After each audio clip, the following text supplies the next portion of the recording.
almost you know bedding kita one ya pe baby or atwa kwa Akoma ho patam baby na omode omukase no de atwa kwa Akoma start wo kokobio. Okay, Matthias. Matthias, India na mama Misiri. Mama Misiri. Odu sokoba. Mama obi a wo joga say, "Hey, na sokoba ni kofo mnya atwa kwa." Yeah, that's true. That's true. Kokobi ha. That's true. No crepa. Wonga keme ho. No crepa. Utra nyine ma wadu atwa. No crepa. Nti na ya other places where we could maybe accommodate you by any many idea within the next 2 weeks or say fit for na walk.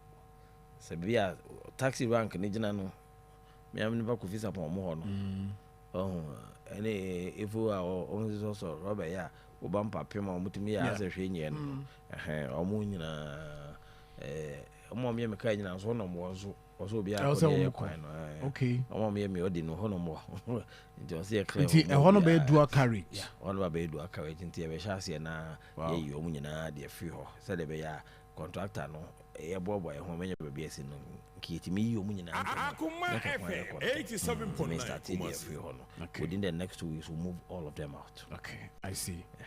We any normal me yes, but me yes so ye wo me start from a Crowfrom market now no Evans scratching any so I opoma say enye Crowfrom nko na zuba try o isi so na waba na say yes ye wie na we wie no anye akwan bia na ade akakra no anye hwe ya ayi so ontia so opoma so ontia say Crowfrom de no de ye hu no Atena South Central so Akoma FM 87.9 okay mata de nyame iya mankwafi mata ya mankwafi o de nyame matena swami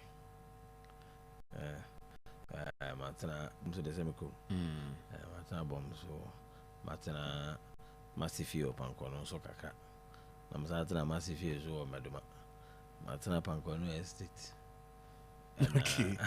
I see. And as I say, Mr. Crowfrom. Okay. Inti de yehu na no yankase na ma na kupie se na omo clear ewura e wo ho sign e de mfoni de twatre adwuma na ahyase no on say 87.9 for about 16 years no Akoma akwenya Akoma nipa fufuro bi akodi dwuma ahodo ewo ho nti na ho afu se kwaye nti ye kwakoye mu adwuma nde ye ntimi en ma contractor no ngowura mu nya adwuma ena baby so ye leveling because baby wa be hye paving blocks what baby so ye be kwan aguso nti ye sa no ma ni nyina no wo se yi sa no ma ni nya ye yi ho no so no eno boa me etimi ye integrity text structural integrity text ho nyina ya start ya san ye do ho bia ni nya access ko no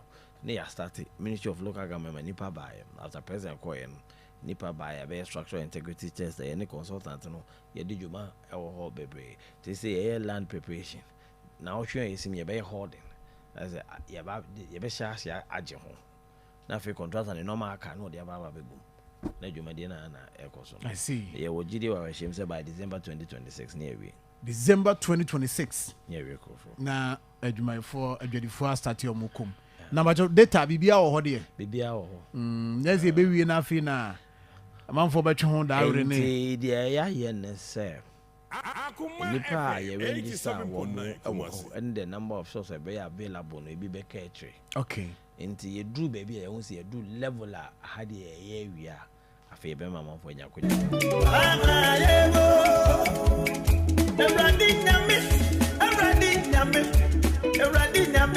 Sami tuge nyame Ewradi nyame my God is in nyame no Ewradi nyame aye bi afu nyame no Ewradi nyame titiri wa nyame wa Ewradi nyame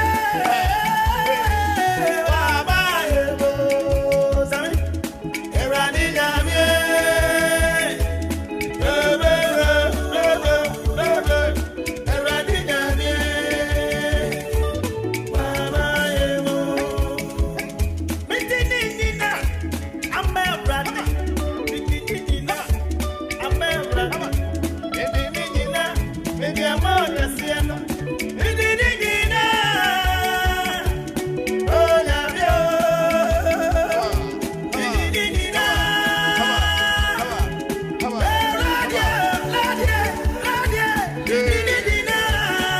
Yes, good morning, Ghana.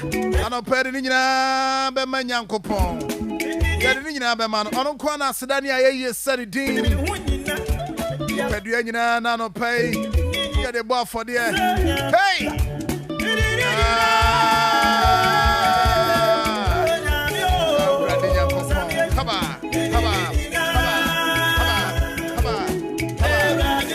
Watch on my Facebook app. Over to me, share live on Facebook. Akoma 87.9 FM. Drop your comment. Do I sit down or pay for my young couple on Facebook? Yam besa me ti won kan so ho. E besa me ti won kan. Se onso so na no pay. Young couple on humobo. Amu akwanya. Se onso ene ebenada. The 5th day of the 8th month of the year 2025. Also so opportunity kasi pa wanya. Ya Marfo so su yeri obhye nyina po mo boy nyina no. Ni nyina ye kwa. That's right. French ni be kan bonjour. Spanish ni be kan buen dia. How's that for sina kwana? Kosa se force se fodiola. Bulika and Soma Dasiba Ojeko that's your concrete. Greasy forces there delay for BBO in Tinao. Yes, and no Adiachi. So we are then Yamiase. Yes, yeah, who say good morning. I mean, I don't say you for because me my wife here. What do you say? Hey, this is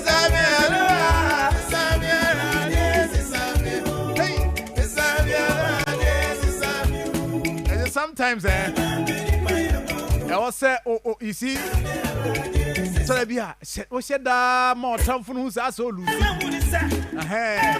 And you win in India when you see a move. What you say? I Diana Cassana Yakitwe. What you say? Cassana Yakitwe. Obenya Nanka when you maguas. Sometimes you portray that to them, but now we're winning. What I say? To the beer, I said, oh, you who said, oh, in Kenya, no, short town for us and a near tin or Sere or Bosse on Akoma, eh, Aquadi, Eddie Adi copy. But deep within you, put himself winning. Dinano na, when he be 2 for 7, and you win, you know, near winning. I see a twitch. Debbie. Oh, when you fancy, so when you fancy, never how it will look like in the face of Otamfono and Uncle Poahiasi.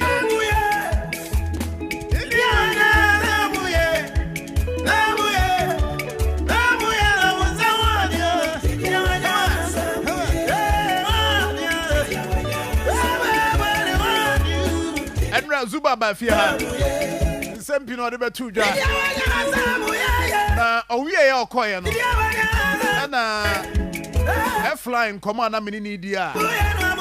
Sikabia, or Phobi say, at the chef for no edge, addition for our basic school, our MA basic school. I said, or bet transfer headmaster and the teacher for you. If I were directing metro directors, 1 year or the Krata number.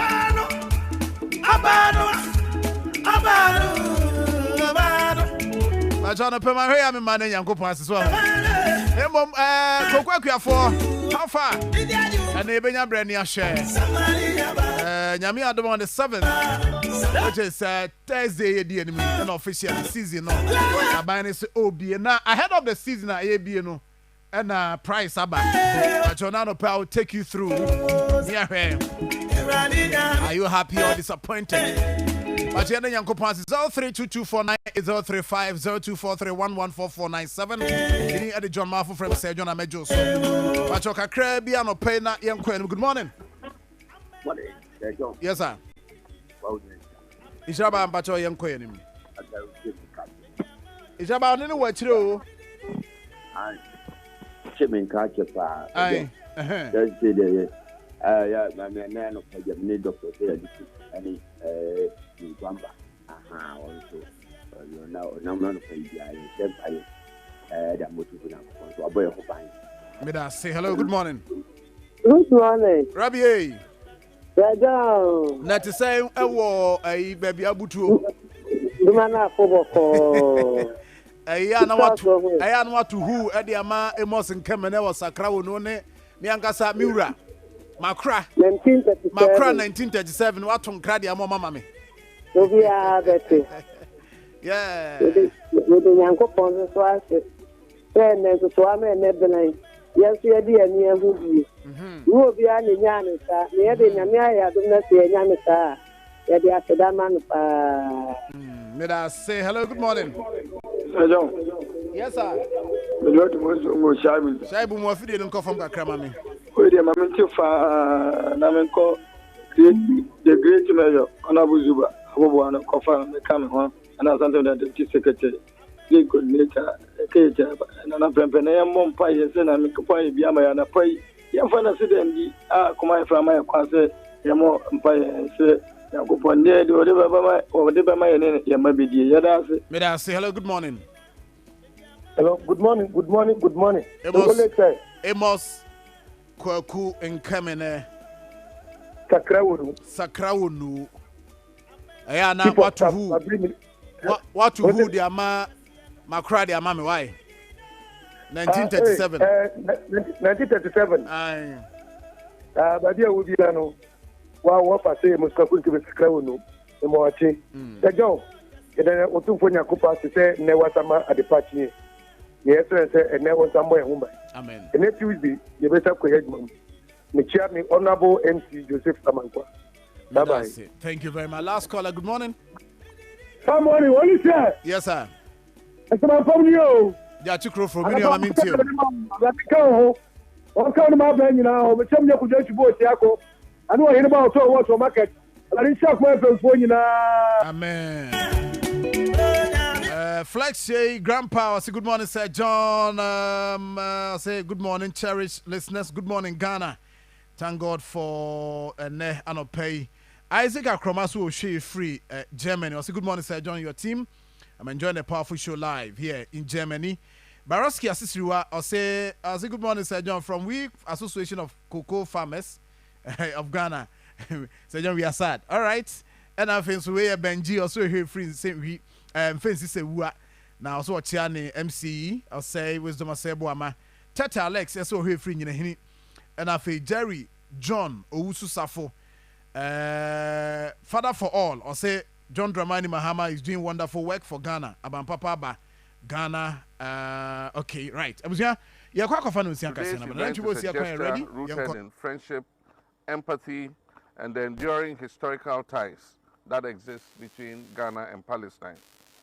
Ghana and the state of Palestine have long-standing and information centers you saw. Nyamene hene abinchi jom dynamic eswoye boa IPT junction DJ Same Impobi Nana Safo du Mampona ma Atija Abenase Ejeso Abaji Amani Kroma Sante Achen Nana Brebre Kumawu Bodumase Owa hene Jamasa Chichewere Adepa Ewokochi Mamesewa a brand new site Obama Ewo Dompase Aprabon Episcopal and Lagasi Sunchi Adumye Pie Achia Educhemi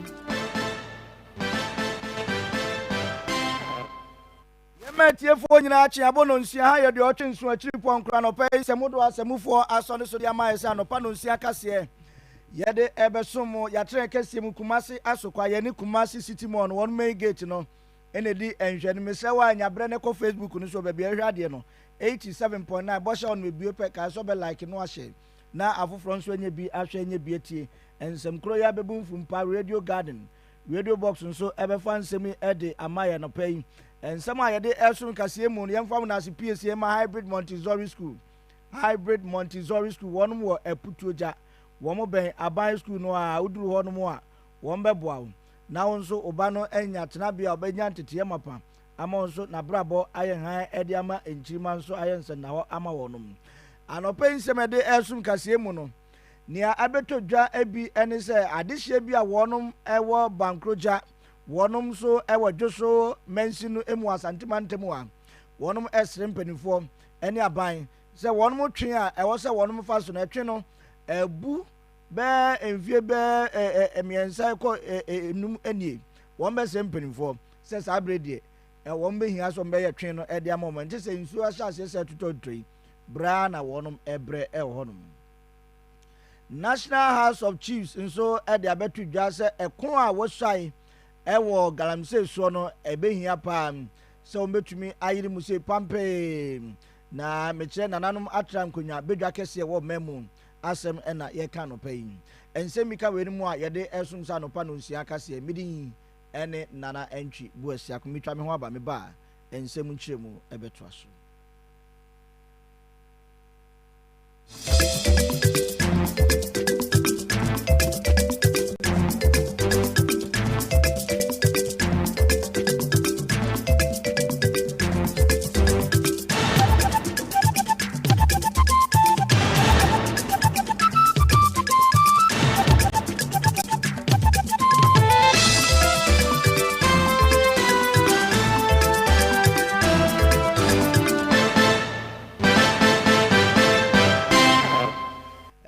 Yɛnhyɛ nsɛm na ase mfamfiri adwoso mansi no emu na adehyɛ ne nananom a wɔnom wɔ asuo nso ɛyɛ bankrogya no wɔ adwoso mansi no emu ɛkyerɛ sɛ wɔnom twe a wɔnom fa so ɛyɛ ade ɛtwe no ɛnyɛnyɛnyɛnyɛnyɛnyɛ twe no ɛbubu ɛne ade a ɛsɛ nsuo hyɛ aseɛ sɛ ɛtɔ a na wɔnom akɔ ahoyɛyie mu paa na bankrogya a yɛka ho asɛm yi wɔnom kyerɛ sɛ kuayɛ na wɔnom ɛyɛ a kuya deɛ wɔnom ɛyɛ bi wɔ paa kokoo wɔn ti bi paa na ade ɛha wɔnom paa no sɛ nsubranta hyɛ aseɛ sɛ ɛtɔ saa no a ɛsiane sɛ twe no asɛ nti no ɔmo nya baabi mfa na kampɛ sɛ awoɔ ka obi anaasɛ obi ɛyɛ ade a ɛno nso ɛho nsɛm ɛbɛyɛ buburu gyaa ahwɛ yɛ anasɛ nipa bi ɛɛfa so atɔ nananom ɛwɔ nseɛ do wode ɔba Facebook no so a nana yɛ ada roma wobɛhu sɛ neɛ mfoni no ɛsi teɛ ɛwɔ hɔnom na wei kora mpo deɛ yɛsi ɛnyiri o na kyerɛ sɛ nneɛma bi a wɔnom ɛɛfa so wɔ hɔ no ɛnyɛ twe no ɛnyɛ nti wɔn sira aban sɛ aban bɛtumi ahwɛ na watumi asiesie twe no ɛde ama wɔnom wɔsi nkɔda ɛkɔ sukuu ɛno nso yɛ asɛm wɔnom ba ɛyɛ asɛm kyerɛ sɛ bere biara no nkɔda etwam na sɛ ɔyɛ ɔwofoɔ na ate fie na ɔba enya mbɛduru fie a titiriw sɛ nsuo kora atɔ no na ɛyɛ ayɛmhyehyɛ paa ɛde ma wɔnom a wɔn sɛ mpanimfoɔ sɛ mpanimfoɔ bɛtumi ahwɛ na ɛtwe no a wɔnom ɛyɛ de ama wɔn bɛtumi ahwɛ na wɔn ayɛ ne yie na afei ɛdu ne pɔmpɔ nso bɛtumi aboa ma wɔn ho bambɔ ho nsɛm so ɛtumi akɔ nkan wɔn kyerɛ sɛ nsuo tɔ deɛ a na kyerɛ sɛ nsuo yiri ne ba saa no a na aha adwene papaapa na yɛntie nsɛm a adehyɛ a wɔn wɔ bankrogya ɛde to yɛn mu. sɛ nsuo ne yiri deɛ a ɛna ne kyerɛ sɛ nyame ama mu a ɔbaa no ɔbɛwu to sɛ obi ntumi mfa ne hɛkyere ɛnware ɛntwa nsuo no nsuo deɛ ɛnyɛ nsu ketewa o sɛ nka yiri paa na nka mo baeɛ na nka mo gyina akyire hɔ ɛna mo hu sa sɛ nsuo da hɔ na nka mo sa mo akyi nti sɛ ɛba saa adeɛ a gye nyame naa ne bia no asoɛ nipa kora so ndwom ɛsɛ wansoɛ na asomdwe no so ɔwe so kakra ne nya moto bi a wahwɛ wadi moto fam abɛtu akɔ ɔntumi nkɔ nti ha sɛ deɛ yɛti nyame te paa deɛ meka kyerɛ aban sɛ ɔmampani John Mahama ɔmɛhu yɛn mmɔbɔ na ɔmɛyɛ bridge no ma yɛn na banku no agya hɔ nso no nkwalaa te wɔm kɔ sukuu sɛ nsu no yira nkwalaa no ɔmu ni access bi a ɔmu bɛtena fie bi kora sɛ na ɔtwe mmienu ntwe na nkwalaa nte fie nadaworoma ɔmɛhu yɛn mmɔbɔ na ɔmɛyɛ bridge no ma yɛn na nsuo nso so ɔmɛyɛ bi ma yɛn na deɛ mesrɛ ɔmampani no ɔbɛyɛ ma yɛde a na kyerɛ sɛ yɛn nso yɛka Ghana ho nti nsa deɛ meka ɔmampani John Mahama ɔbɛba abɛyɛ ma yɛn nti mɛdi kae mɛda no sɛ yoo kokoo no aduro ne ha sei no yɛ na yɛwɔ kokoo akrakyefoɔ bi wɔ hɔ a ɔmbɛtɔ kokoo no ba ɔmbɛtɔ a na sɛ nsuo no ɛyiri di a na kokoo no aka gye sɛ twe ansa na yɛtumi de yɛasoa de kokoo no twa bridge no ɛna ɔmo nso atweme de akɔkɔ no ho anaasɛ afigya ase ma baa nso nsa ka nti sɛ bridge no deɛ sɛ nsuo tɔ see pɛ deɛ ne yɛnkwala nkɔ sukuu yɛnkɔ baabi ano ase yɛaka nsuo no agya ɛnam so yɛwɔ ha yɛ kwadwuma ne yɛyɛ nso woyɛ kwadwuma no a sɛ wosoa kokoo ne ba a wosoa betwa nsuo nsa na kaa so ba a ɔtuma bɛfa nsuo yira na yɛka nsuo no agya ntimi nkɔ ɛne yɛaba ɔbaa nyem na sɛ awɔ ka no a nsuo yira na sɛ woa nkonya mamɛ bɛsɛ bi a na nyɛ fi bituma agye awɔ akura ase ha na ndi sɛ ɔbaa no yɛbɛfa ne funu yɛyɛ odwa ato bankrogya deɛ yɛyɛ odwa ato yɛnka nam ho nti adehyia wɔn mo bankrogya ɛna yɛte no ɔmo nkan ɛno ɛhyɛ adwoso mansi no emu ɛwɔ asantema ntɛm a ɔmo kyerɛ sɛ ɛtwe ho nsɛm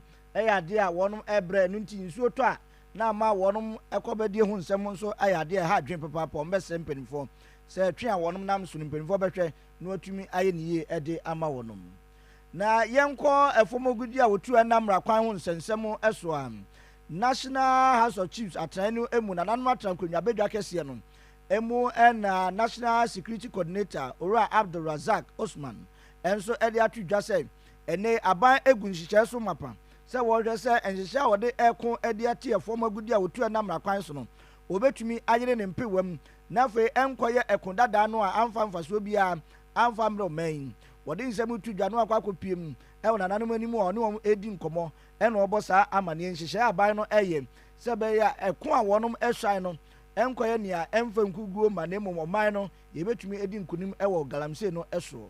Galamsey has evolved from an environmental problem into a national security risk or crisis.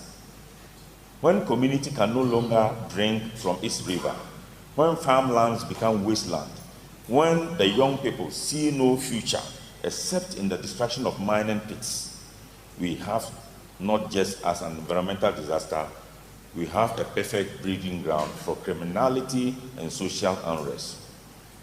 Under relevant sections of the Mineral and Mining Act, illegal mining is a criminal offense. We do agree. But law enforcement without community buy-in mostly become tools of oppression rather than protection. This is why your power as traditional leaders become indispensable. Your people respect the land because you taught us to know that land is sacred. They will protect it if you command it. They will choose sustainable livelihood because you require it of us.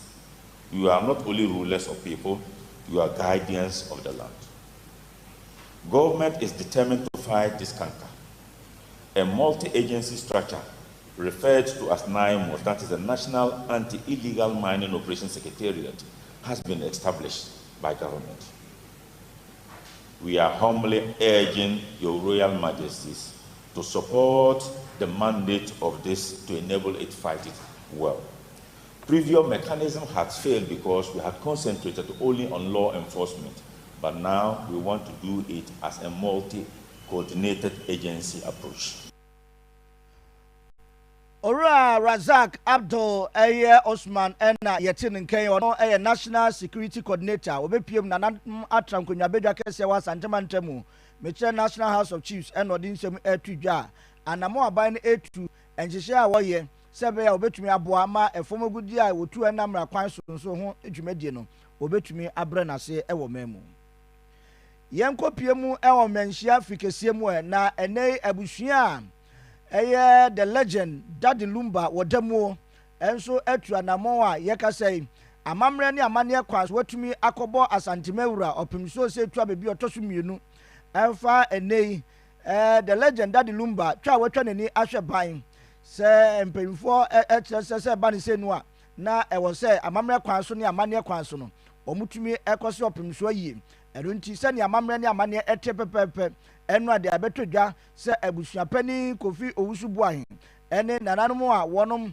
adehye ato nananom ɛwɔ nsiadui ɛnso akɔbɔ amaneɛ ɛwɔ manhyia fikesie mu a ɛno nso ɔpemso agye atum pɛpɛpɛ sɛ ne amaneɛ ɛteɛ no na wabɔ wɔnom amaneɛ sɛ saa bere deɛ wɔnom ɛnhwɛ na nhyehyɛ bi a wɔsɛ wɔnom yɛ ɛfa Daddy Lumba na yie ho ɛne na kwankogya ɛsom ho ne ade nyinaa no wɔn bɛyɛ ne pɛpɛpɛ sɛnea nhyehyɛ ne tie biara nso wɔnom ɛyɛ wie a wɔn nsa mmɔ akyire ɛmfa mmɛto n'anim na ohun anamo a wɔsɛ wɔnom nso etuo na etuo egyinafoɔ a na ɛtuo nti no na akohia sɛ nananom abusua a ɛyɛ Daddy Lumba dɛm no wɔn betumi atu saa anamo yi na afei wɔn de ɛho nhyehyɛ akɔtoro ɔpemsoɔ anim abusuapani Kofi Owusu ɛnso agye brɛ ne nsɛntwerɛfoɔ di nkɔmɔ ɔbra wɔn bɔɔ amaneɛ wieɛ na wɔn firi manhyia fikesie mu nsɛm bi ɔde to nsɛntwerɛfoɔ anim ebini deɛ ba ha sɛ sɛ ebrɛtu atu yɛ deɛ obiara anim na wei ka ne deɛ na wei ka ne deɛ ɔnto sɛ abusuapanyini ɛsoma no wɔfa asefoɔ nso kɔhwɛɛ sɛ ɛyɛ nokorɛ anaasɛ ɛnyɛ nokorɛ na abusuapanyini huu sɛ ɛyɛ nokorɛ ne yɛn tutu yɛ nan ɛkɔ mmea me tutu me nan kɔɔ hɔ na mehuu sɛ ɛyɛ nokorɛ na ɛyɛ nokorɛ deɛ a ansa na mɛbie ma no a mɛka asɛm bi ɛwɔ abɔnten anaasɛ sei no na kyerɛ sɛ ɛsɛ yɛma otumfoɔ sɛ etu a na nana no ɛte na de ɔbɛka akyerɛ yɛn no ansa na yɛtumi ne abusua akɔhyia mu na yɛayɛ ntotoyɛ na afei deɛ yɛtumi ka biribi ɛpɛ biara asantehene deɛ ɔse ɔma yɛ go ahead abusua nyinaa nkɔ ne yɛnkɔtoto no kama na yɛmia yɛni ne yɛnhwɛ sɛ ne de hyɛ deɛ bɛsie biara no yɛnsa mfa mmra ne yɛmɛto n'anim yɛbɛyɛ ntotoyɛ no nyinaa ne yɛde abɛto n'anim deɛ yɛbɛka kyɛ lumba supporters ne ɔmhwɛ bibia firi hɔ nyinaa ne sɛ ɛdi kan yɛda ɔmo nyinaa ase sɛ ɔmo nyinaa tumi anya abotrɛ na wɔn atie yɛn na sɛrɛsi a na abusuapɛyi ta akasa a wɔsɛ wɔhu otumfoɔ a ɔnkasa no ɛnɛ deɛ yɛabɛhu otumfoɔ awie nti supporters nyinaa ɔmo nsi abotrɛ ma obi anyɛ bibi ɛmprɛ ɛne ɔmpere anaasɛ bibi saa yɛwie yɛ abusua bɛhyia mu a yɛde bɛto anim yi biribi ɛwɔ mu ɛyie ne ho nhyehyɛeɛ ɛberɛ a yɛde bɛsie no beebi a yie bɛdi na wɔtwe anaa beebi a ɛbɛyɛ ayie no sɛ ne nyinaa yɛde bɛto wɔn anim abusuapɛni kofi owusu boahen ɛna yɛte ne nkan abusua a ɛyɛ the legend Daddy Lumba ɛdɛm ɛno agye wɔn nkɔpie manhyia fi kɛseɛ mu na ɔgye berɛ ɛne nsɛntwerɛfoɔ ɛbɔɔ saa amanneɛ yi a wɔse ɛyɛ supporters nyinaa obi a ɛntame twuku na nhyehyɛeɛ ne anamontuo bi a wɔn bɛtu no wɔn bɛtumi ɛde ato amansa nyinaa ne ehu sɛnea nhyehyɛeɛ no esi ɛkɔ ɛwɔ hɔnom na yɛnkɔ bambɔ ho nsɛm yi na aposifoɔ ɛna ɛbɔ amanneɛ yɛbɛka yi a July abosom na ɛtɔ so ɛnan afiyɛ mu asɛm ne yɛka yi ɛna ɛbɛtɔ dwa sɛ aberanteɛ bi a ɔno ɛyɛ immigration officer Stephen King Amoa ɛbɛtɔ dwa sɛ aberanteɛ wayera nna kakra bi a wɔn ahwehwɛ no a ɛnyɛ ade a wɔn ehu no ɛnam so ɛma wɔn kɔbɔ aposifoɔ amanneɛ ɛma nhwɛmu egu so akɔ so a na July abosom na ɛtɔ so nkron ɛna wɔn ekɔhu sɛ mu bi ɛda GBC ɛyɛ satellite ɛno ɛwɔ comment ɛyɛ estate nkran ɛhɔnom ɛna kyerɛ sɛ wɔn kɔhwɛ ya na sɛ emu no koraa na asɛ nipa bi ɛpɛ sɛ nkɔm bɛhye sɛ emu no a na ɛfa deɛ wɔn nso de gya aka wɔn atwa wura ɛde egu emu no so ɛfa baabi a ɛno na ɛda gata bibi mu na ɛhɔ ɛna wɔn kɔhu sɛ mu yi na sɛ wɔn kɔyɛ nhwɛmu ɛhwɛ na sɛ aberante a Stephen King ɔno ɛyɛ immigration officer ne mu a ɛne apolisifoɔ ɛtam ya a wɔn gu so ɛyɛ nsɛm no mu nhwɛmu ɛnam so ɛma nipa baako bi koraa deɛ ne ho akɔdi nsɛnsɛmɛ ɛwɔ apolisifoɔ nsɛm na ɛnu adan wɔn ma fɛn nsɛntwerɛfoɔ nhyia mu ɛyɛ director general ɛde ma criminal investigation department CID ɛne nsɛntwerɛfoɔ ɛdi nkɔmɔ a manebo a wɔbɔ nyinaa ne sɛ wɔ anamontuo emu a wɔn egu so a ɛyɛ nhwɛmu na wɔn kɔgye tumi krataa sɛ bɛyɛ nipa a wɔn ɛho ɛdi nsɛnsɛmɛ a wɔn akyere na akɔhyɛ apolisifoɔ ɛkukum na wɔn bɛtumi akɔ n'akakye atumi akɔyɛ nhwɛmu bi ɛwɔ hɔnom ampaniampa akwanya no bɛda hɔ ma wɔn mu a wɔn tu anamɔ ɛkɔɔ bea a saa suspect yi ɔteɛ wɔn kɔyɛ a anamɔ ne nneɛma a wɔn kɔhu yɛ no na abusua so ani nsɔ kakyɛ mu ama ne bɔ bie wɔn kyerɛ sɛ wɔn kɔtoo ɛyɛ spray wei paint a yɛ spray no bi emia ne fo ne yɛ de spray ne ade no wɔn nso wɔn kɔ aberanteɛ no fie no wɔn ekɔhu bi wɔ hɔnom ɛno da nkyɛn a wɔn san ehu nneɛma bi a ɛyɛ ntade a ɛno nso na mogya kɛkɛkɛmuo wɔn wie na wɔn san etu anamɔ ɛkɔɔ baabi a na emu ne da no wɔn kɔ hɔ nso yɛ so wɔn kɔhu polythene bag bi a na kyerɛ sɛ ɛno nso ɛyɛ wɔma a wɔn tun sɛ yɛde abɔbɔ nipa poopoopo ama mogya koraa kɛkɛ ho ne nneɛma bi a ɛhyehyɛ mu a ne nyinaa na mogya ayɛ yɛn ho a yɛka sɛ no ɛyɛ wɔn de ato dwa sɛ wɔn de kɔ akɔboa ma nhwɛmu a wɔn yɛ no atumi akɔ so papaapa COP Lydia Nyako ɛyɛ dɔnkɔ wɔn ɛna ne nsɛntwerɛfoɔ edi saa nkɔmɔ a yɛntie nama ne bɔ a edi kan. Following this discovery, investigators from the Kwabena police joined the crime scene and later proceeded with the complainant and 6 relatives to the morgue. Despite the extent of the burns, the relatives positively identified the body as that of Stephen King Amwa, who had been missing since 3rd July 2025. The investigation took a decisive turn on 16 July 2025 when the CID, supported by officers from the counter-terrorism units and the Kwabena District Police, visited the suspect's residence. A forensic inspection revealed the following: blood stains in the living room and evidence of attempted cleanup, freshly sprayed walls, and empty can of sprayed paint. A search of a secondary crime scene near the GBC satellite area also uncovered a burnt woolen carpet stained with blood and partially burnt camouflage fabric. These items were photographed, retrieved, and processed for forensic analysis. On 24 July, police obtained a warrant from the court to search a particular room in the suspect's house. A search in the room revealed more blood stains which were photographed and samples were collected for forensic analysis. A further search in the bushes about 100 meters from the suspect's house also led to the retrieval of a fufu pestle with blood stains all over it wrapped in polythene. Police also impounded the suspect's vehicle in which some blood stains were also seen and same was collected for analysis. Wey COP donko ena yeti no enken na anso ho ano se bo amane sanse wonum koye ne nneoma omkohu ye ni moja na ekeke monti no enam so ema wonum etunsa e de frɛ amoyi ne omame ene ne mani bi se be ya ombetumi abeboa ama DNA test ebetumi akoso no mahu sanye bia sa moja wonum kohu ye no eye moja krojin na sa na montuo ni nti enam so Emma wonum ekochi sa suspect ya yekana sem bright away ono so edom begina mra no omode kwadu esa ball se dabi wo si eja ma akwa nya de a ebeboa esan se nyoma ye huhun wa kache no ebehia se de kwadu ebebowo ene se watum edi ewu enu nti Emma wonum edi no kogina Adabraka district court a wonum court no esa ye se wonum fa no kosie nyame ya dum a August busumi ya ne da toso enwotwe wonum samfa no emra na womfa no begina emra no ensem a etoso mienu a COP Lydia yako eye donko so edetudwa. I wish to state that the initial blood samples collected have tested positive for human blood. To aid the investigation, the deceased mother and son have provided samples for DNA profiling. In the face of these pieces of evidence, the suspect who was initially charged with kidnapping has since been rearrested and formally charged with murder. He is currently on remand following his appearance before the Adabraka District Court and is scheduled to reappear on 8 August 2025.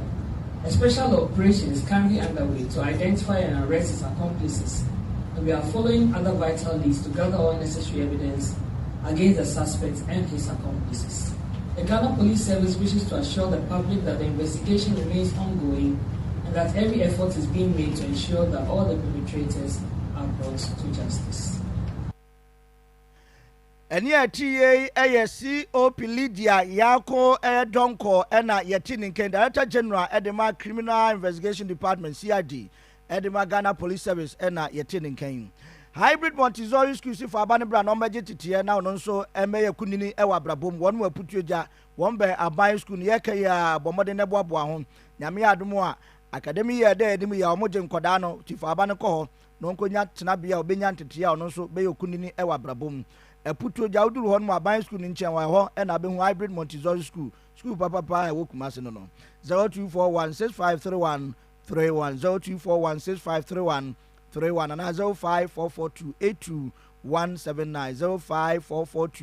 0544282179 ofra Hybrid ebejo so na yenka wo say ene ade ba kwa ha adwen papa se obeda na ntontomo e hawo na yesi nsonkonsuo nso hawo ntafre o kitchen na jesabi wajana so ba bia also no mo hawo eba se ha adwen papa wa fi ona ateno woni yade ne tie sanse moyi omudidia no mbenna na waduane so a na de yade na eba na edro ba ko a ede adwumaku a wondin ene Born Agro Limited ede aba senka kinkonkwa ne nimso omo yo se de o madane omo sa omo chese omo de eye sprayer foforo kra emuamo a ekumuamo pa ne din ene lasho we kila bewu lasho pa ene o boy ya sesi ya na omo emwe omo da ya ene ade na lasho ye ka asem ade a wonom aye no se powder so ho eno oti ano a no anso ahwiehwie ede egu mantwea ne ntwowa mu e wodem ho efie ho a ene se eye cockroach no ne ade awe entontom awe ene nsonkonso awe eboa bia ntumi ntina ho sanse lasho eye kila bewu lasho no waba enti ye ka se ye abomoden ne kope bi eto a ade abeboa odigu won so anya de a afi na akwahye ba bia no hwere ba aduana ne ade ansa no aba kakra bi a wobetumi adam na wonso ono man so anya hoto e wonom ti bomoden ne kope adura Born Agro Limited ade abedwa so King Kong with this side for wɔn mo adwuma wɔn nsa no adwuma no abia no wokɔ baabi a wɔn tɔn ɛyɛ insecticide bi anaasɛ agrochemical bi a wɔn kyerɛ sɛ wɔn nsa bɛtumi aka bi ɛwɔ hɔ nom a woduru a wɔde ɔso pɛ Born Agro Limited wɔn laahyew aduro no kum amoa a ɛma wɔn nso tumi da nnahɔɔ no wɔn nsa bɛtumi aka bi ɛwɔ hɔ nom na Born Agro Limited ɛsa de Born Sprayers ɛna afei nso King Kong ɛna sa sprayer ɛde aba ne nyinaa nso wɔbɔ amaneɛ sɛ wɔdwa so wonya bi a bɛboa papaapa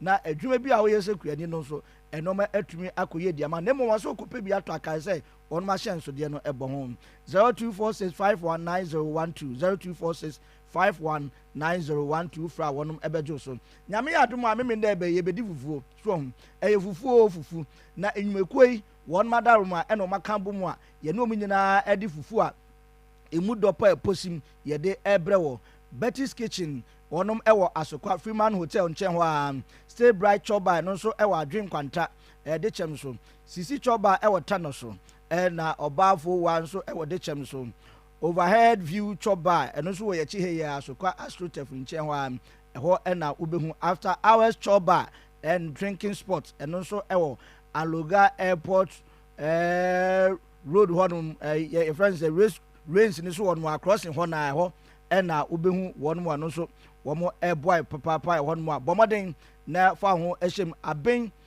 bobom Choba ɛno nso wɔ Pankrɔ no woduru hɔ no mu a ɛneɛ abɛn na bom sɛ paa CJ Port nhyiaeɛ so ɛno nso ɛbɛn Barnas ɛhɔ nom wɔnom nso ɛka ho bi a yɛde Akoma fufu party ɛbrɛ nyame yɛ adom a memendɛ sɛ nnwumakuo wɔnom adaroma wɔn bɛboa ma wɔadi fufuo paa posi nti bɔmmɔden na bɛboa ho na yɛnhyia na yɛndi fufuo na ase piesie ɛnkɔma anti bi kwambafoɔ gyekum sɛmufoɔ yɛ Evans nkum nana yɛ ɛde yɛkɔ Facebook no so anɔpɛ yi mi a megye pene kenkan nsɛm yi de ma mo ɛyɛ me nana ɛntwi boasi akoma sɔre so ama sɛ John ɛde Ghana Akoma dwumadie no aba abɛtoa so.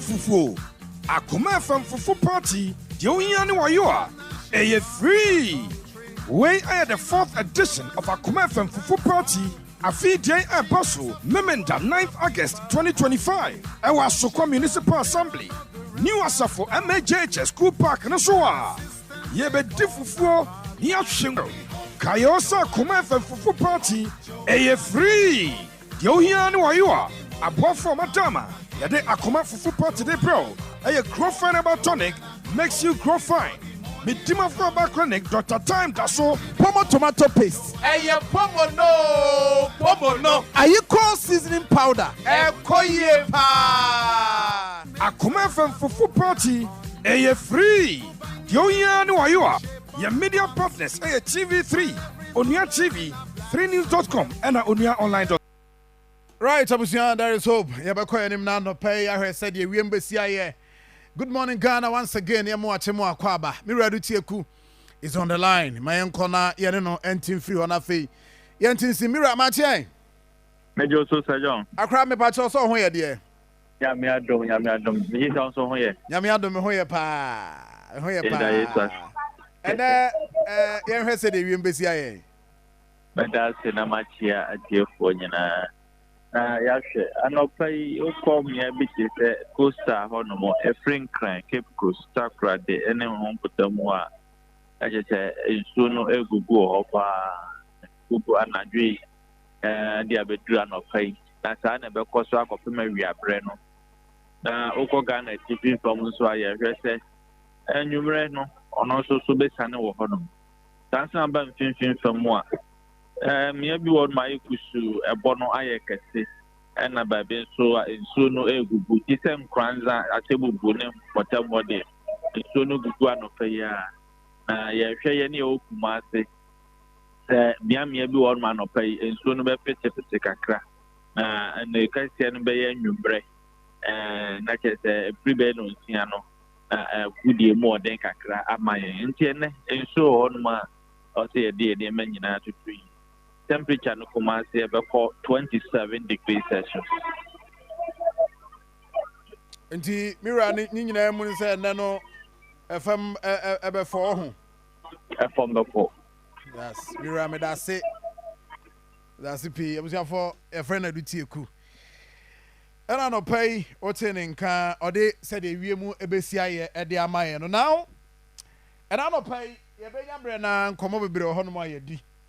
Na yɛahwɛ de ɛkɔ so ɛwɔ man Ghana mu of course. Ɛnɛ koko ho nkɔmɔdie no ɛka yɛ nkɔmɔdie ho a yɛbɛnya brɛ ne ahwɛ. We'll call live with your Facebook page Akoma 87.9 FM. You drop your comment. Your voice note line here 0539 199968 0539 199968. Na say koko buono. Every 3,000. Maybe may na tone na there be a bottle no ne adwene ho. Ene here de anya vina. There be a bottle no yeah no ne tie. Bottle no. Is it free 3,100 they call 3,228. Aha. Inti difference number 128. So say difference abe ka ho no. Na inchiremu ba ena the comparative analysis kakra ho aye beye. Na ya hwe hawa ne emasiti in fact wo hwe said ye aban eso or aban adjust price no. Any nchiremu a eba anyhow kokwa akuafo beje no another thing we'll look at this morning. Yɛbɛhwɛ no ɛna no pay na yɛne mpanimfo adi nkɔmmɔ ne ahwɛ how far nneɛma esitie. We'll come back and look at that. Na busuafo yɛdi ho nkɔmmɔ. There are a lot of things and also so aba on board. Yeah, aban ɛka ho asɛm fertilizer ɛne scholarship bonus so sɛne adeɛ no so ɛba. Ni nyinaa no vis-a-vis what captured in the budget statement or in the manifesto, and then nneɛma bi nso a mpanimfoɔ binom ɛkaeɛ ahead of yɛkɔ akɔto aba ne nyinaa nso so yɛ nneɛma a yɛde bɛba mu bi. The explanation about why a na binom me deɛ me sɛ ibusa me a na nka mehwɛ bɛyɛ 5,000 anim deɛ nokwasɛm nie nyame anim ni nyame anim paa ni gɔna no amampani ka sɛ oh obetu koko mama wa wuni ayi asase kra no kombedo so bekwa kopa asase ado koko fo de na je se me se makoma mu hire mi tugu makoma mu sa du uhumi na ni mitiri ho e makoma mu eso so 3,228 and is it in Saka. What is the world market trend no say ne sitie ni nyina no me the graph no graphics ne be mamo ne ahwe the trend our market as we speak, the world market, how price of cocoa fluctuating. The last time I buy no say oko the world market is a cocoa buono is valued around $7,200, and out of that, say we had the percentage giving us in dollar terms per ton no, $5,040. That is comparative analysis to compare no the world market $7,200. That's what that will be around 68% of the world market price and what they are in terms of the tonnage. And about for more about a free 3,100 to 3,228. Indeed, that is on average how things are faring in terms of cocoa and in the honeyma. Yɛbɛhwɛ other indicators ne ahwɛ how nanka nanantwibo sia ko a koko fo no bie na no ɔka kyɛm sɛ adwo koko boi ba de ne yɛbɛhwɛ na afei yɛde ho nkɔmɔ kyare yɛhwɛ na yɛne mpanimfo ne nkɔmɔ then get the clarity and then we move on to other things. Yɛne koko akuafo mpanimfo so bɛkasa na afei yɛahwɛ sɛdeɛ nneɛma nso so esitie. We are going to look at that. Na yetimi edi ho nkomo. Yes, we'll look at it na fe. Yahwe. Now the campaign promises any near man pedifo binum ekekae ewo parliament in fact I cancel out to force say na no ka je zo jale ade ne de mo be didi ama monsafo cancel out to force ka je ye be didi ama ensafo so nti eno ye eniema esieko but let's look at this this is KCL Atoforsen yani akaya ho kakra the finance minister we are then we look at the post any niema we try about why we are at this stage adenti ne wo ha let's enti Atoforsen Honorable Speaker, I think a dinner oma koko no okosoro another overflow. I think in the as I would can only seeding now or then against the US dollars. Another dollar no you seeding no ina oye baby I ton koko na kasa so no. But the can here na you the dollar no.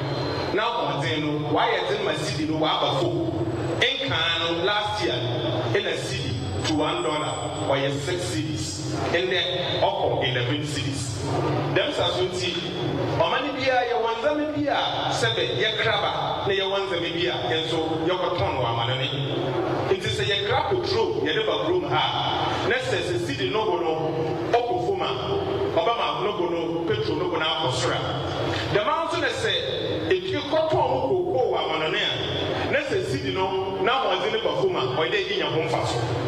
In say, exporter in your home fast, nay, import to that, 7 in your home fast, was said the city now was in the okay, so Abusia, this is KCL Atoforsen, the finance minister. Now, never me no come once, I must say.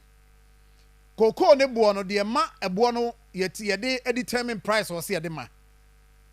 One, the cedi to dollar, the value. Sir, cedi ne buono, and as a dollar ne buono was ra. It affects cocoa price because ye the co a cotton and the sikanaba. And we have one number 2. Sir, the value of cocoa our world market say was sroa etre say ye kwakwakoto aba na ebenya sika no bebre nti de o say de makuafo no ye betimi de amom. This is KCL Atoforsen, that is the current finance minister, Ghana finance minister.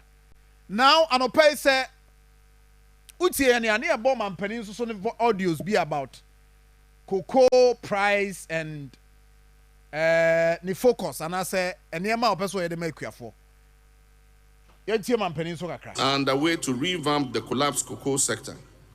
Incentives will be provided to our hard-working farmers this review to increase is more than cocoa production. A fiscal update. We aim to add 200,000 hectares of cocoa to Ghana's output in order to increase income of our farmers. In the last and to cocoa farmers, days. The Cocoa Board Chief Executive has informed me that in August they will announce the new cocoa producer price. Inherited an economy in deep distress. And I can assure you the price is going to be a very, very, very good price. The economy was marked by large imbalance with huge MDA arrests. So those of you who don't have cocoa farms, go and start looking for land and start planting cocoa. And heightened public anxiety. This is where since 2023, John Dramani Mahama and energy sector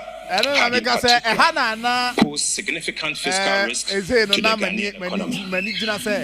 The Ghanaian private sector and the business community looked on in despair. Public trust was completely eroded. The national spirit was broken, and the foundation of our economy has sunk even deeper. To understand Mr. Speaker, what actually is happening. Anopai, there was this voice. Minim sa ko hene anopano no voice na ye betimi repeat sa voice na. Ye ba behwe. Na no honorable Eric Opoku. And na koye presentation. Me kai say during the campaign time. Or yeah presentation, a presentation in no was cocoa price. Abani di odiama. Anyhow, or muhe animu say ye benya akuafo so benya omo de At the time, the analysis, world market, and other things. Na me kwa omano so na me ne menua Jerome adi nkoma no pay oye a PR ready ma cocoa board. Yes, ma me ne ni nkoma. Menua, good morning. Morning. Mbaja apomboko de. Yada nyankopon yede nyankopon ase nyame adom bibia boko. Mbaja se manya wudin ni ye ne o portfolio no. Bacho mi din ye den mantini. Jerome, right? Yeah. Okay. PRO de ma Ghana Cocoa Board. Okay. Head of Public Affairs. Yes. Okay. I see. Now, Anra, who say I buy through Cocoa Board, name Ministry of Finance, one announcing the new price for the season. You be on the 7th of August. Now, Ghana Fobusa say the expectation nanki yahwehwe from a buying in terms of cocoa buanke beto no enya no na yenyan and saa asem no mo gye ne say na why this price amode amayen ene cocoa akuafo ina medase ma me French ama na me French ama wetifo ina ni tutu ne cocoa akuafo no kwasem me say want say the akoso me ya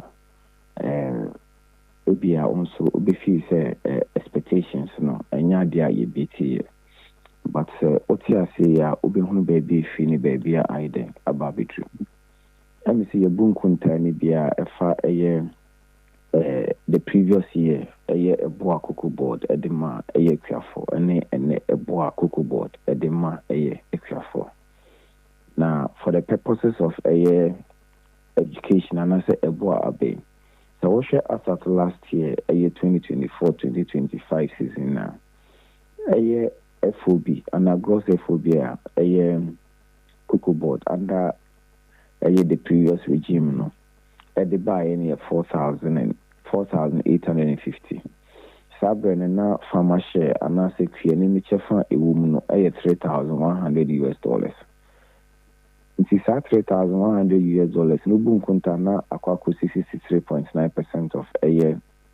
The gross FOB na omoye den omunya ye no. Sabe na yen exchange rate no 16 cedis to $1. Inti se ubun contana na oba benya 49,600. Na ya be divided by 16.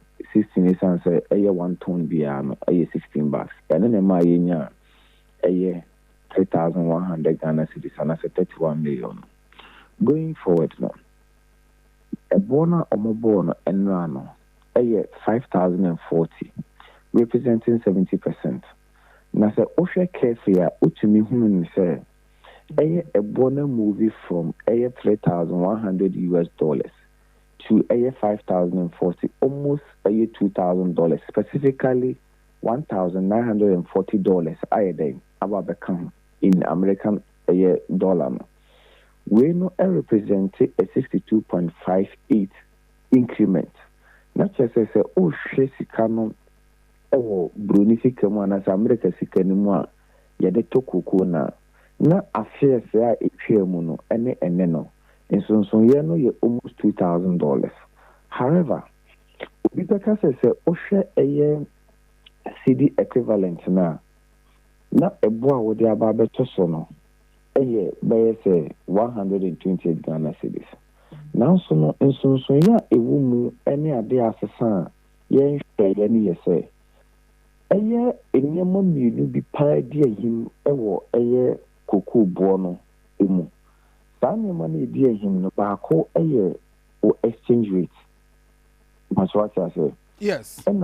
Baako nso ebo na ye ton no international markets no na no kwani se abribia no se emumu baako esesa especially se ebo no mpo ekofom kakra na se wusika no na ho den aba fom a ya ekire ne se utumi enya revenue na wo hwehwe no but also what I say intino yen fun say last year, not ye 16 Ghana cedis.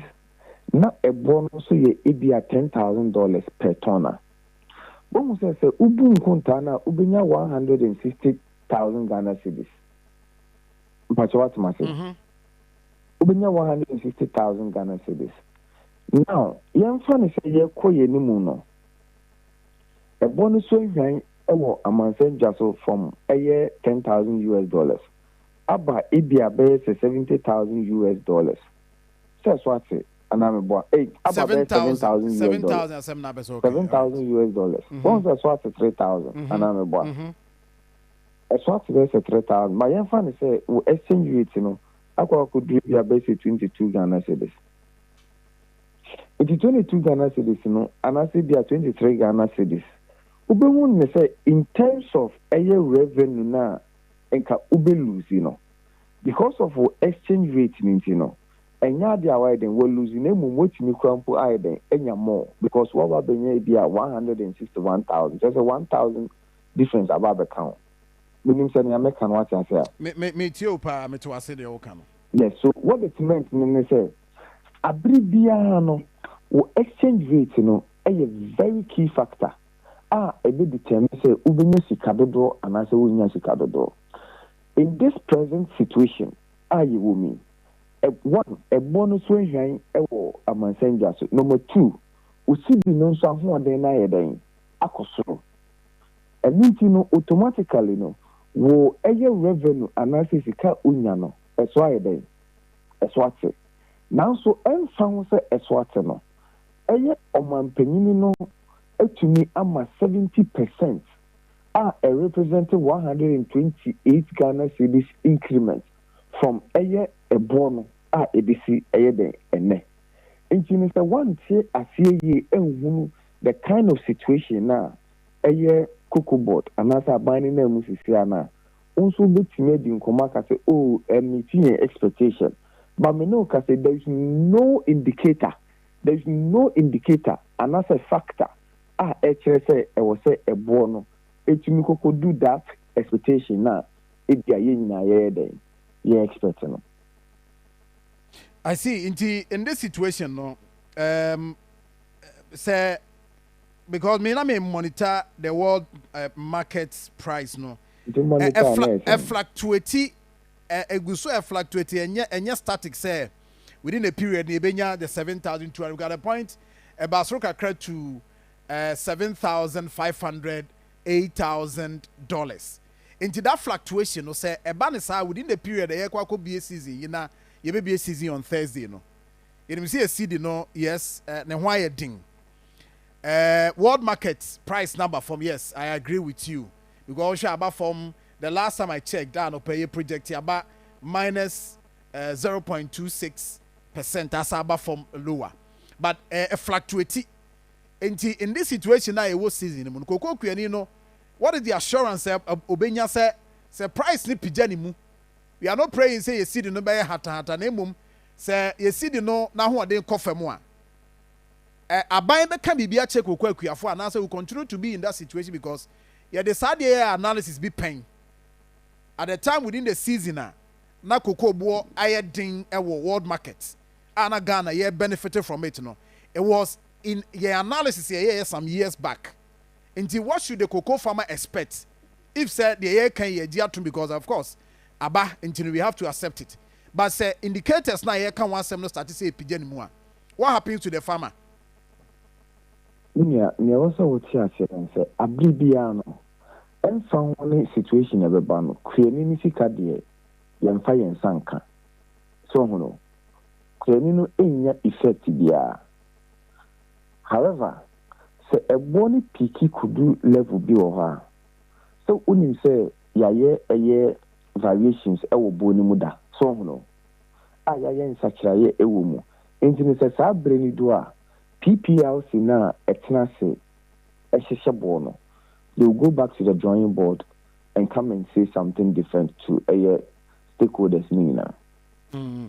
At the end, because I say, share the manifesto, resetting Ghana, NDC manifesto. No, there are a lot of things. Aban can want them say, or the baby incentives, a baby wama kuku, you know, say, oh yeah, Jumano, or be rest assured, say, when, adne ma aban e de ma no e de na season ya yewura mu yi aban de ka whatever that about bonten ho akoko kuani no be comfortable say youth a person or ye queer ebe comfortable so de ho kwa kwose queer yemu ama ene ma koe dia ma no me am da se papa ye se osha impinfo se intofin kwampo enye den enante enu nti no ebona bana ya peja ebo no mu e de amakue ni no eye aban ni tru kukubo sanso se da bi kwani ni sika na mede ama no me pese oyiyi bi e de boka e wo adwuma na oye no enu nti dia meye ne se eye fertilizer na ka omoton makwani no kwani no ento bio ebio no so no certain eye chemicals eye fungicides o say eye insecticides o eye kwani no enda ento bio uye no sanso de free ho a eye kwani no eba na owo tertiary no ebia after first year na President Muhammad Tiani school fees, second year, third year, fourth year no na betia school fees no kokobo da sanso afa sai ni pakọ no ne den ne hoka wonti abi. So this means say every sika bia na kwani no ebinya no kwani no is not making expenditure e wo say sika no so obetimi asave sika ne bi e de aye other investment and say project sai ni pakọ ne den epe eno mani pa no ho ye den ehinhan no e wona brabo ne na setena na oye den owomu. Okay, scholarship there ma who fertilizer so our statement in baby say mobile free fertilizer supply to kokwa for hono me per clarity kakra because we've seen some before avedu baby na kwafo no how won betima access fertilizers no crab be a problem. What is new about this one?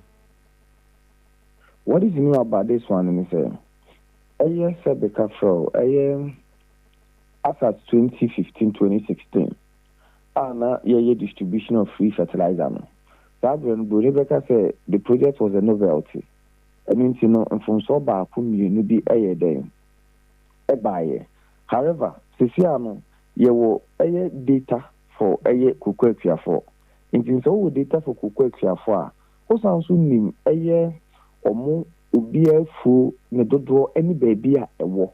Intin say o de fertilizer na kwa unim say aha any osumesi na me de fertilizer na ko na full size eni. Intin this is the number of bags of bed obenya. Into now through CMS no, there were all this information then you will use it. In terms of how I consider you previously no, be minimize. And a model running as in how cocoa farm and benya be based on what and obenya a bag of fertilizer, 2 bags of fertilizer, and it's animal no. Why you hold you man say a baby Open so I told you sir. A japadia pa we know me data no so no. Nipa ni data ntim ye wo the number of a year nipa no 2 acres or 3 acres. If there's over 1 acre or 2 acres say na we dey uhia. Nti no ensa eye oha bibiri emma sa. So where your question a listener once you kuku farmer dia ba say Osin wo die nyina no he is getting understanding but he still not clear say abane ka say sika wo de be mo no ebe sika be show mun crime pa but this 3,228 ne die just all convincing no how be she ni crime ama say koko no yes e be te smuggling so a eno no be demotivate no say on fan traboda. I mean he has to be convinced. This is a listener, Kuko farmer. Minia, I mean, Cassan Fancher. And then Menoka, Saye Casana Payay. It will be a total waste of time. If a Ubika Fepe, a boyabe, or smuggle cuckoo, Edia call a Cote d'Ivoire, and Nigeria. So, what smuggle cuckoo now the quadris is canning the Beman, Otna when ready, no one who son for so. But I would say, he cannot ever or mind gun and more. A new even 3 points. Ahia na oye dey o kan mpacho so hu no because now as we speak in dollar terms Yeah, pages can move from 3,100 to 5,040. To 5,040. And now Cote d'Ivoire is here. Cote d'Ivoire is cadre in dollar terms. Sika Utia ASA. $3,600. $3,600 in order to make you. But you 5,040. It is a calculation in terms of $3,500 now about the compare. Don't say Okoton Kuku no Cote d'Ivoire. Sabi Kafro, and now dear Ubenya a year any value for money. Ubenya any value for money because Usika Benya is based 23 million. Meaning just what matter? Yes, me too, pa. Me sure say listen no susuti panti. Listen no, listen no. Cote d'Ivoire in dollar terms now, yeah, they near 5,040. Yeah, 32.28 no. Cote d'Ivoire ne de near 3,600. And you know baba ye in Kuntabu no ha, 23 million. And you know say 23 million now. Now they are better. That is okay. Meaning, so what's matter? That is okay. Okay, the farmer should be happy because or the koba any na ono jawajo na obeka. So because when farmer ni sikamuno, sabe pepe na yede, sanity. Because now it is not 16 cities bill.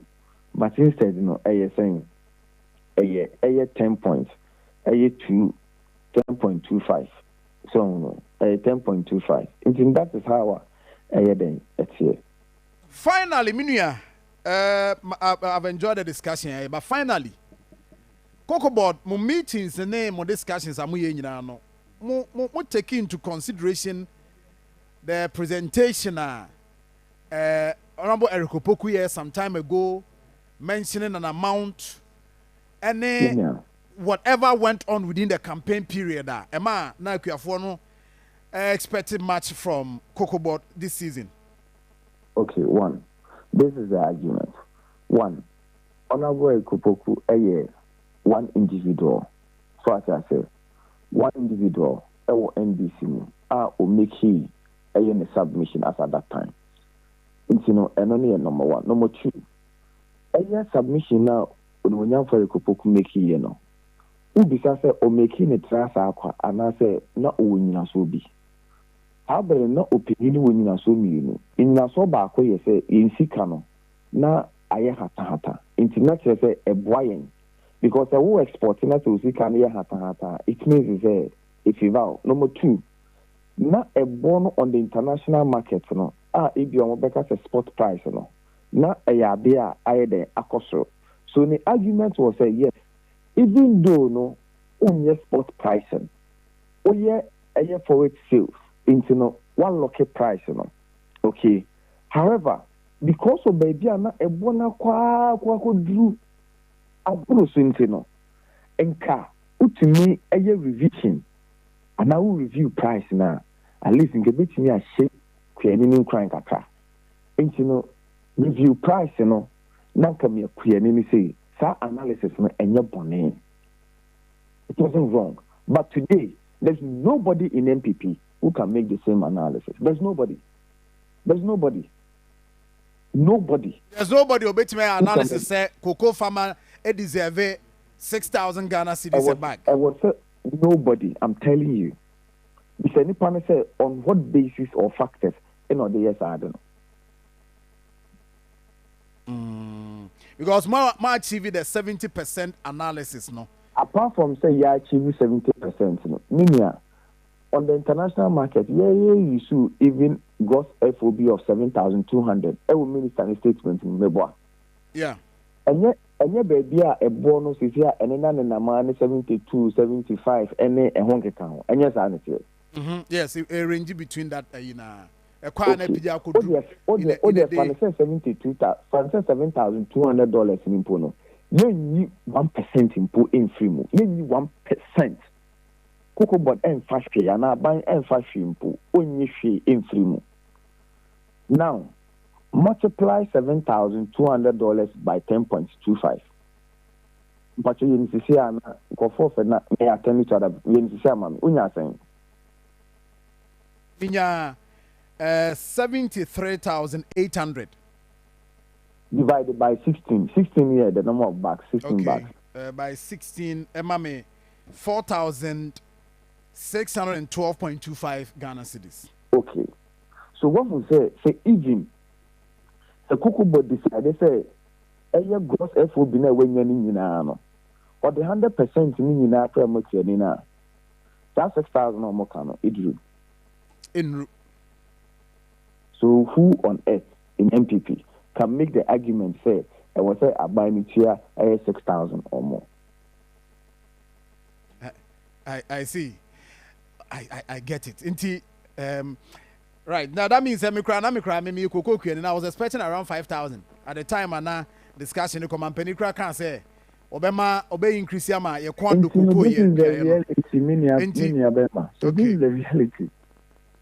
But I likely see a bit me who do see what man penny that and now dan kwaku for the mamuma within the season, you know. A free 3,000 call 3,100. I likely see a bit me who be within this season, right? Yeah, quite no. When we get to the bridge, we cross it. Thank you very much, Mina. Medase, Sam Jerome, Medase PO, head of corporate affairs, corporate communications at the Cocoa board. And Yanina didn't command or pay on this one. Mampani, John Dramani Mahama, Nasamo Kai Bini, Mame M. Fawin Tumumau. Then we go into it. Abraham this woho. Na cocoa for Enya Nije. Your mom fertilizer free. Your mom unro free. What's your cocoa now the qua? A 1 year chauka near the bonus account.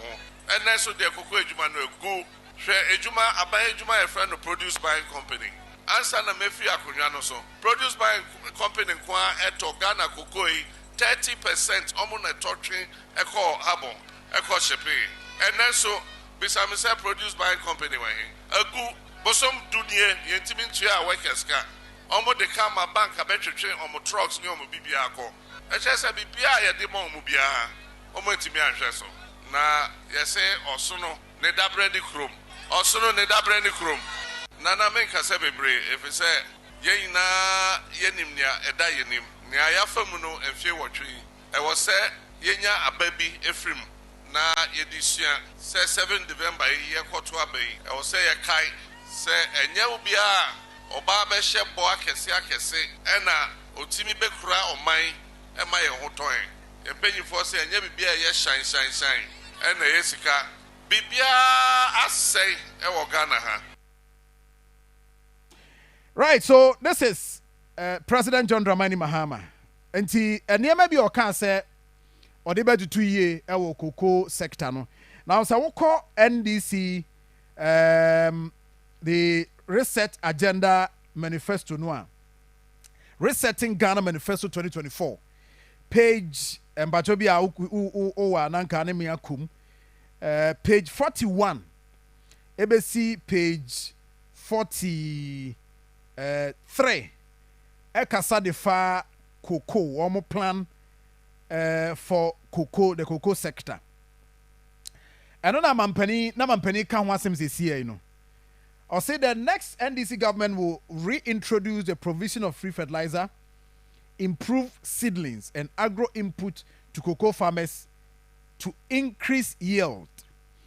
And the way the first one, or say fertilizer, I chane kwa for benyana kwa, or more the beba.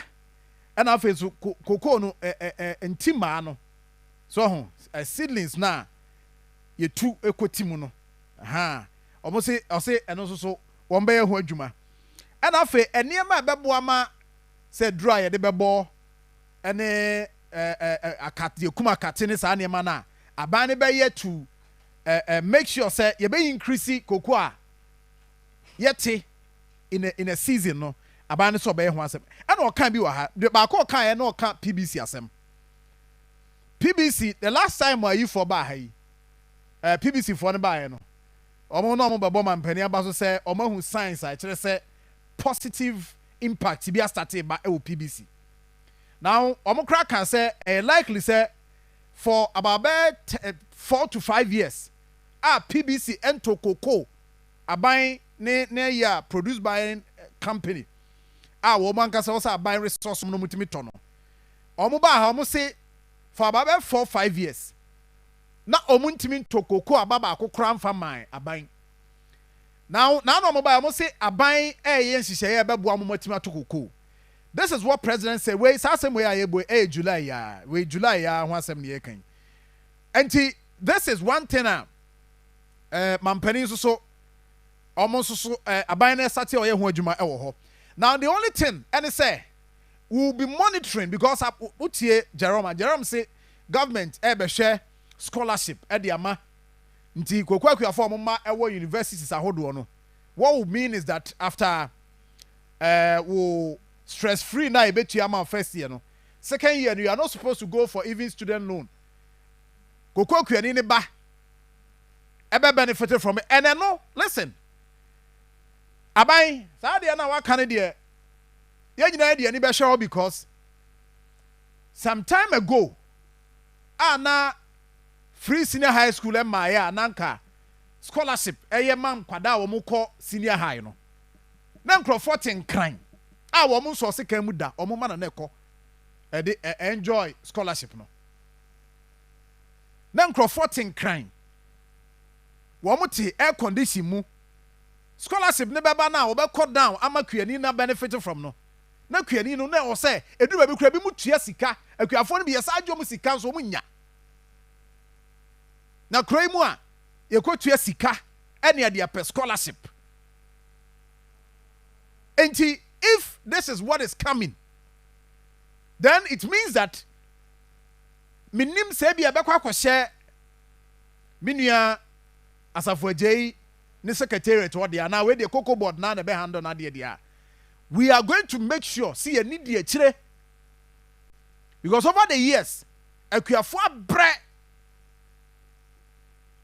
bro ye can cocoa scholarship and so be kono na papa na ne ba no wo enjoy scholarship no wonim cocoa ho hwe yatenem enti that is it. And other areas I say they will wage war against the use of cocoa farms for illegal mining. And who say no mampani? How you have to pay critical attention. You see? And until na mami busa Jerome say, "Edia de bema kuani no, nenia just say abayama me 3,228." T4Geo has been growing cocoa for the past 20 years. 3,100. Proceed from the cash crop. Edia ne bema nani anje. And wama say yen border countries are ebi ebetimi asmogo di akono. The value in terms of cocoa ne buonu wo fam. That one we are going to work on that. We are going to work on that to confirm say I am not saying say be motivate you obi an person wo hwe say Anthony Afako, but the Jerome kan no we fact check that one. Say be ma Ghana for atiase. And another thing is that edru ba bi no now the idea was that yentua cocoa kuani ni kayi na say papa ya wo hwe Facebook page see ya wo de edru amanfo so ane aka ya no ene akwakofa video we aye boy na cocoa bo enye motivating enough enti wo se mi twagu nam de atufam agudie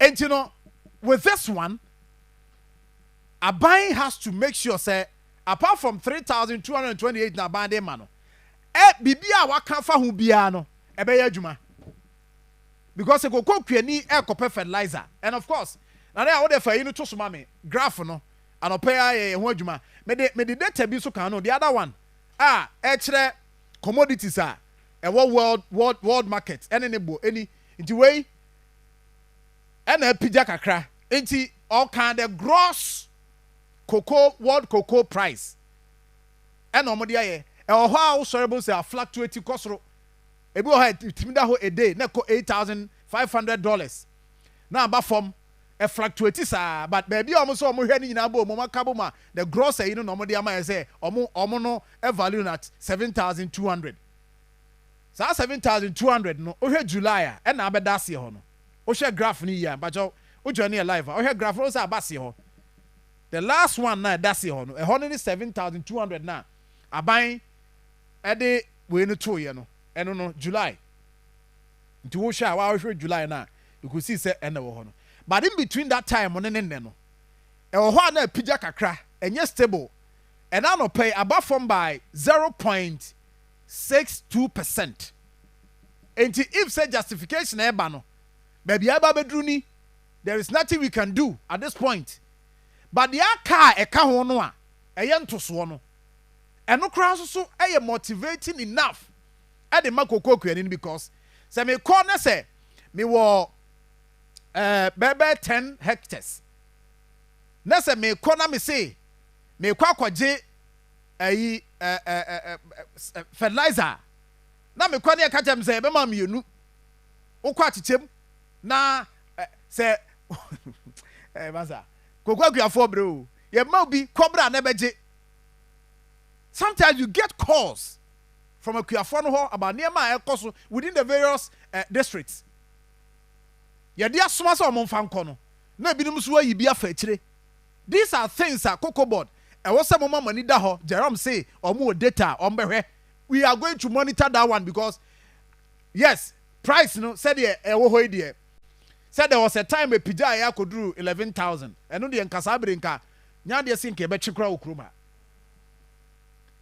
but we are team about format to this point and no mama analysis say almost the 10.25 and 10.25 no womo dia but you see ya na dia ba ko pa ha dwene say unse figures bi ona ya kwaha ne edwetwa ha sa ne akoboa no na aban so benefit from it and this is it and now we share how we fluctuate now then it means that and they for price na mo dia man no yate yani nye no kwasem pa ne say enye ye de na emo de niema bi akan ho a saa niema no mo hye ebo se eba beboa kokoko kuani ama ni age if I do share manifesto ni mu a wa mo kan se aban ne kan se obeboa ma ayi mabunu do a wo do de ma kokoko no omo ani age wo nti se me ye me kokoko fuo na kokoko fuo na me ye no eniema bi wo ho ye incentives bi e ka ho a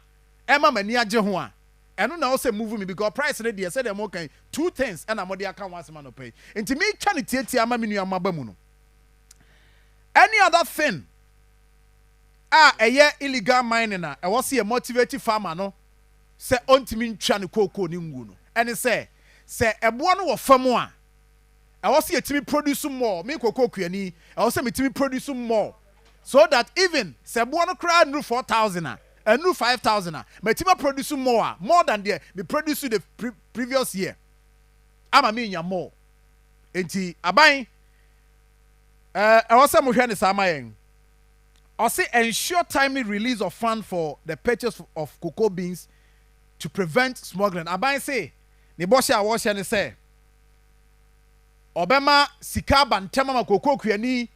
Debi anya fe na obekona kratch beka che ne say sika mai na ya kan say no manene mi ankasa mira anane Stephen anane Boating oye president edema Ghana National Association of Cocoa Farmers mira machi Major so mira pacho se bibia boko de ye ko another room ye so ye ni na mu bi me kwa untintina no pa nyina ne se me nsoso me cocoa kuani o na de abai mo je ne sei yo metia etiefo a wo mutie radio in na yenye kuafo na Ghana National Cocoa Farmers Association de yenye ne hwe yentia yenye ne hwe no pepacho utie me bitio pa mira yentia yenye ne hwe no ase nyina ne se o se o de 70% FOB and o de amayen enyem fomso eno na mra na kire ejite se wo ma yen hyehyeye dia omo nhwe se dollar na yama na ba wo susu se odi reti sika no omo nhwe se benya impact e wo system no mu ejite yen yakuafo sika yen saka we no and India air reflecting what dollar now or the yen you know. It doesn't match at all. Eti edoni yenye eti yendie yeni bibi abeka. Yes, we are taking decision. Yen decision is say now we are going to set up a board, and that board will negotiate every cocoa. But they should register with Ghana National Cocoa Farmers Association so that we can also fight for our rights. We negotiate cocoa with Cocoa Board. Cocoa Board is a second, third person, so that he also buy the cocoa from us and go and sell it. Otherwise, offer price and I say tax and to at the end. So this is my tax, 20%. Whatever the outcome is our business. Then any other this amount round our walking. And we will be final. Then sir Obekasa Wabetu Otumu saying that $1 no the rate at the end the impact no do we get the feeling? Mbacho, I'm done. Mbacho, you are done, but also means me me. What say impact dollar nowadays a year in the calculation no? Enya no. Ehono me bese me tia. Impact be na kogo gwe no mbese munya. Impact be na won so ese munya eno ma na dollar na aba form no eno ma na e wo se so che e ma ye yam fan compare or they saying cement. How much do you think cement should be sold now if the dollar has come down? That's my point. I see. A good point. That sell the dollar no yet at the makoko kweni this amount. I also a near makoko kweni yesika or the tonus reflecting yes sir. Yes. I agree with you. So it means that sa sika no aban de abano. Abano animal edini ye and I niko kwakuafo edini ye. Me be see a separate here no from whether say dollar no name impact ni dunya. Me be say me tira o say sanko ni ye di ni ya anka yen ye nyina ho nsan kasa bi mu. Why say ye nyina ho no en kasa bi mu? Enki yen kasa bi mu because prices are ewo ho no mu a ode ye enoma no. On say oman no constitutional measures and answer acts when you come to cocoa sector.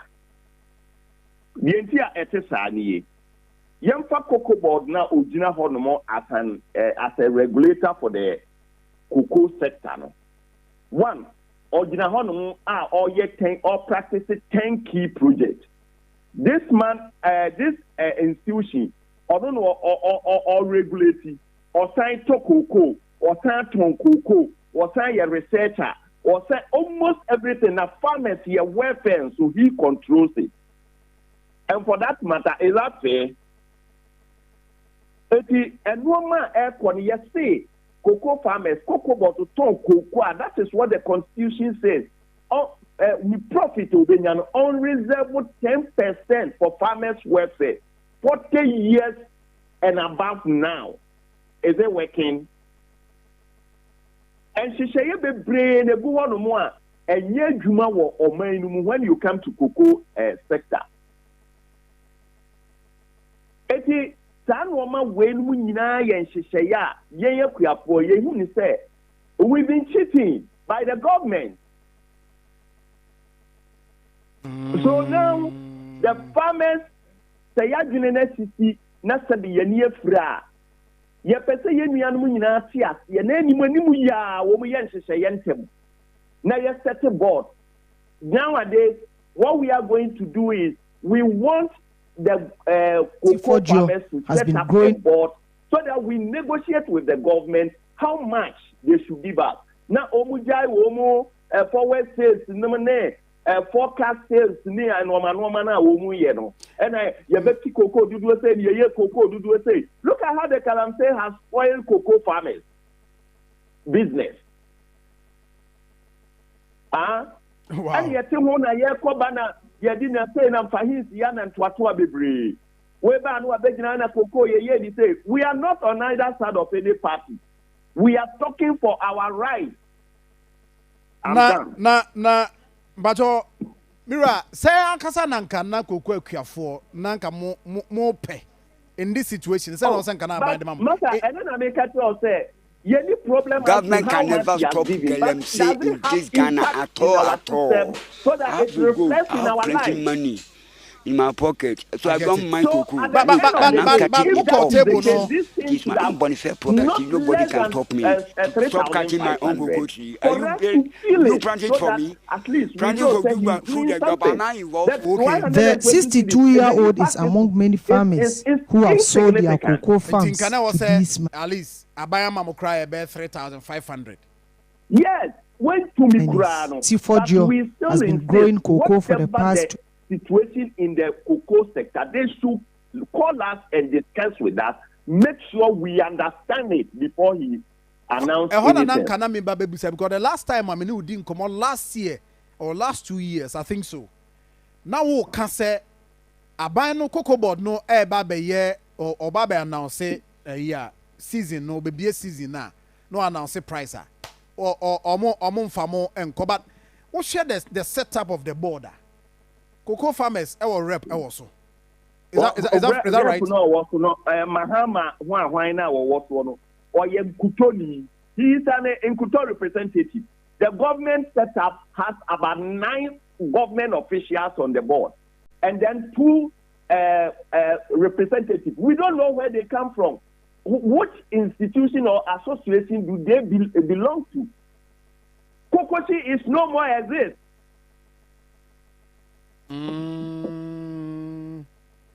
I see. Into a cry by crown, need any idea before this announcement? No, we don't have any idea. The representative of cocoa farmers, we oppose to it. Now, say we share criteria by you, so I buy the near maybe a shassie. We share item 19. No, I'll see beginning this year.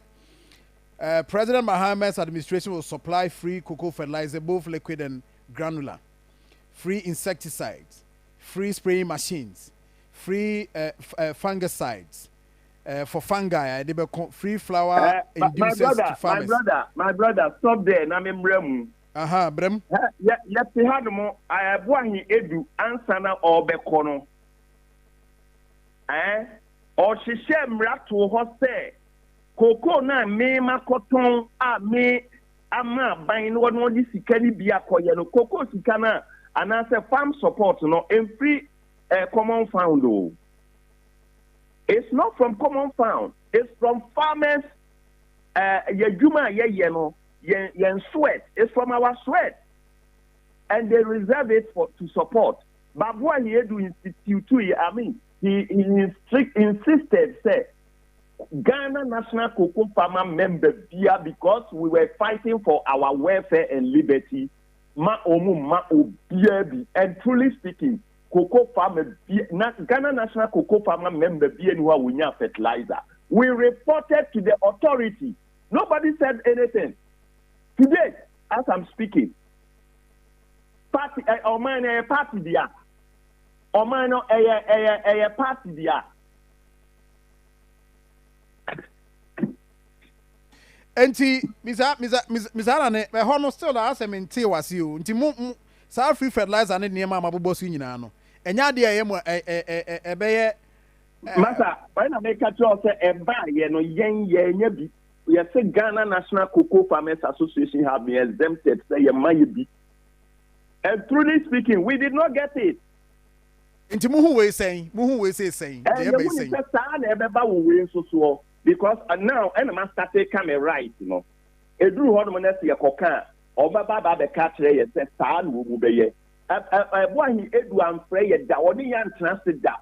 I said, you all con or catcher to a Jayaka. And truly speaking, he left a debt of 32.8 billion.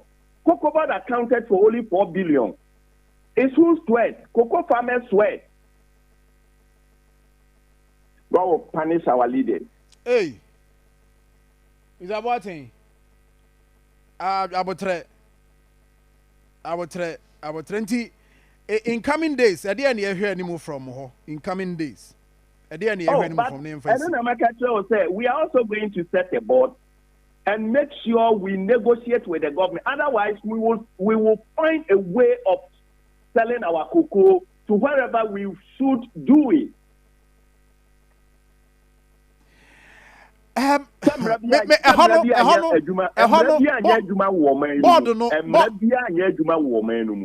no the no awoka no.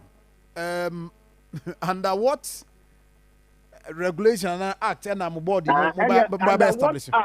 Under what act and the buy say cocoa board sticker ye de man on the profit no on for being your welfare my 45 years now under what act? Basa no dey say Basa you refer to the act na much more they are buying baby also more they are buying for more than afa. The act any baby adne so oni see any ska obi ko wia cocoa obi ko yes smuggle the free ha come Ivory Coast any at neighboring countries ni ya China car no kwa and ye babe display. When we say ya chi obi am ya kire say as soon as you bentin ye am go ba ko wia bibi an idini ene nanimu nyina bo ho no fitaa na obi ehu di pako a woye. What will be that? And so ye ba na ye de abehye ye akuapo obu fine na wotika ekoto cocoa or the saying 100 baht at 3,100 no akọ high car asa akoto fuel ni ade de akọ Ivory Coast. Yet ha no mo galamsey fo koyi ye tutu ye cocoa ni ye no manyire gu. What is a cocoa board a support farmer ba ko say me ne na court am yakọ prosecute ni padada. Okay. Let's finish it up here. Thank you very much. Fano Stephen Ananebuatin, or President of the Ghana National Association of Cocoa Farmers, and on here dim komono. Na yebetwaso. Na yashe. Now another thing and also about a yes and society about cocoa board. They say abain say cocoa board de road contracts. Ekoshe ehoma osan no. Eka bi egugu akire. Enye kaketwa. Eno nti no say cocoa board obeji cocoa roads akwan na ya ekose cocoa board ase no wojigini nyina for the Akoma Ministry of Roads and Highways because a car mini cocoa board ni nyina no bebre na cocoa roads ban ne ba cocoa board also pesika no sign contract no sign way no or releases fund we ni ade no sa na nyina to take pressure off cocoa board no aban say he say oyi cocoa roads nyina de akwakoshe roads and highways ase mini abansin kuma ha so on the cocoa no unim na basa enim that should be asome ye bi that we have be on enche kwa ene chase entem na fai kuya ye de ye oh ye kuya ra na me no emuaye no so manage ho pa wo de se me hwe se de ya na wo sidi nkomo no a emuasem ye ode pa emuasem ye ode pa ntino yes oh yeah emuasem ye ode se krantie no mo ne otwen no mo ne oh yeah ba me de me se me chase se me ye emu a metutu omudin oh ye emu abeta tutu mo ni din se oh me di better to am so men say ni ma fa na abo abe na oyen now before so ben no ni din oh there be science akrantie a me pedi dia ka no chuba bia we akrantie ni say name ni you you see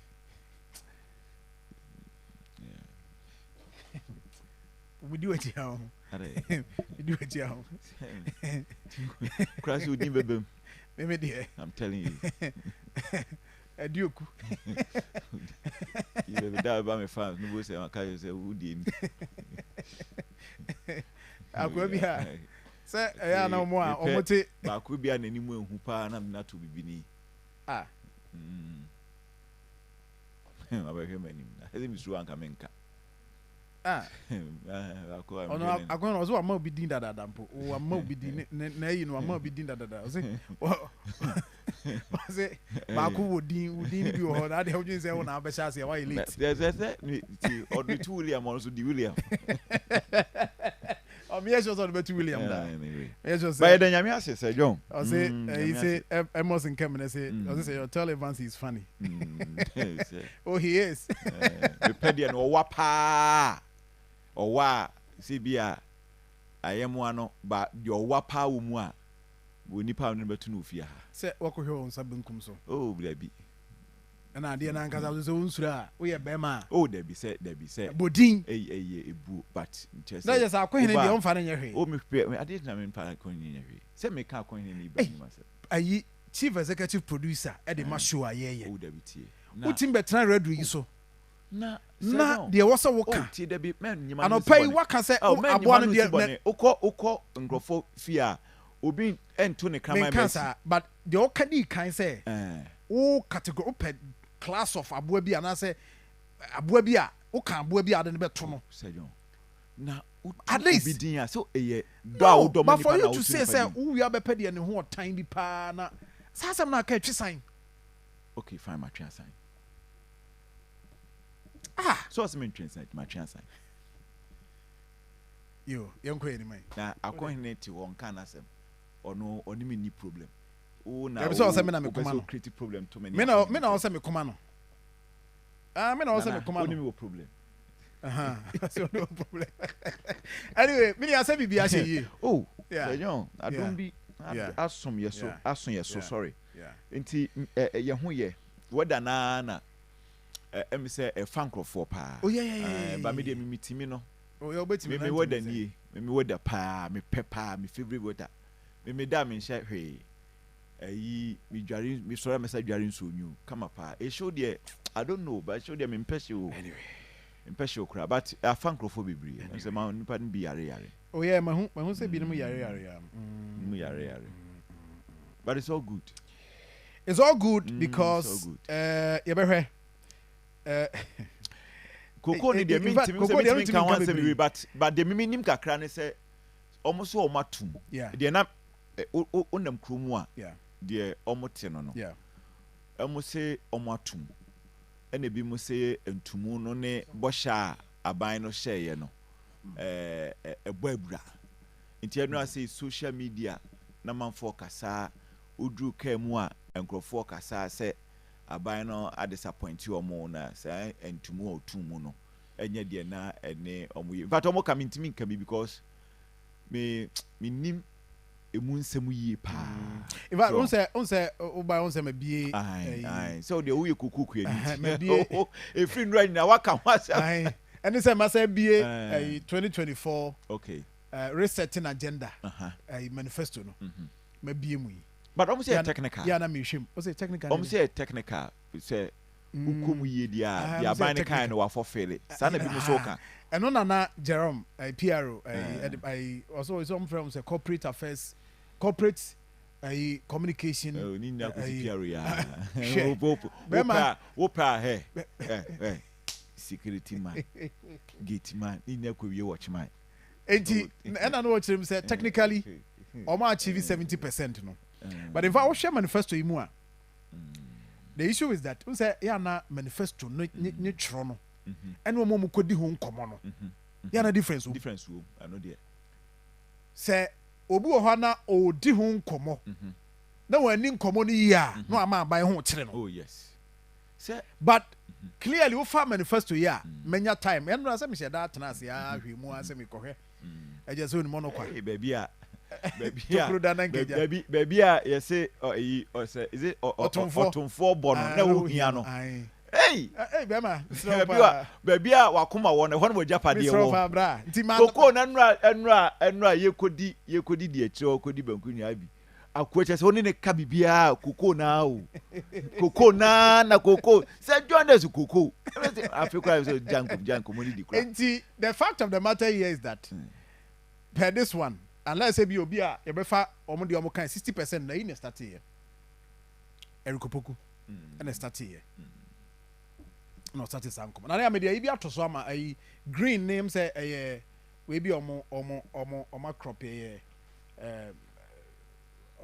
say a term there omo grade yo and a crop so crop omo dey we ato as anom kan crop it mean grade and grade grade okay good and we no so IT wo nyaade I know dear. and I say we are now Ibrahim the IT one no so and say gram say me hwe na use our IT no de adwuma pa on the say on oh my ya e kire dollar percentage whatever they say the other one and I know on say this is it cocoa de ni they say palm oil crown so anybody no you come on but anybody even though anybody cost but and new cocoa cotton there or rubber there or but wo hwɛ mu paa dia commodity a ne boɔ no ɛwɔ soro in terms of dollar no yi ne yɛ cocoa me boa cocoa ɛna yɛ $8,180.60 and we no kyerɛ sɛ na meka no dollar no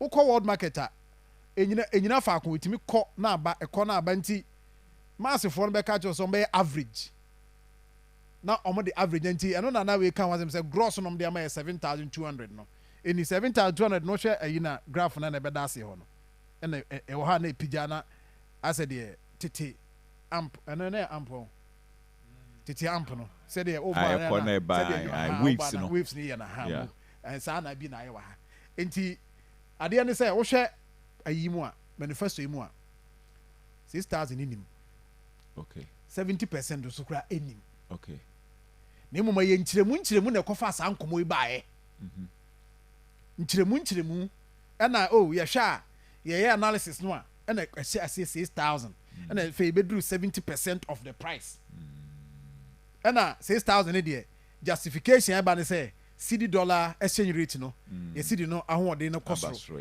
ɛna cocoa price world price nso aba fam nti dollar no ba fam ɛwɔ exchange rate no deɛ no na price ɛwɔ world market so ba fam nti no 70% ebenya ni ɛna ɔmo de amaye ba ne nyinaa no inua ya ka ne sɛ yɛ hwɛ deɛ bɛkɔ koko akuafo so mbɛte board yeah Ibrahim deɛ ɔno koko ayi o so deɛ ɔno koko ɔna kɔfa ama yi ba yɛ ɔno ana kɔfa Ibrahim man no okro bɛ so good morning bibi abɔkɔ deɛ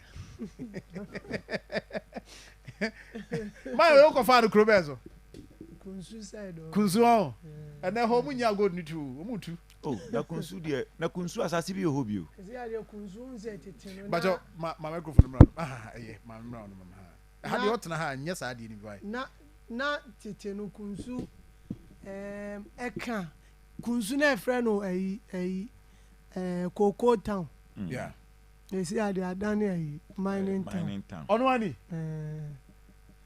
ani aha no time I was asesa na bi unzi e story na cocoa board mpeni mfo ankasa ko no wa omne ne kasa e na was see de asachra asase no kura no original de free galafo no na odi ayeku edu ono no why desperate you see because na cocoa rehabilitation na ye kan ya be promise wo but na area omo benefit enti uko na wo hwe ne nua na na ase ayemre entimi nso aba papa bia enti man yi ano be so no na ska obenya ina akra maybe na enru ayi 3,000 mewa oboka e de fet ni no ma enti no hu ni say so obi abe ofa ni 50,000 there and there aminje mani pano na onfanye ne gala na menso me mfa emufa emfanye de ba wonim se enano no bi kan se mi kire me se good sika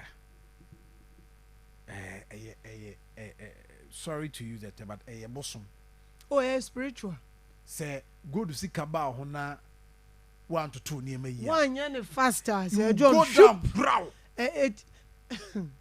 you know jet as a shop na eko enti dia onimi bi dia tie ne say good sika no see I say cocoa sika ya oni mami ba ode tobo menkasa na menya adwen na oni ko kase da bia na se de meka nyina fa so bia ni so nti sa no betimi adum mic no yo mate gold sika no eni cocoa sika no difference bia ni na de tie ni ye ankasa nipa no especially before no ye wa adwen bi wo ye like ye wo suban bi wo ye mu se John se ye frɛ bibi ye pɛ na ya to sika enka ye mainstream sika no se bi sika bi abosom yakatua obenya ye bosom yakatua ye bosom adwuma any other sika bia ebe bia no ya na eta na woof money a woof do yes and the sika no sometimes sika no ya na we lucky a so chan bi a obosom ye de akatua so se bi Ibrahim ohoi na obi pani bi ahia no so me pede we a we your report me pe wasempa ma me nchemu ye na ha no obi a dua kwae ne se bi a obi be ma adamudie bi na adabi nye no ho asem na meka ebi Ibrahim ohoi odi we no report na pani bi ahia no me pe wasempa ye reporter na chese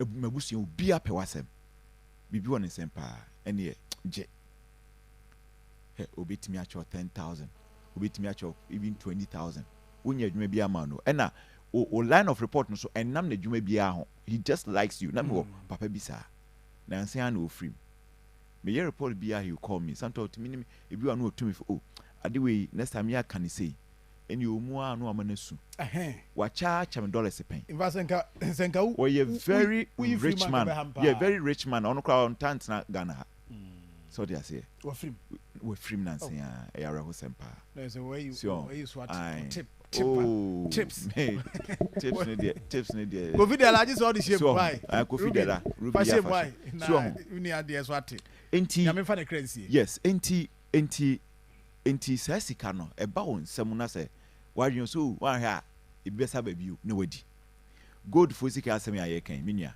de tie ne se sika ne ba hye oni nti no ya na because obi wo ho a waye gold adwuma ade aye niam yi pa loto ye amanfo twai obi si loto sika yi ni obi di loto so aye japade bebre enti e wangasa wadwen no koko sika first ye nana no ebe ya no aware bia kan ho eba ya no aware ba kwa kan ho so gold ayi nipa ne ba ya no scanner ba no asa ko peka ko toka akra manege iti because you say we say nya biu na sika no ayin basa iti na ya na ase ensunsun bi ani ba bia so okay wo wa bosom akatua akra woje no se bitom obi wa bosom akatua no bitom wa na ene se na ne refi se eye bosom akatua wo se o tibi de to ba bi na for ne dache so why never say nti se why invest in year and the asem Ibrahim to nkomo no nti papa no na asem no hiam je say no was in koko no was kwagina de free and say after that no koko board every man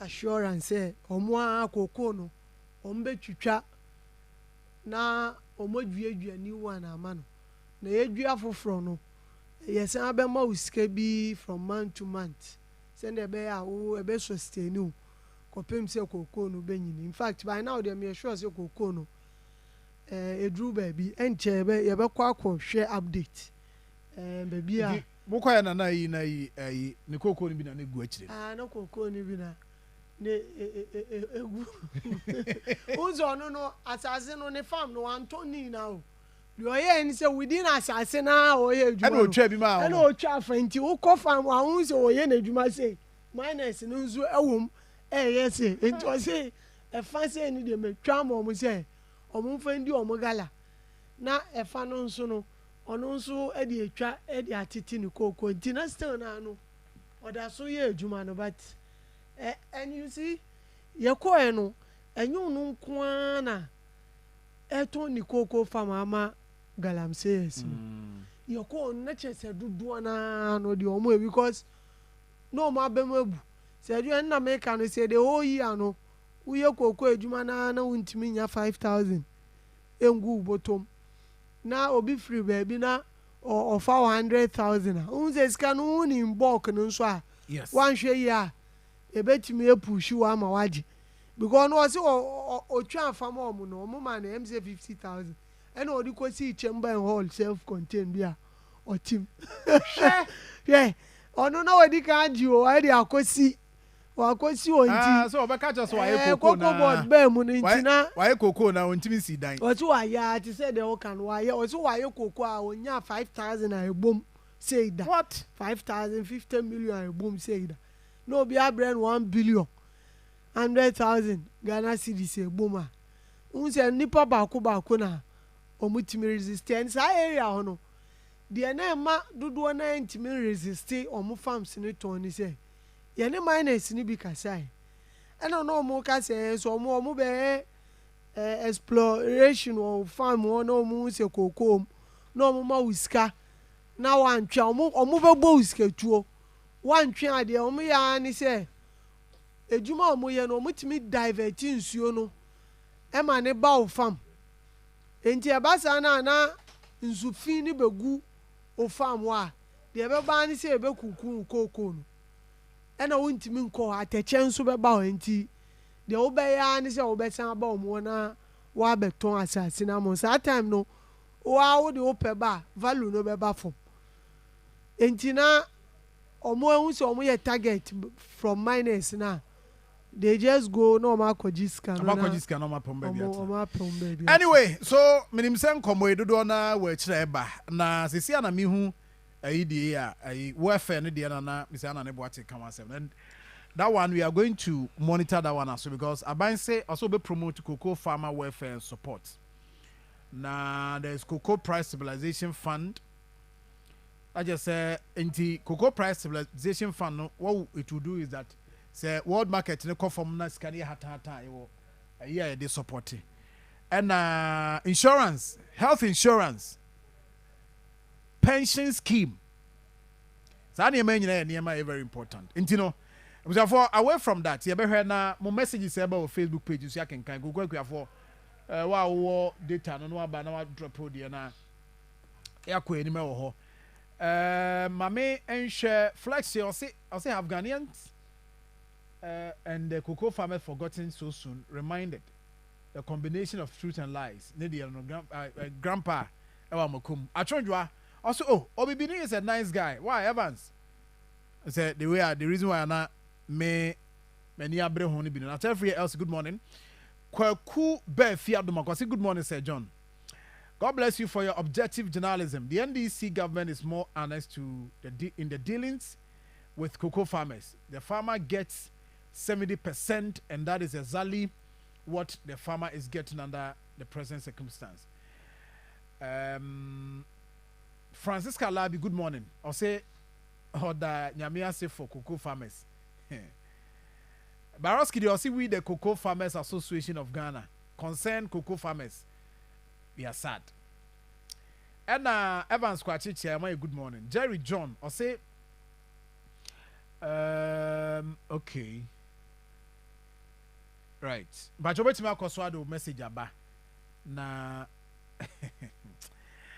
good morning, Sir John. Looking at the PRO's arrogant posture. Don't worry, sir. From here to Abidjan is not far. To export our cocoa seed to the Ghana Immigration Service be prepared to receive bribes, and Cote d'Ivoire build massive warehouse to hold our cocoa beans. This year. All right. Anyway, Grind, Derek, Abbas, Munyina messages or how much I Gideon, Guido, say I think the farmers have to accept the offer since the exchange rate have now moved from 16 cities to 10.45, making government losing about 5 Ghana cities. Okay, Nidian so and Gido, good morning. Minia.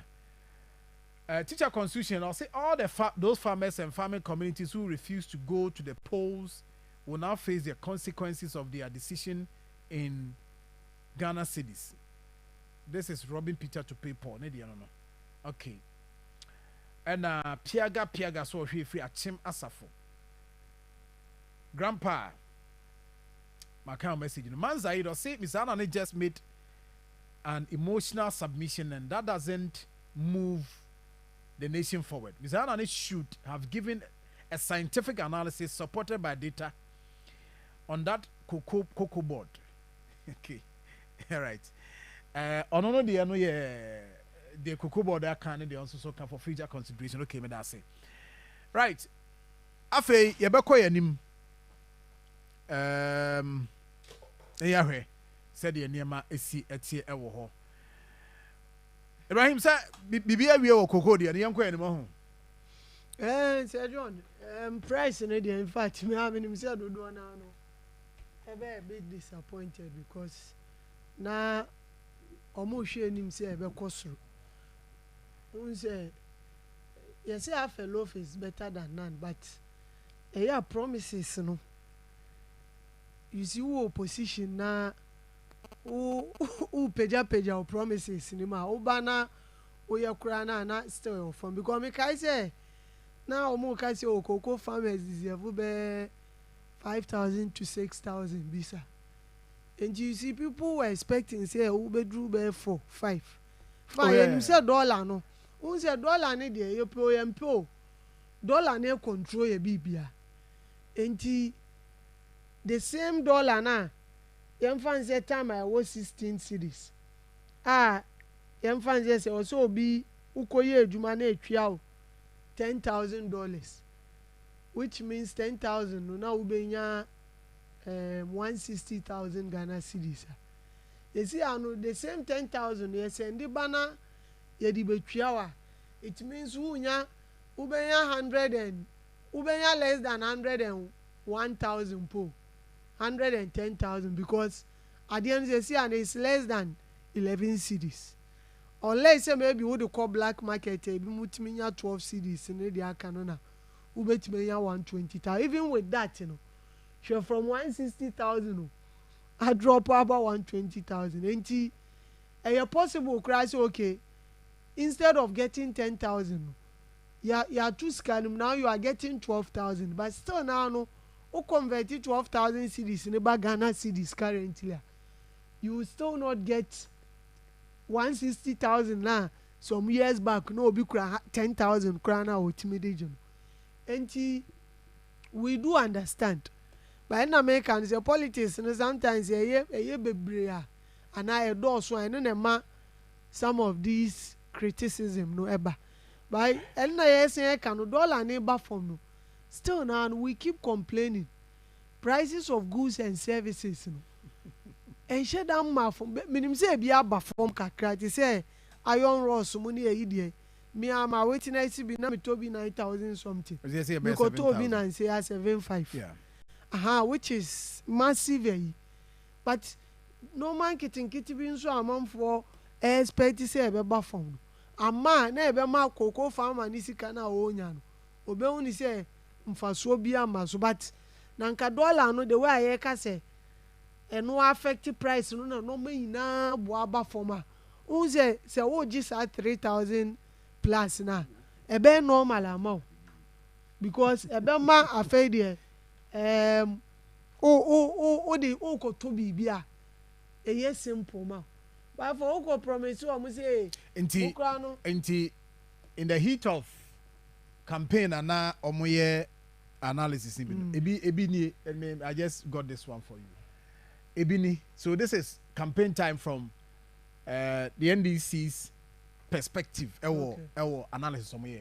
Until you say item 2023. I must say the afraid you need unimibi. Me see for mono. I like me can't time before say we na NDC analysis of me and say before some be free power. Okay. In 2016, 2017 na indicators and they might go into calculation no say na net year and MPP by 2023 2024 as at the time no say na no so tie woni mi see form no and a mic edeme fm ye pa nti o man ye very simple mami so nso ye koku mic ai bagdua na ade no mama ti ase very simple the practical way dey na mpese me hu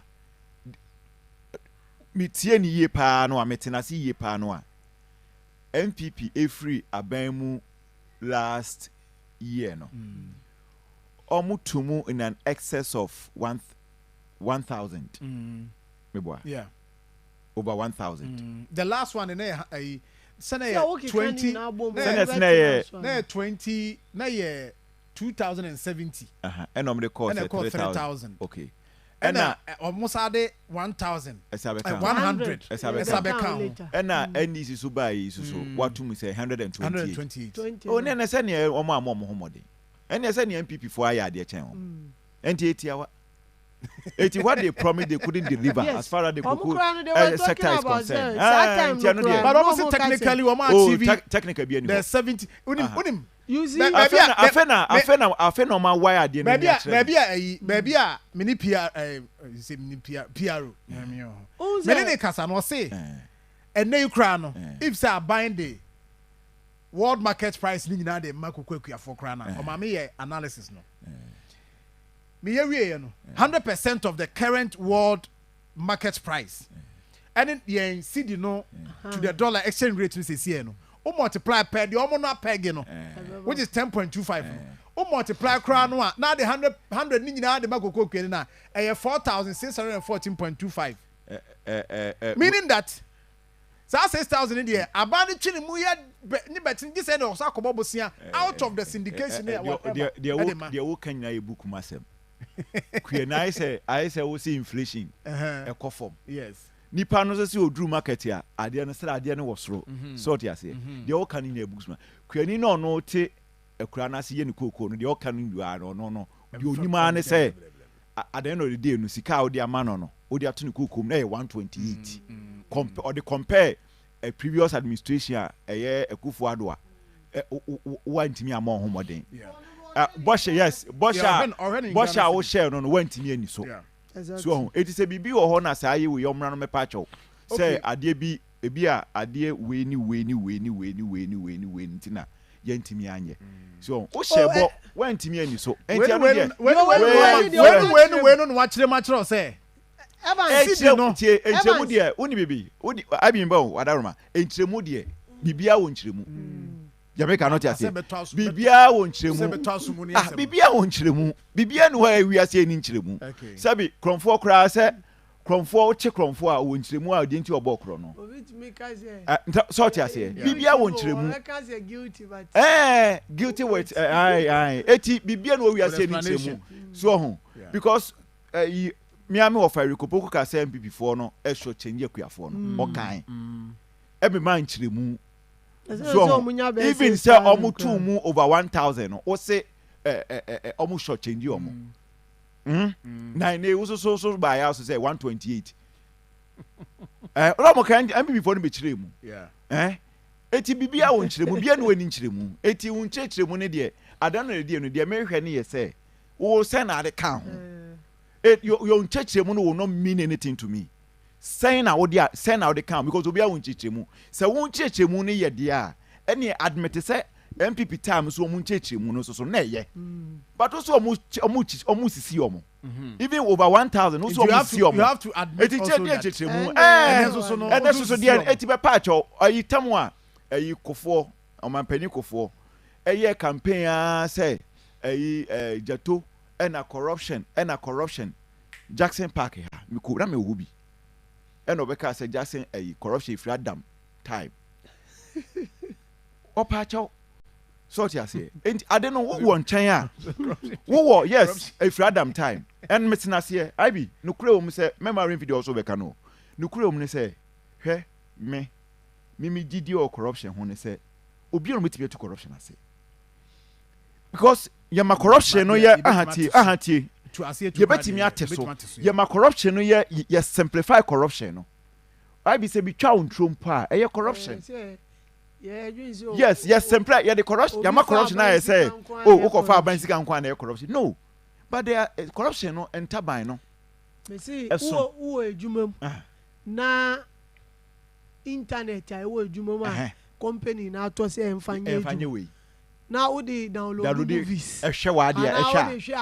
corruption job related corruption anyway eti ade ne de koko no oma homoden as it stands now ometwan omedi tro omantimi anyo womomra no mebe pa cho say ade no explanation bia no wa bia bio the explanation explanation be anywhere be so what you say no I be so I made that say o ma me oh the all kind of no you see Mike explanation need there no na me nyante ase yi honestly eti me see what am say because me sabi o you na me na wo kokoo there but na me ni near chisa se me ma me wa ha na mo kan asase bu ya ko betimi aka bi pa so eti na me because my confused eti me do down na me say Mike so ka na me say Mr. fa de ne bra from na me ntia si e de asem ni na ne say now since enra no de ntia aban no kept mentioning price increment in dollars because we share dollar term ne dia 72%, which is quite significant. $2. Nazo koko no ton what's your hana ye ton bibia ma ye no dollars, but you see we share dollar term na quite significant. But you see at the end of the day obi e hwe de ekoni bottom enti wo hwe de ekoni bottom only say 129 4,000 enti ono no wo enti wo ka bibia explanation wo de be man bia no e na make say na nka dollar no cedi ni gains akosoro na e wo say we no price na aba from because of cedi na enya ho de no ena na nka bibia goods and services bibia maybe adia na no maybe amo ana maybe uto no is 600 and there 300 eno sa no kwani ni nya sa 3,000 eyi na onim so me expenditure no kra no say see am expenses no aba from because can no ebetima to ABCD which na anane there be say but en course ro e ba sa dia ko betima adwen sa that is what I see anu they are still spending anane boatin kan wasem say o say eno kra no ye justifiable e o say o nse no ma reflect on no do to so say nka ba form exactly because bia na make I say me na me expect sika bi dia ya dia sika no e drop ye no obi sika eja na that time no me je $5,000 biya there me calculate by 16 na me uni say 16 me o say me nya 80,000 say John afei sikai buy that time no dollar na bedru 10 point something uni say ba 9 kura o e no me twen 10 point na the same scanner unya 80,000 you are now getting 50,000 which means we lose 30,000 unya hwi wo fanye we lose 30,000 and no man na wo de koto no na yen santity so meaning e was o ko pay 30,000 wo ba bi edi be shem by na nka 50,000 na no man na me de 80,000 ne e to no the same 50 no betima to ni na ama me ama se bi kura no me ya coins bi a hye me botoma na nka me calculation bi ana ma ye da ho pa Treze calculation bi ana ma ye da ho pa no in fact I say me there some can say me can me the 5 grand me the 5 grand me calculation bi say kan ya ka kire amanyofo say enema bibiri o ho a politics in the obey propaganda ni the obey but enema bi o ho a ye ma ye nwa ye ni hwe adia adisuade a ma fa free your politics e wo Ghana from 92 to date say fuel ye mfanye politics cocoa ye mfanye politics energy ye mfanye politics do you know why energy say galamsey abeka ho ye mfanye politics senka over time wa na kabambra ka mecheche bi okay the entia ye mfanye politics ne say menkum say oso ni bre ye entia mfanye politics ne say enema sa miensa we energy fuel and then cocoa no external influence. Yes, dollar. Yes, external influence. It is a opposition here. Na so ma ban mu a unnim de wanim etie. It is a opposition as a ode and you know, and say be a unim o. But because of vote in it, what the politics. Afo bedru na reality a catch up. Right. So, Garam says so you find your politics because who opposition obeka so nya hwe ye bai be hwe kwan yedem befa so wonka se bia obema na tu ye bai ye be hwe kwan befa so no akwa akosi so ye ba ye be hwe se modwuma no be anu ma ye ni afi mu ba no mo se ewurem no mo ha mo wo so a wontimi ye den enka ntom so omunyai so 80 politicians na manyofo no en MPP ewo position omo so mfa ntu omo hofo se sa ne ma nai we no emo mo fa nye politics. Medase, thank you very much, Evans Inkum. Medase. nti see no see the ayi beba ho pa e fet no because me nya 5,000 a or say mitimi produce twice the ankara me hwe animu what you say say me kan what you say me ma mo kwan do ho or say me produce more than the nanka me hwe animu because me imagine senka anya hwe kra no ka figure bi ananka me nya nam de figure na multiply 5,000 and the whole they say no the akoye no so almost some the fertilizer na be free dia mekwa kope bi na ma apply na matimi anya 2 times 2 of the me calculation e da ho no esa de na ma boka omo de na omo tons omo krom season them so mo na I was waiting senka because you see omo de no ko enim bebre sin e dia eno na ma smuggling no etu ontwa no esa na make kire yi because but price you know e be mfan say 100 cedis 50 cedis una no you no risk send and you see omo smuggle cocoa kon de bia na ebo cocoa farm message cocoa farmer no o iska say o de obetima smuggle because o smuggle na unye iska ya so smuggle in large quantity and a business guys na omo be to free omo na omo smuggle akọ unze dru time bi ma price no e no omo na difference no kra na 100 cedis Evans your calculation on me fa phone no ma honya ha Mr. we order we wouldn't so when e breme okay maybe a calculator no okay Côte d'Ivoire say omo de no ye per kilo eh 3.63 US dollars 3.63 US dollars okay and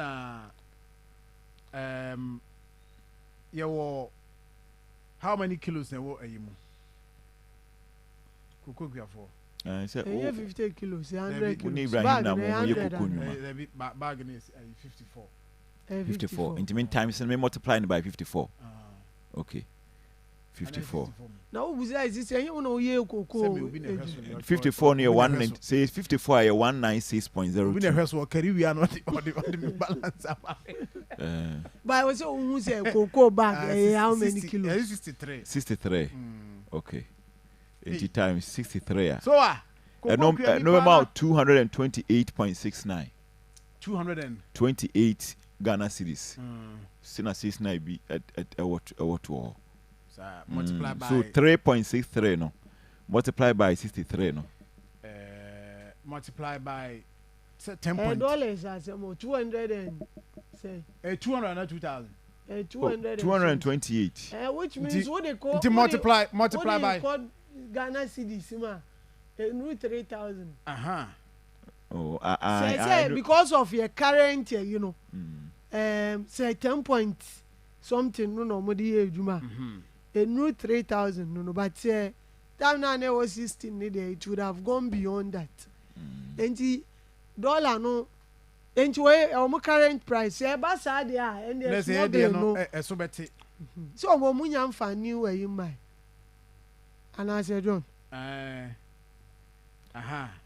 the attorney say 64 64 kg what you say until multiply 3.63 by 64 ubenya saying meba 3.2 we say by 64 no be math 232.32 okay now cocoa board that peggy we say 10.25 on multiply by 10.25 hey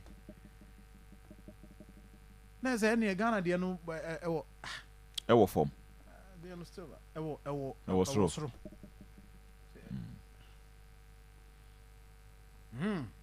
and now senka ye pick cocoa farms bi na ke ye show ni free hoba but 64 a bag is 64 kilograms and Assad Côte d'Ivoire de no mo rezi no omo ede aba yeah 2,200 CFA francs no and all the core dollars 3.63 aha and kikabum make ka dey na emu mu okay inti ade ne dey tie ne say Ghana de no e was ro kakra okay which na you try to defend if anything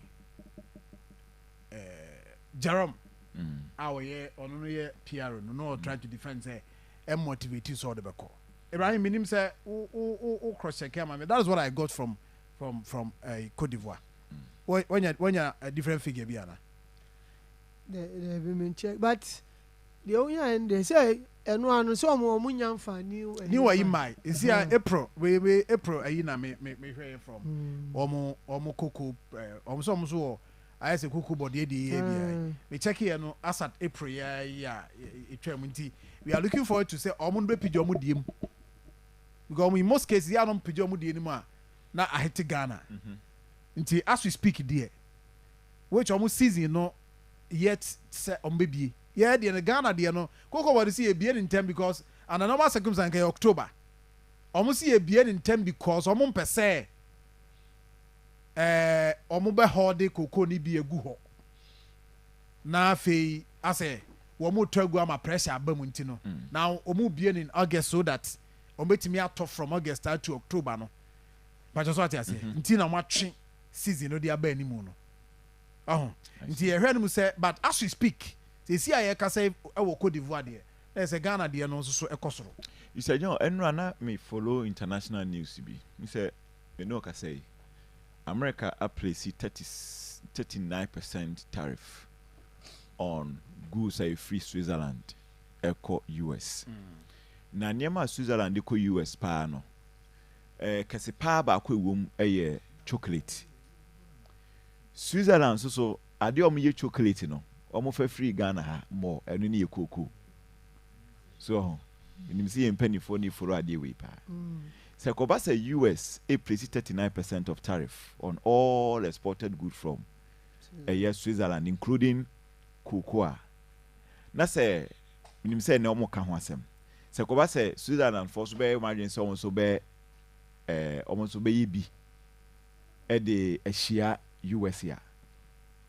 Omo betu omo cocoa mu. Omo betu omo chocolate, omo chocolate bo no. E wo say kosoro.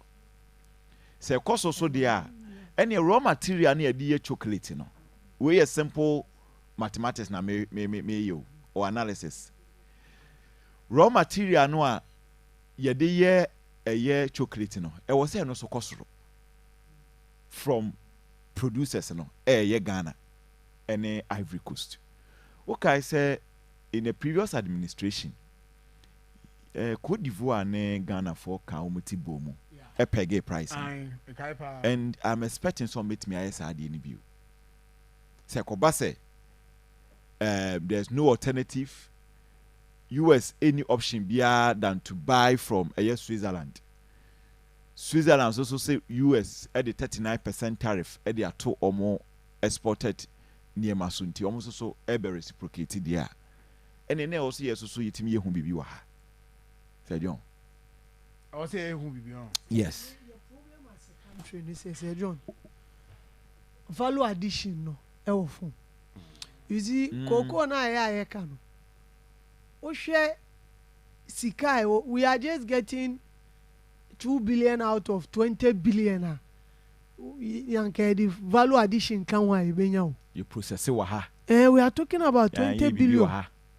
Yenya 2 ade a wo na wudua ye ho hwe obi foforo edi ho mfaso 18 billion times sen and it's not only cocoa cashew nso kan ho normal etimi cashew no say John enti edruta enti na MPP ba na omo kasefa industrialization 1D 1F no na some of us we were happy and him say the entire business community no now we are happy because you feel say when we start adding value to your normal ye bibiana ye be yeska say John ye oil cry ye tu no uye tutu nuro na o de kwa ma na oni na o ma refine mi wa ya oto ho a ye ntimi resource yin hwe se ebe na ya ko refine wo na ya san beton ama na and abra wo ye wa ha you are getting so many byproduct wo mo unya gas unya byproduct no do so be na say na no mo se toy o say ebe dey en say yin si ana hwe se na me ka se ye bibia no who say and it's not only Ghana, Africa. Ye bibia say we export the raw product. Na ye mo as top finished product no. At an expensive way. Share chocolate aye. Unim say Kings by chocolate na ye in Ghana. One of the best in the world.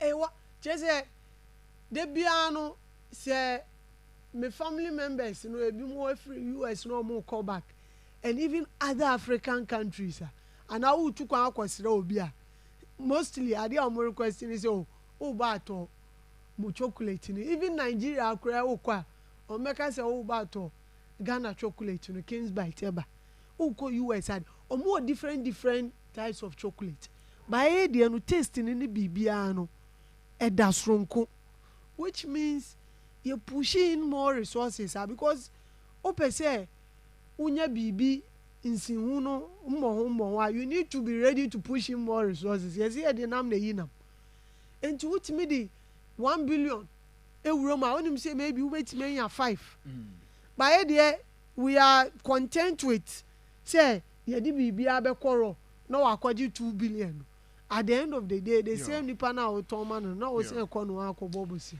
All right. Enti value addition there was same penny for your my any con. Okay, me that say Evans Ruben say yeah beje pie. Oh, na me sha no. Na dey. Why na dey heavy pie. Ai. Was we are beje pie do we are to car kwaje pie. Oh, Sir John. Na. There be so to fuel kwaje pie.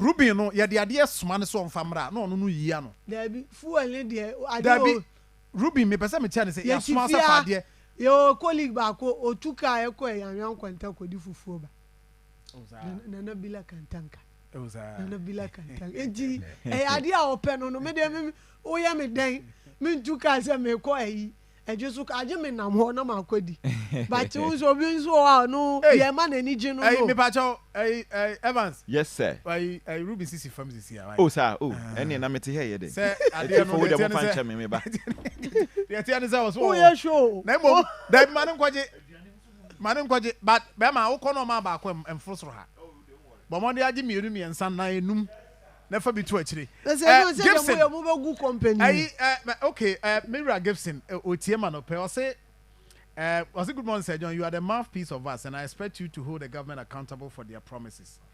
I can't comprehend the relevance of your comparison with what's happened in Cote d'Ivoire. The guys promised to buy a bag of cocoa for no less than 6,000 Ghana cedis. And and then I'm in here Ibrahim. And then I'm in here a Cote d'Ivoire analysis. But discussion mu ena eba ya ema ye kofa Cote d'Ivoire analysis by I am not comparing Ghana to her, but what happened was that not Ibrahim smuggling no ena I am not bringing that one in fact and me mo abana ba so abana ye de why no hwe affected na ye nyina affected me mo abana ba so but you see me papa ya owo yi kokode blind farmer visually impaired farmer Mr.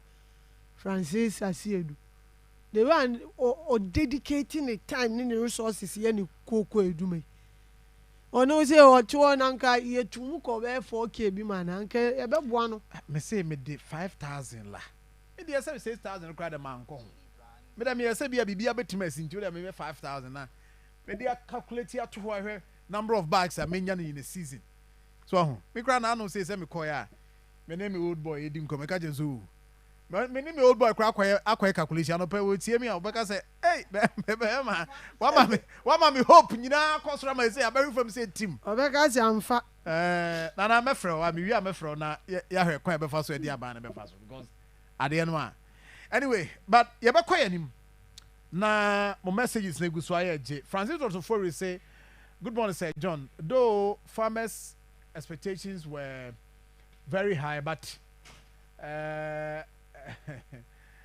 say we take the price which has come. We are hoping government provide all the incentives it has mentioned to cocoa farmers. Thank you very much for okay. Right, but good morning, Sir John. I like your show. Keep up the good work you are doing. Anyway, me that same. Ibrahim, I don't know mine I selective. No, we are not the message. I'm say me kind message no. But man send the message ni more the more na. Why? Send the more. Na yeah kwe nim. Fufu party ni nyame adom a. Fufu party will be partying. Meninje pastries once. Hey, why am I Ruben says if oh, David, oh, see, on the day, on Unquan, the no, not then one the way I me media, the any giddy, but it's oh, say, oh, I send Ben cry. Now, producer, over studio, I had.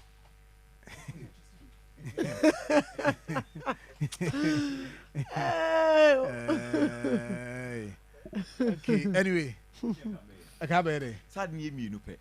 It me dia na dia kan mo kwa kwa mutimi akọ. They say the woman say Ruben, ma men kan so enhyew. Producer agesa ade no. Say me ma ni bia. Nya de so obi atimi di because show no. Me na me te console na ti ha me na me. Console man. Hey. Ade Ruben TI. Beatrice will grab us in cancer say. So Ruben, I say, okay, so Ruben, his friends are morning show for Akoma munso. Yeah, that's a pa. Ruben, Mama Simin Kanjo say morning show for Penna. What they also now for any what that's it. Until this why until the and then so why you me a film or say who you are friend or say tell Ibrahim to get in touch. So I message you so there na me so say me want now yes but another thing so I want to say Enra Evans who tie CID police CID omo update omo de mai Enra me in fact live did the maintain mo wie no na me ready ensanu bia or the two dwana Sir John but I think say woman who are juma for the constant update or them man sana o say ba no yes because oko uhwe CNN na ma TV on fan cheme say me dey no because me tie wo nti every single day BBC omama update chrono so mpanifo ewo ho no ebema update police ni o bema update state attorney bema update na ibia governor owo ho so ho anase bia senator owo ho omu nyina bema mo update at every point in time progress a oma yeden omo make so ma call manim so mu gina ba bi omu gina so mo yeden ni nyina no omo de ba so enti me de in fact when say omo yes ade no e ba sa no a yes justice delayed is justice what denied enti sa justice delivery process no sa nyama we nyina aka ho bi ohun se nipa no ni nua ne eye abrante ya nipa bonifo bi eku ne ya no se otate se apostifo ye adwuma na adwuma na omo ye no nyese bi omo apostifo ne nko a nenim ne mo bebi omo duru bia no omo mabusuafo na fofo ehu Ghana fo nyina ehu bebi omo duru a eno boa wonso apostifo ekomenim pa enti esi den ara yebenya justice ai abranti a wo kana se media no ye abranti a immigration officer na krofo bi ekokun no a twaja to ne mu but just say bia mo betima boy with some of the pictures no a abranti no in fact utie nkomo akoso iso so fine pa na Sir John enra omo kire se enema bi omo hu eye woma si woma moja wo ho se nipa no wo no wo no se sebio we de etiefo monimu a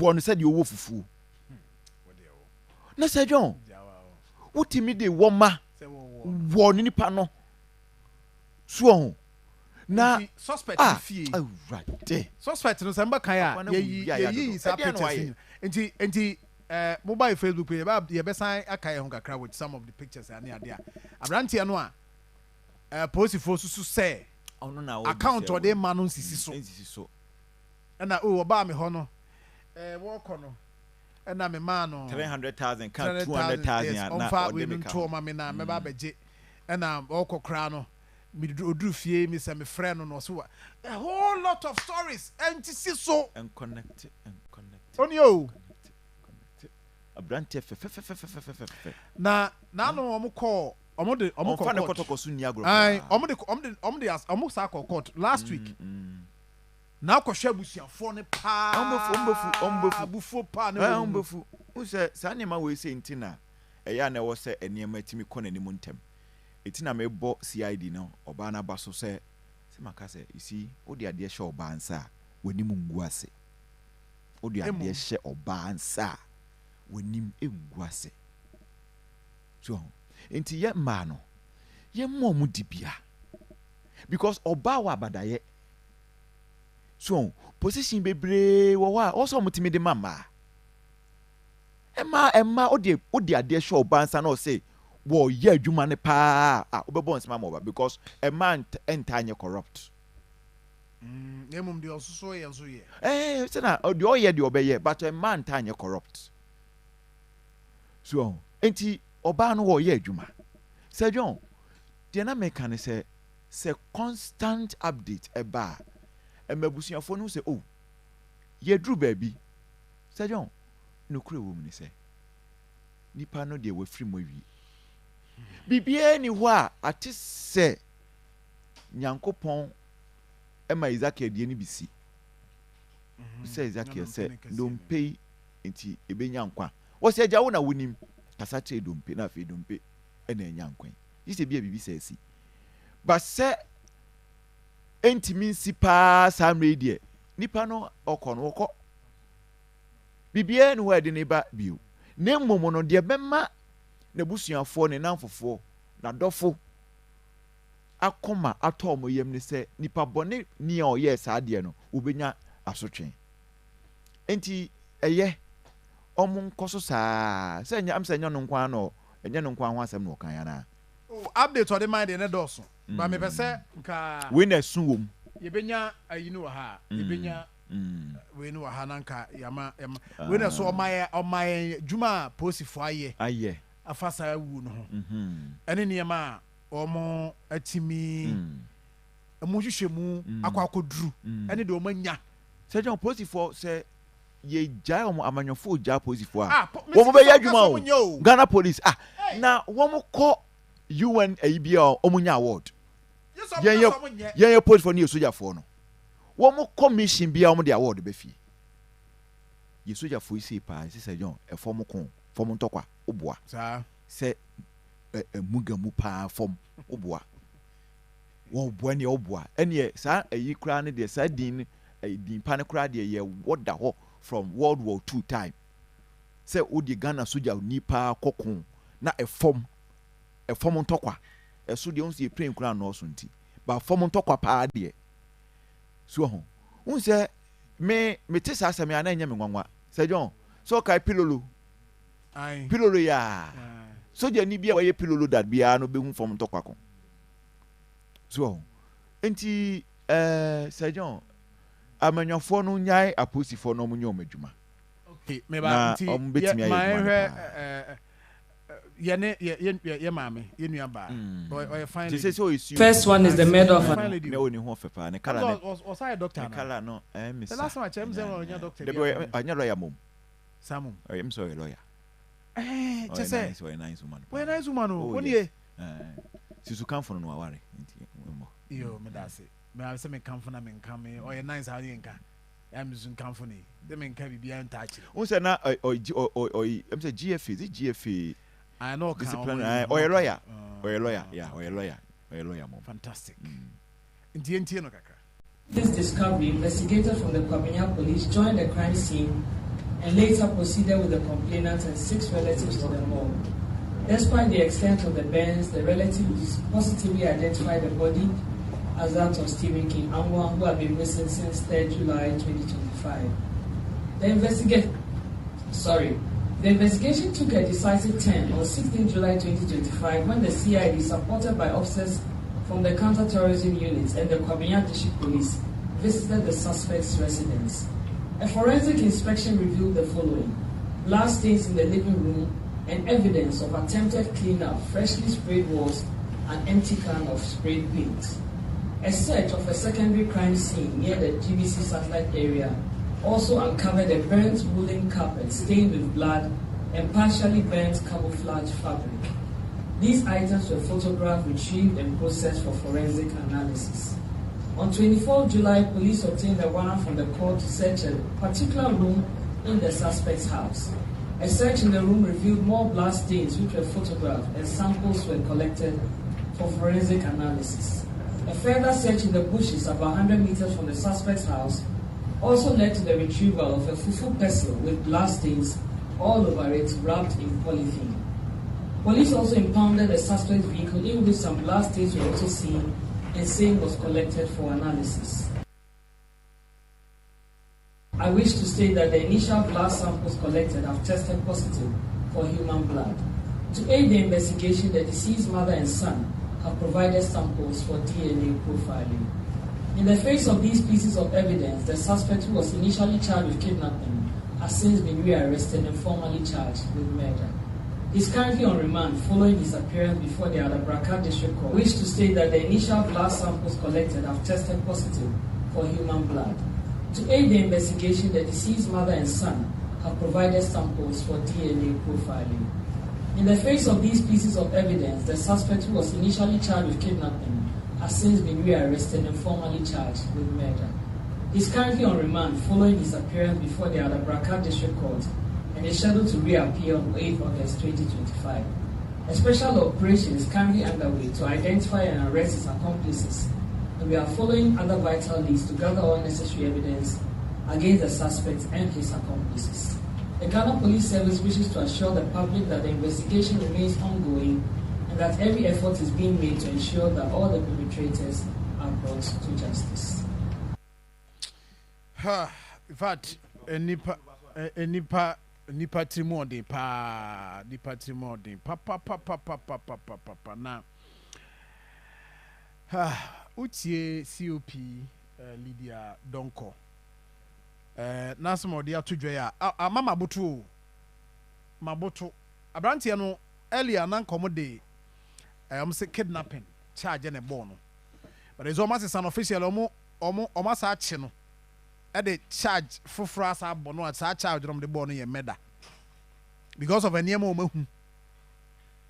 After the incident, police phone you show mama you say omuhu say moja ni pia petipeti ni fie wo ho ane ade a we so opepa entimi ampepa na the carpet so na moja bi wo so na omo say omunya search omo koje search warrant e wo court e de wura fie ho wura mu wura yi omo say hu moja bi a petipeti ni ade a na che say hu pa eno achi no omo say ewura bi e ben scene ho crime scene ho no omo ko hwe ho no ba bi asem no see ye no a omo body no omo ko hwe ho no na woma fufuo woma ibi eno so moja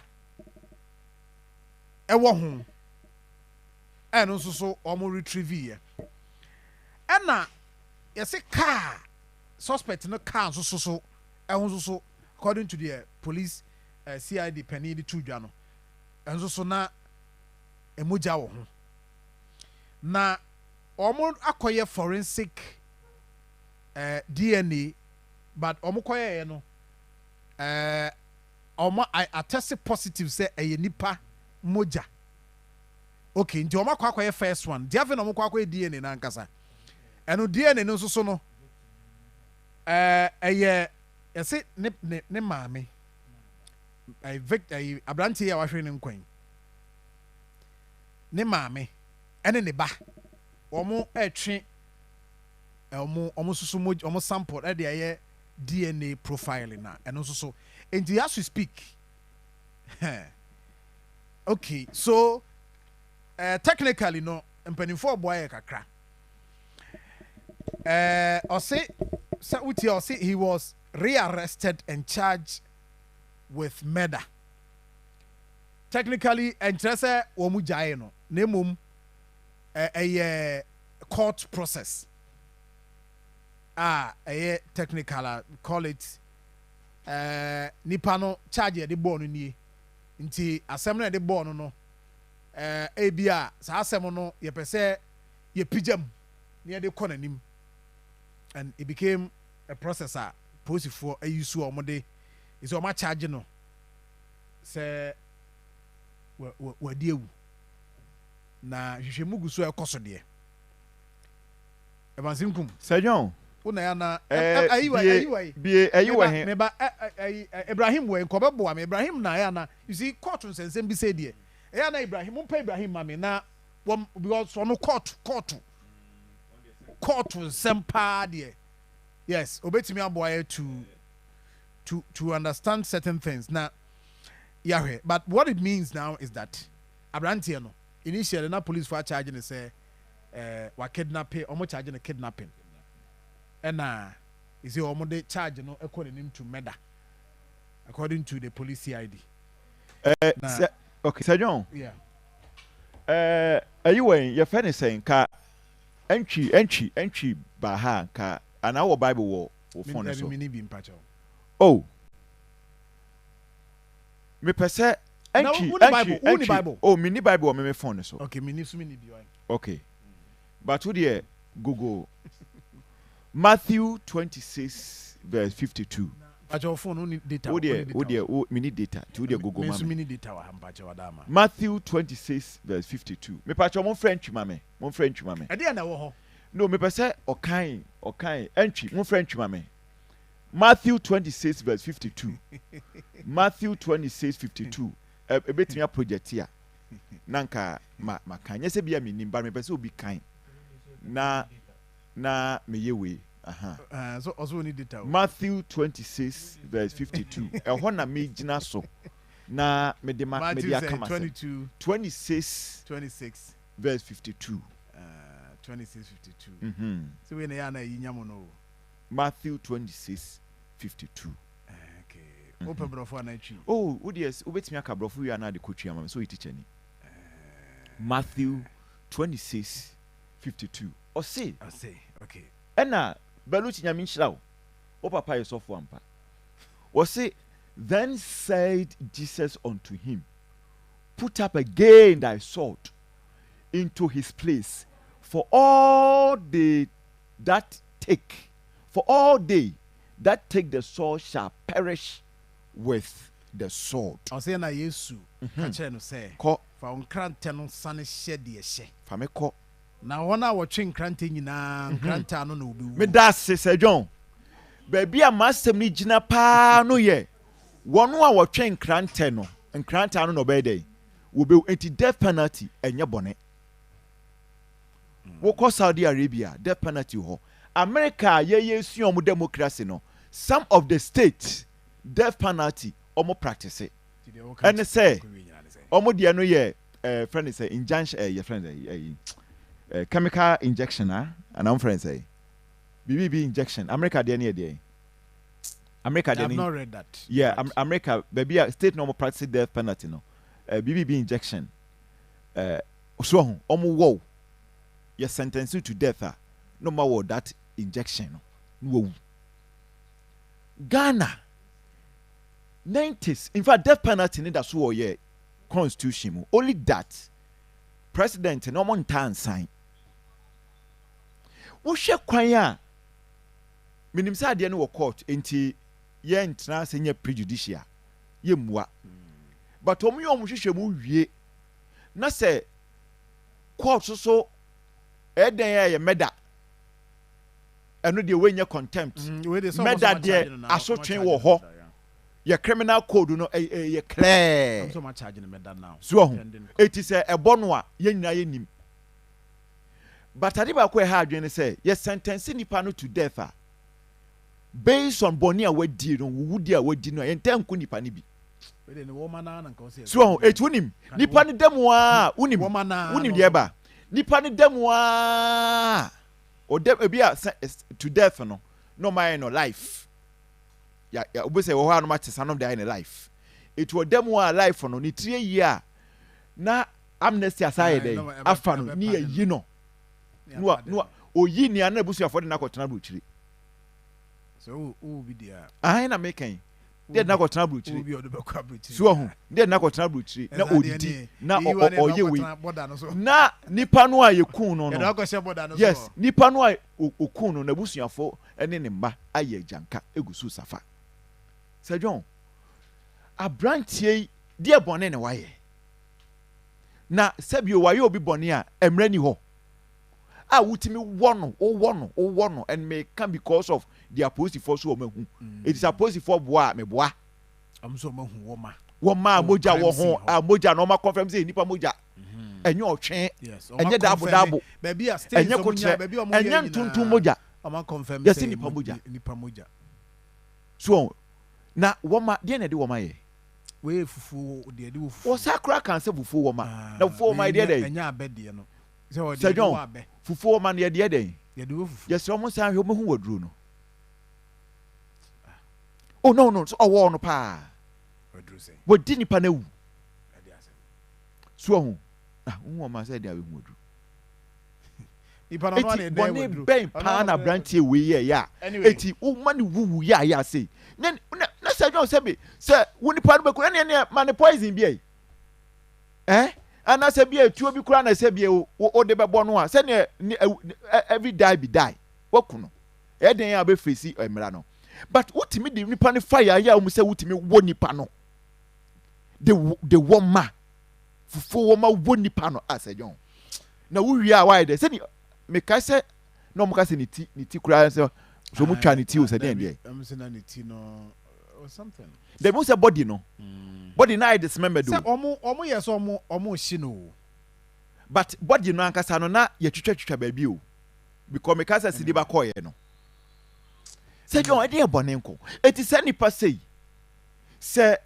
ye kye no a na say mra no ebo no a na say court sentence no a adenti na yenku ni bi na fukura sate ye kese adenti na yenku ni bi akwa bi a okun nipa akwa bi a ye say abesim ye ko ni fridge m ko hu nipa me hu akwa no pa won de wi akwa na yeah and the last time no fine pa yeah sanye ma say no share enti wo mo de court no mo san committee kakra ma na matie from na Facebook me time wo mo free court oba no ni wudu ma pause no kokko aha wogege kama ni no sometimes say John yema ne che dodo oni so yema ne che dodo sometimes yema ne che dodo ona say orange yes top no yema ne che dodo oni say John mesre hey we pa de no omo timi establish say e court omo timi establish say ampa nipa odi awuo no pa na waso ni mu pa de a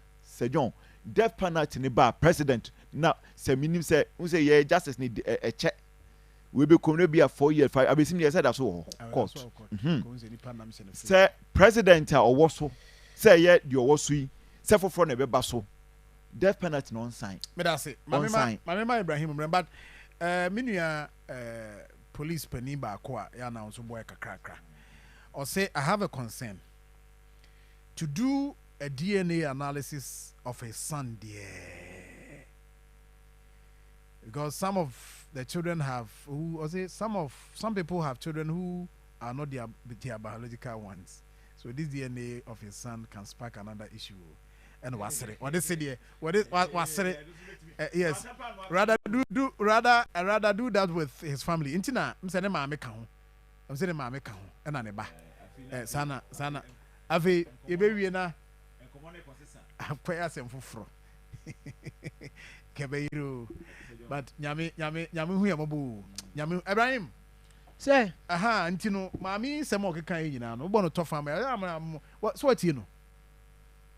O say omo earlier na omo charge no kidnapping. And omo san rearrest no. So technical term na be say is omo charge no murder. Akwa no mo dem mo Facebook mo hwe no woni ye nya nanim kra de amamo. Ye nanim. Oni okose ka nim no. As anzo museum trasi, pijom timo bi enhu omo. And say still na no for now no. Oh, suspect. Suspect until court no. And as our terms no dey. But anyway, boy to understand it. Boy na entiase ne enko ni why na. Yes yeah. Say see elite na omonya no. MZ abeboa ewo investigation. And the omo keka no say lead in the ma omo sisa charge no from kidnapping eko murder. Who say kidnapping there eno no ne sentence no ewo form say murder there eno ye last. Who so wu ankasa kura no your manslaughter ho ena ewo murder ho. Manslaughter na say wo ku nipa no alright o but enye intentional. One share that say wo be ku maybe ebufuo na nipa no beka asema na wo no etiko ena oto ofom we. Enti eno no yetimi ma 25 years. Etimi ma depending on level no ne because judge no nso be hwe the way anipa no provoke ana de eba ya esi. But eba murder dia na say ndey intentional. Eno no life imprisonment. In fact, eno no kra no death. And I was say but aban president bienu a or sign say enkoku nipa no. Enti de ya ne say ya sentence to death but obi ansan na acquire life imprisonment. Enti esi anu maybe based on normal omunya ye no. Ene na ma omu esusu si ade no kra no ebetime aye murder. Okay. Because kidnapping is different from murder. Ubetime kidnap obi by maybe wa ko wenye una uku no eno no offense of kidnapping ne there but murder there the more no last stop no. Okay, inti this is also once he has been charged with murder, he becomes an accused person, not a suspect. They say you are charging it there. Or you accused person. He becomes an accused person, not a suspect. And no say anu kra no mo ko court a mutimi twa omoni because ya charge we nti mu ko ye twa moni mu ko ba but suspect no na nti na wo mayi ti mu ya na o mayi na ni mo bia fa na yi camera say back from pam ka central phone because ye John asem na o dream wa you just say wadam for power say John Hello, Ghana for bills are canning who be mo. Bills set 2025 year. And it does so homo bia what you walk only ejumaye. Ain't if I when it trap bills. Na beji loan na ubet media ya wow ejuma. Way ye loan don't come me. Wun yashio. Ye wun hiane wu Ghana card. Ewa na wun saka usika. Na sa we obia we ya wow ejuma upesa utremu. Anasa we ejume niya. Uchi busumi aketria. And ye bill se bray na beji lona won fa bibia siawowa collateral anase deposit we hear mu bia enti afetie bill se se obi a woni adwuma bia ye ubetumi abeji loan don kominu bi na se wotna fie na wanya sika no bi dia eye wow enti fra bill se sia e was 0596 920 833 ana 0302 200 390 na wetumi Yawo bills. Name HSA Kakrawo. Bank of Ghana and Sasha Bills Microcredit HSA. Bills, financing your needs. Oh, Maria, I'm still like a crack. Oh, what a crazy said. Oh, Maria, from my sherry. Libya, America, Kakaka. So, Amelia, Zumwa, Bedimuna, then I say, Bam! Mammy Harry. Manumbala. Amalia, what was a video? A pomo tomato mixer, no. No! Pomo tomato mix eye koko kama emupi fiber wo munti ema wadua ne de madam fofo ne abusia nyinda. Taste love. FDA aji edwedie nkrato yi atumo.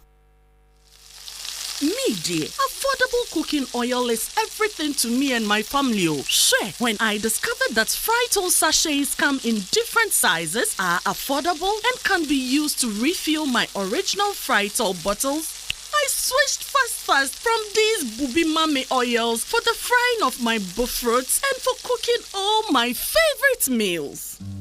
Switch to Frytol sachets, your trusted and convenient cooking oil for all your Frytol bottle refills. You deserve a life of goodness. This advert is FDA approved. Hanyakom, Abusapani Abekasa, Titru ni Emano, Emma Monso Moka. Abusapani Kasa. Yo, Abusachamen, Bedasi, Yendishia ye, said the Bashir Yan Munyamunti, yet the whole contract Nina Asher, God's Way Funeral Home for Onsa. God's Way Funeral Home in Sudi. What were ye, Husia Humpa? Anne, what on my munia brooch a fundaka, added that a fruit said your man for a nim de Panabran, what Yasser ambulance, and the car papa, what if funu, poor bearers, and Brantia was sure through the march here, and shrink as ye dear, a front taddy, look at the foreign picture roller boards. Video coverage. God's Way Funeral Home. Was sound system. Kete Adwa live band. Our catering services. And when we are new yasi. Our software our yahoo our MCs for occasion be event be God's Way Funeral Home there. Just everything under one roof. Abusapani. Where the entwasu view. God's Way Funeral Home noa. I need the right company no. Na ye be hu away. Our kumasa safuleba. Kani koko board dano. And share nimu wa. Mudruwa mumusa ankrato. Anamon fre 0322 006 221 and 0243 73 74 57 and 0266 1946 78.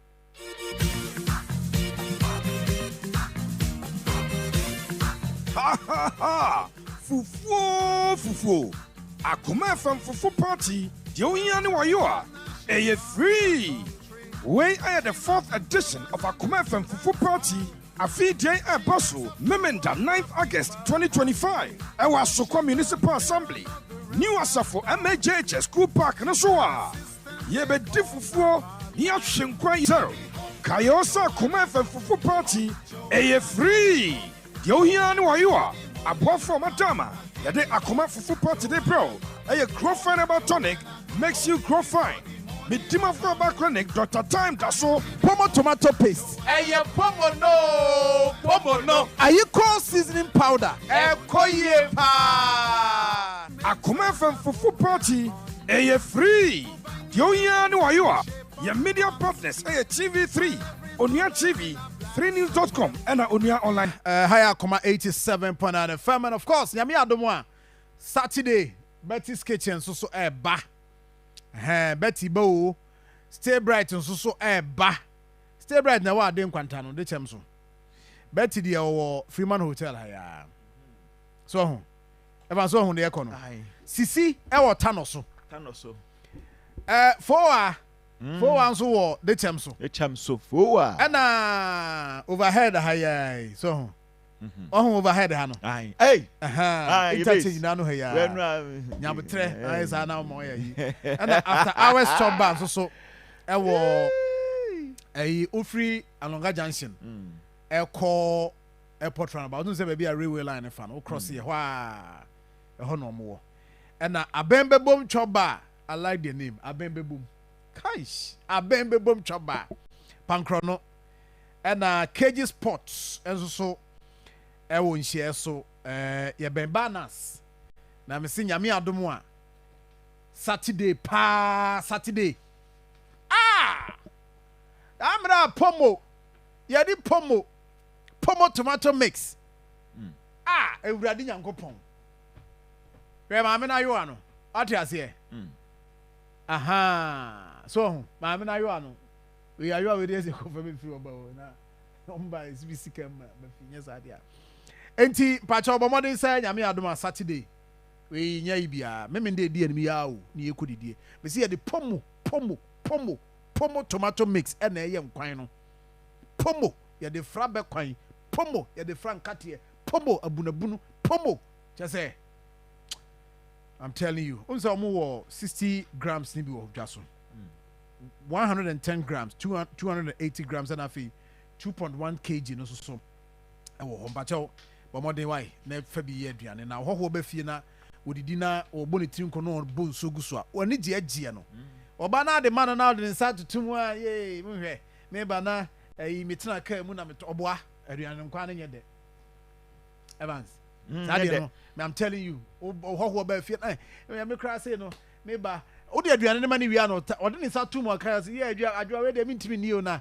say me ba yi mhwe me to yi wo kwan so me ba manum nsuo saa woboa nkwa no nka Ti bomodin Flora Kids baby diaper bomodin so be DBO just why for 0243033033 na voter card there say this week and next week be surprise visits Evans so you are aware yes surprise visits yes I mean ti obi a utie bia no wo ho sa the camera ye back ready the camera be dey ati near pie ho nti voter card for I ask her ya Renox Hotel near opposite tilapia fresh one pa agbozo Herbal Clinic be mati ase a ne be mangu tie ne yie anu say no mpacha open chiremu afre 0246 283666 adum ventures papa no pay chiao quality curtains pa interior decor so decor kama 0243333359 enye ya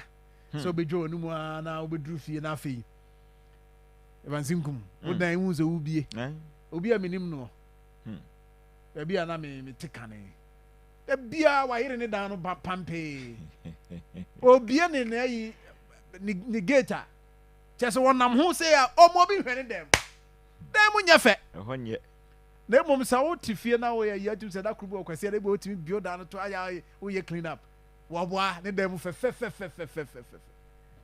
belu chi so ati se the Sunday bi sa no bie dan ato na do nyuma si so na wo clean dan mu na se if you for no say e ba sa na mu twamu a obi a bra ni dem afu ba cho friend number 0243 3359 Kumasi BTS so ati ase baby atodo atotu aton now after 0535803773 ba cho grow fine ayuko seasoning powder Medimafo Herbal Clinic pomo no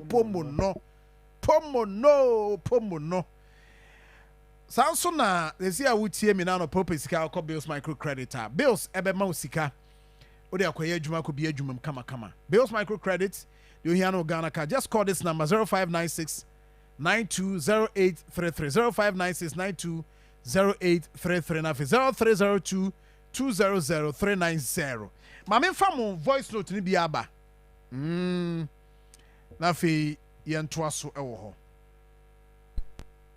Akoma radio tiefo ni abedwafo nyina the hard working and humble chief of staff Osoro Nyame Obuade anyansa ni nimbia hye ne ma ne nkyerɛkyerɛ pa ne na football di to his excellency John Dramani Mahama ni NDC ene amomanga ne mai de se Canada no eye yewura dwuro zebra ba chairman Kenya Mdodu Kumasi Santase oman ni nyina bo his excellency John Dramani Mahama ni NDC abai abaso se omoka no ma ye omoka so mbatu kokoo mu omatu kokoo mu se boom ama good morning Akoma FM medede Tairu mechia Alhaji Usman NDC Fanasia Oboa Party pana Alhaji Nji ena Ofuruko MC Sarat amoboa MDC Party pa yankopon shiram akra me kan say ndede de FM stations me do father da me na bobo ebo yesi na NDC ne mapapa de me hu se mo kawo na mumu kektoa bi na moka kakra bi na moka na ndede station bi ohwe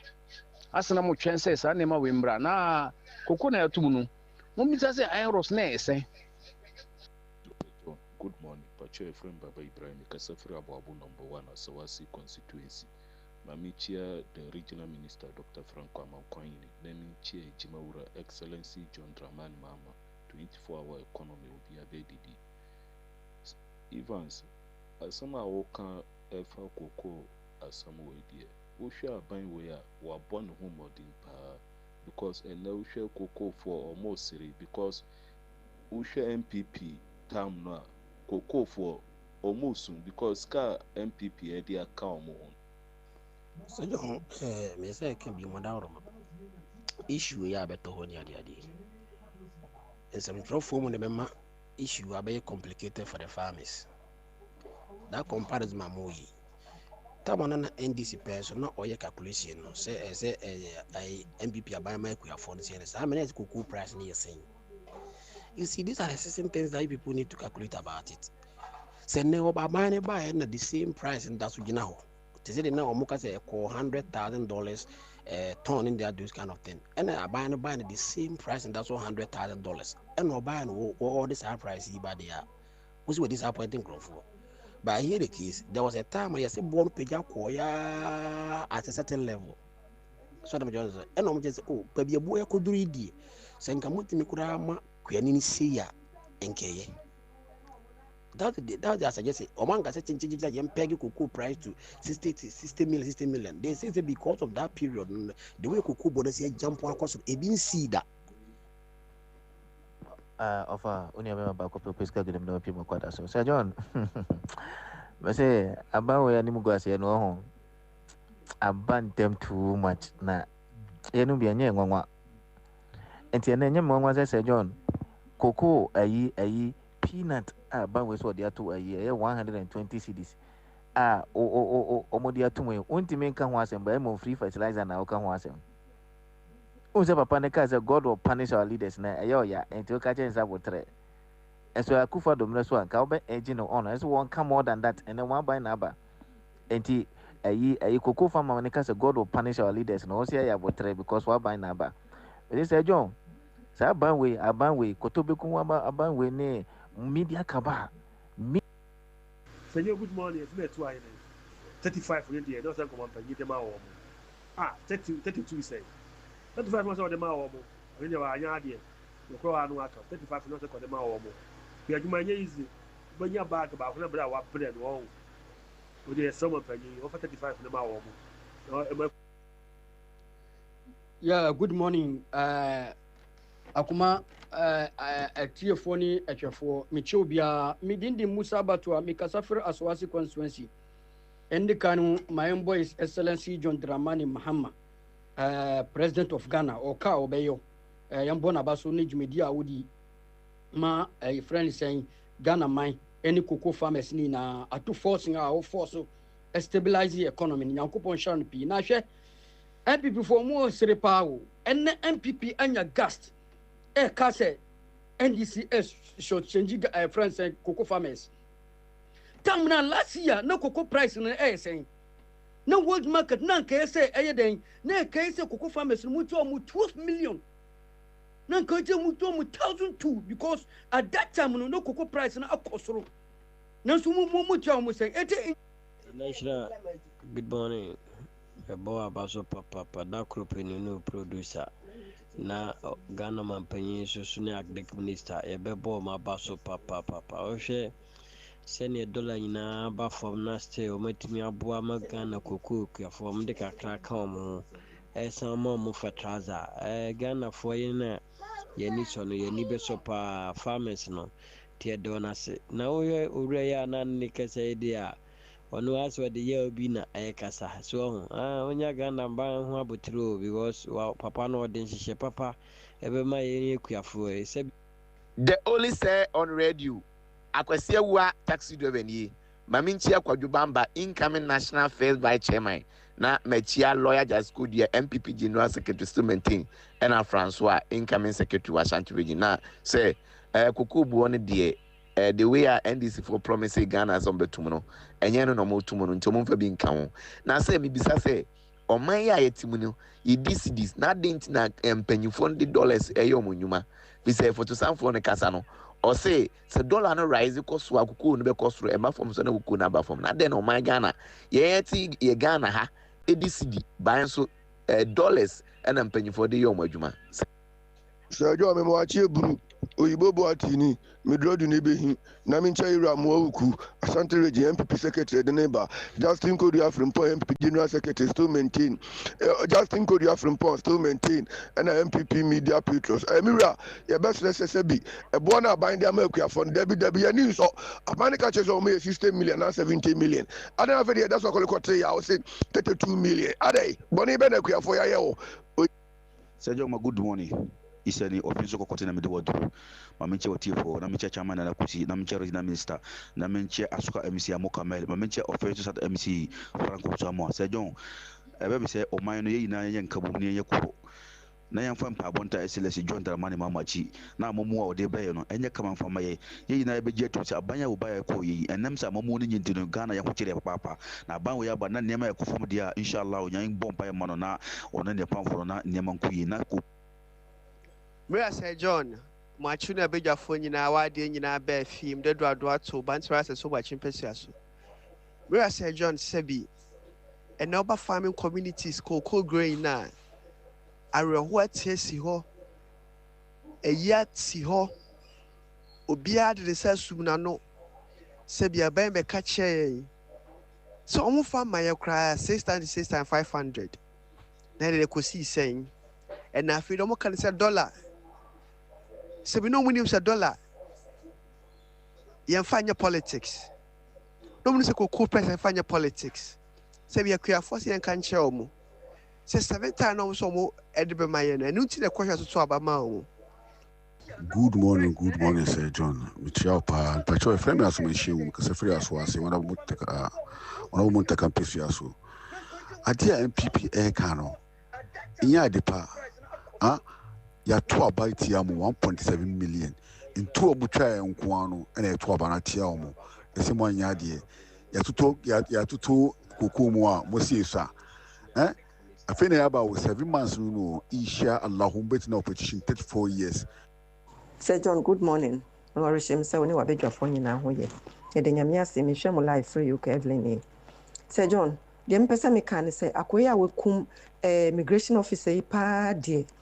I was say emrani ni di because onyare buapaye sikana akodi ni ho so betu ama immigration officer nenti o kun free at asefo so emrani ni di pa na de ya ne so mo de no to prison for life for grandpa obedidi obenom. I don't know there was a omode no. Too much. We come be a brand fe. Ah. Yo, Sergio, good morning. Senior Maharajini. Sergio, buapaye na MP before ye. Ye yan to asase no mayan twetwe kokko na ngu ama yan fanya garam se o. Ye tum. Ye anteso o, ye tumu o. Akoko sa kira kuma anya ne fe. Petro kwa fuel kwa yetumu hasini kwa na MP before ye hu dede. Entro de ya na ya yi. Aya hoya na omu ye omu. Ya tum. Sir John, good morning o. Pacho Jamal ne me diwadu o ma Sir John. Na cocoa price na omudi na ase nsanchurefo nyina du hokuma ase omu mislead Ghanaians. Because that time Mahama na erikopoku ka ase that time na cocoa price wo de bagana na 98 million. That time na ko mu ne tia ba man ko mo cocoa ku for 70 million na. And the cocoa price world market ati iswati. Wo de o ko aya world market $84,000 per ton. The ton we divided the back cities now the back one bag 5,200. 5,200 now by now cocoa for 3,200. Say naka. I feel the aka no kurano was the be more fertilizer or the be more spray and was spray machine no the more insecticide. I feel so we so and no be no di ko tua kana 840 million na MPP for cocoa bottle hono. Hello. I mean, Shamo, a program no pa. Oh, papa, ni na ma test e dey no kunia me no kasa WhatsApp so no. Ye said they all can. Oboa, they all can say be say the NDC for so back to no. The Oma Tumuno, a normal papa. Because dollars and we be and got tia bedruno. Says ka win pay your mood to that 5,000 where the unya. Ye tosu be fertilizer. Any neuro incentives, any tractor equipment, any near my medical phone mono. O calculate sɛ sika no ɛde bɛto sika no a ɔmo de ama ɔmo for full price no a wobɛhu sɛ wei yɛ far better because good morning, Baba. I could not say. The young man, Channel, for them, Challo, if I seven call. And you know, on Avo Zuba of it now, no, not or can some the Naka may pay Quanya Bisa. I pay yes, or I assassinate that one for the city. Mumbo, and also Mumbo, one my coin. Now, maybe can't go on some Masajon. Maybe we will know a problem with you when before because of when I do cocoa. When kuna wo some only koko dua ba bia koko dua si politics no body versus for no mo te jo no da man mama na se o mo hu de area wo e no mo pe e no mo ye yam bo no baso you want me right me that say abusia higher 87.9 FM and of course ya kwa nim so ho na ya hwe kakra mo messages kakra ba so live on our Facebook page Akoma 87.9 FM Evan Sinkum so ha and midima for herbal clinic so ha Dr. Time da so Dr. Sibra bomodin fire de ne bra no hwe kama ma ho nto stroke, diabetes, hypertension ni nyina no fabra obehwe de amount titin ha ban kama de aye bibia de o se aye dua no ni hini de aye dua na bana ni nyina no behwe odu oni chemabu akwa agogo ye ni aban school no na ehwe ni musanso na poku ase mayra kwantempon no so behu yen 0244774282 0244774282 ofra doka bejo so na esi amekasa ukodu swami a swami magazine zone 10 Evans here demo information center wo ho swami magazine zone 10 information center wo ho ye dem e wo swami magazine fo nyina chiamo na you see the information coming in from magazine is that and we me the manager mbacho bia fidie no be count the tie ni yi magazine for say men kan cho say me madam for Minuan Victor e wo ho sisi e o say men kan kire mpanimfo say so I'm for ne ba hey fu party no do my you ba nkra ba enti am say manager me bi nka ho no because wo mon nkra ba so for agi atum so mo ba no means that there was a boy ho no na making I say amazing for some mo ba no god aso anya dwangare enti menua onim eniema akade a wo de ka ho no asende ama me o oh akade a wo de ba no oh memfa ase ha na hey obedi ka follow ya answer yes Allah and that by live zone 10 so yeah zone 10 center ho mu tie ba Minuan Victor Owusu Ansa aka Atoro ya chia no assistant manager the ma Victory spare parts and services yes nti the tie no na Evans yey ye beto aso so na to aye to aso no vu party no say the idea akodru no see a man for aya langado say see as manya message from posiphobia omutie me ana no hey ade na ye credit card de omo so de aba na pese me download na menim omo so ayi ni mu omo so ba na ye credit card ayi command hey ASP Boaje Aboaje ASP Aboaje commander ye chia ne pa all correct sir ye offer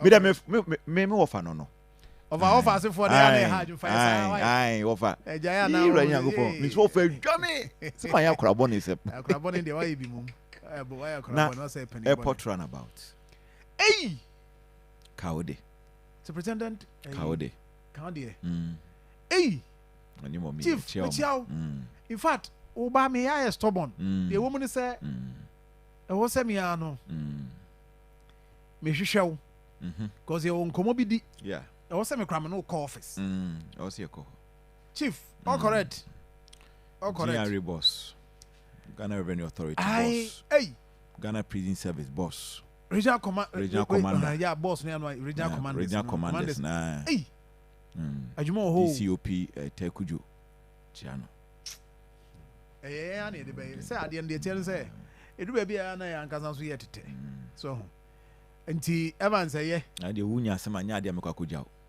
oh there be say the woman say Hey, me mami so. Afenyi. Hey, superintendent Afenyi. Hey, why akra Mami, Afenyi. Why akra boni? Mommy, good morning. Me say wutie. Or me chiase ati me twa me salute to be not just say sir. So also yeah, phobia. Oh yes. Hey, you ready ya go bon. Me wo say a league table no so aba. Yeah, ne Dakoja Achi Sandanten. I'm the fixtures who said Toyota Cup. I'm say into my chapter half for. Aye. Some kwaje Toyota Cup. Toyota Cup de aba. Yeah, the iba a furnace way Honda the eba. Honda Cup. Honda Cup the eba. Say Honda no holding Toyota. Anyway, na my chapter half for. Yes. Chapter half for on say ye ne kotoko no ye week 5 Week 5. Anu minim say never bought there be able home.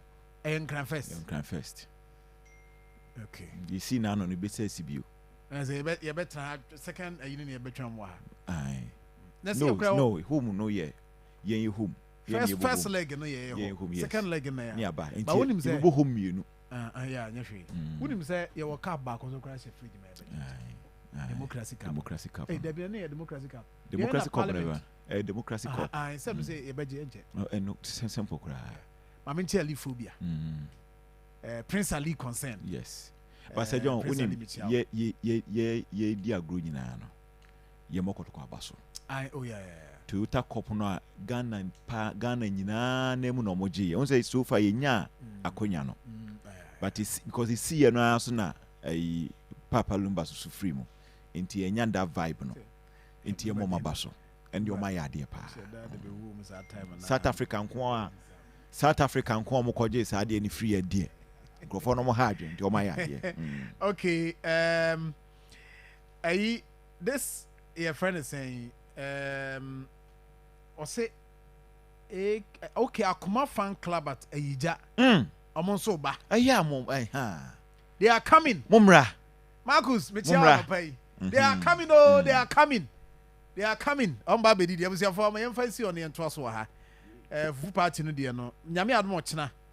Me start here record mo nwum no. Why? Nti obi ampro no minim. Ochena nyame adom a.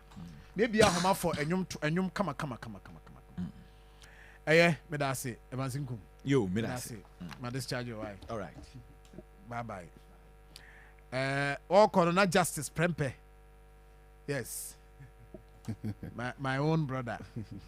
Now no me catch say no. Me see from no. Oh, so enti man from him. There be na say wabahana. I be so against. Wabahana where you hu a. Me say be fry I debut. Ba you say ho here there. Bacho kasama oka omro kasa de man DC no. Yeah. Ti aban na ban lo aban mu. Na ban na wo so. Na de na koso. Hey, mu fili o. Say she penti Ghana for do na. Me de mi nyega me se wo fili. Koko ayia, koko ntumu a me. Nka mo be ma me fili kakra so a. Me ma peg me 5,000 da baby no. He say enwan ya you. Eh, yento e bona yenche mati afanti. E ma o kasa area. Man for ba be twen from ho. Koko akua for ba be twen from ho. Ma me nchia na me na wase na me mo abaso. Nse there be am catch you stations in the doors. It is obi decide so nti station be na mo makoma no beti na nipa na ya de. And I'm a so catch you so be anywhere say muha obeton sande share the busufo.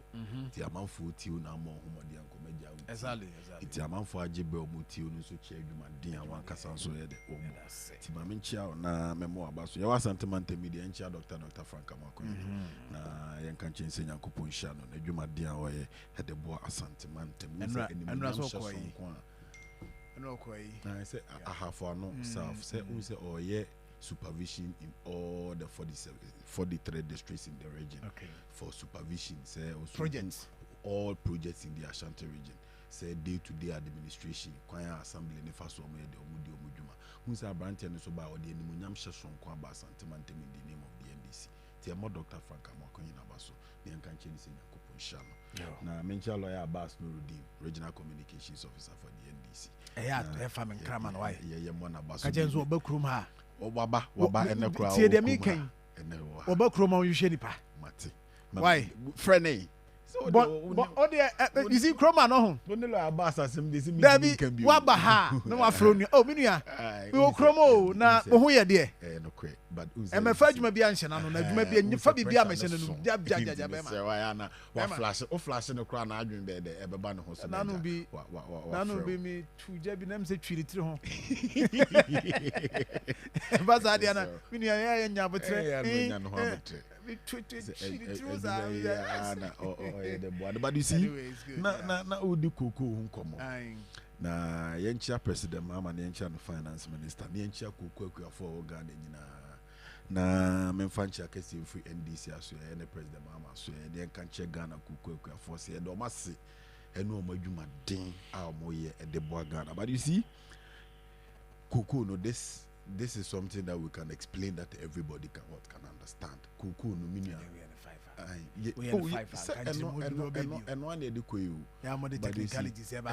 Technicalities, but meaning you see the fact of the matter is in chim said there be a gun very good. You see, Sisia kuku no se wu kuku na person kuku ton o de bakwa Akoma Ghana buy. Na Ghana buying the free crew man of the Akoma na menu nyina be dia dance se so okwa America na okwa adwaman so se okwa akoton wade a untumi mfa Ghana cedis enkonkoton wade it you sell it in what dollars na de tene se sisi as utu kwa amanone a dollars kuku no 1 ton is $7,200 per a ton of kuku $7,200 de chene say Senegana buying kuta kuku no the ko amanone so kwa koton a obinya $7,200.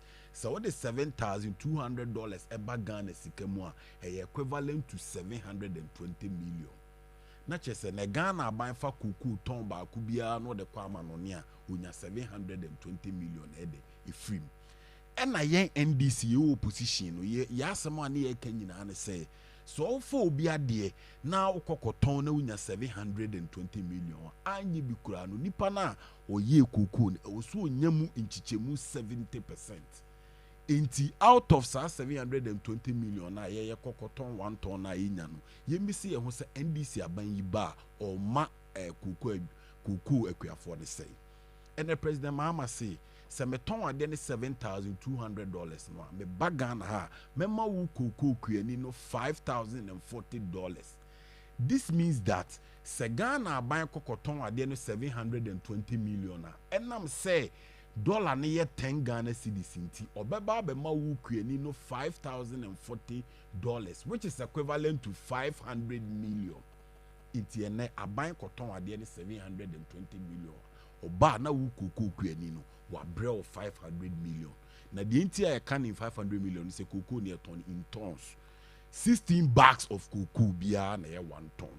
It is a winner 500 million. No now person 1 bag of cocoa bia boa. What you do is you divide it by what? 16. This year say we divide 500 million by 16 bags equivalent to 3,228. Inti your promise of say kokoton ade na e was say ukuani no enya 70% no we have fulfilled it because ade na kokoton a enya 720 million ye buy e break kuani no 500 million. Now let's talk about Imianum PP4. Abraham PP4 abem no mo ton cocoa no $4,890 per ton. Sabre no $4,890 na enam sana $1 equivalent to 16 Ghana cedis inti. So we multiply 16 Ghana cedis by 4,890 Ghana cedis. I mean you have a calculator. Ubenya 780 million. Me pachuti in you. We multiply 4,890 Ghana cedis by 16 cedis. Na sa time also sa $1 ubenya no. Na 780 million. Se President Akufo-Addo aban kokoton ade ne 780 million no oba Ghana ha no oba be makuani no 490 million which was equal to 63%. Inti ene yemi say ho say NDC aban po ekokoton a onya 720 million but oba o makuani no 500 million under the MPP 500 million no very good chiremu yi say the be ya obi abetias because me maintain 16 bags okay. Analysis ya we very good. Also about form. Very good. Because me sɛ mete 16 bags a very good ɛna manya 1 ton ɛna manya 1 ton very good nti deɛ woka 500 million yɛ 1 ton asɛm na woka very good sɛ koko deɛ nti a mɛka from 1 ton sɛ koko ni yɛn Ghana no aban kɔtɔn ɔntɔn ni in bags ɔtɔn ni in tons mepatwa wate ase nti sɛ aban kɔ akɔtɔn a deɛ nti a mɛde afiri 500 million sɛ ɛno na ɛbɛma wahu koko kuani ne percentage ayɛ dɛ ɛwom nti yɛmfa sɛ yɛyɛ akuafoɔ nsia na ebi ayɛ wɔ obi ade 2 bags ayɛ dɛ aba abɔ ano maako du nsia yɛakɔ akɔtɔn adeɛ no ma aban tɔ firi yɛwɔ 720 million owie wama yɛ nipa 16 no 500 million sɛ yɛn nkɔnkɔkyɛ out of saa 500 million no okuani biara bɛnya mu 3,200 Ghana cedis but under the MPP now ɔmo tɔn no $4,890 na it was now multiplying by 16 cedis as of the time exchange rate no na unya 780 million oba no wa break any no 490 million na aban na keep over almost 300 million and then John Mahama makuani no 500 million no na keep 20,000 cedis 200 million na say MPP aban na san fa 30,000 cedis ne de hye ne botomu a wonim say fertilizer kuani ne de be ya adwuma no na MPP aban san ton and the president Mahama ni NDC say me ma ton ukoko na wi na menya so mfa so kakra na me san de bi to fertilizer the amount fa gu ukoko ni so said be su bebre president Mahama san say so ye ukoko kuani previously so oba pass no person ko any of our tertiary institutions you see bi a wodu ukoko no kokosi awowa and the John Mahama say once a we ukoko kuani no so person oba ko any of our tertiary institutions say teacher training say nursing training say polytechnic say mainstream university no aban we be there ebe so ase ama ukoko na wonti ne ebe man scholarship abana ede akọ but you see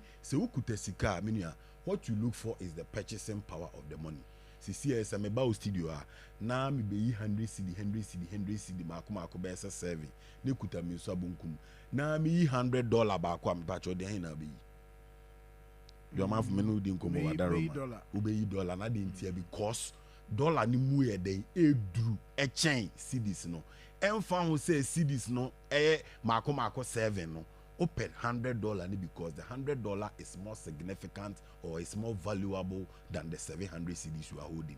And so let's bring it down to this 3,100 and this 3,200. You know MPP for address so be say so kuta 3,000 Ghana cedis. Now the co filling station now we kwani so kwa kuto petrol liter sign na obenya. And so we Ghana ni na we kwani na kuta 3,000 cedis. Now ko filling station now kwa kuto fuel sign na obenya.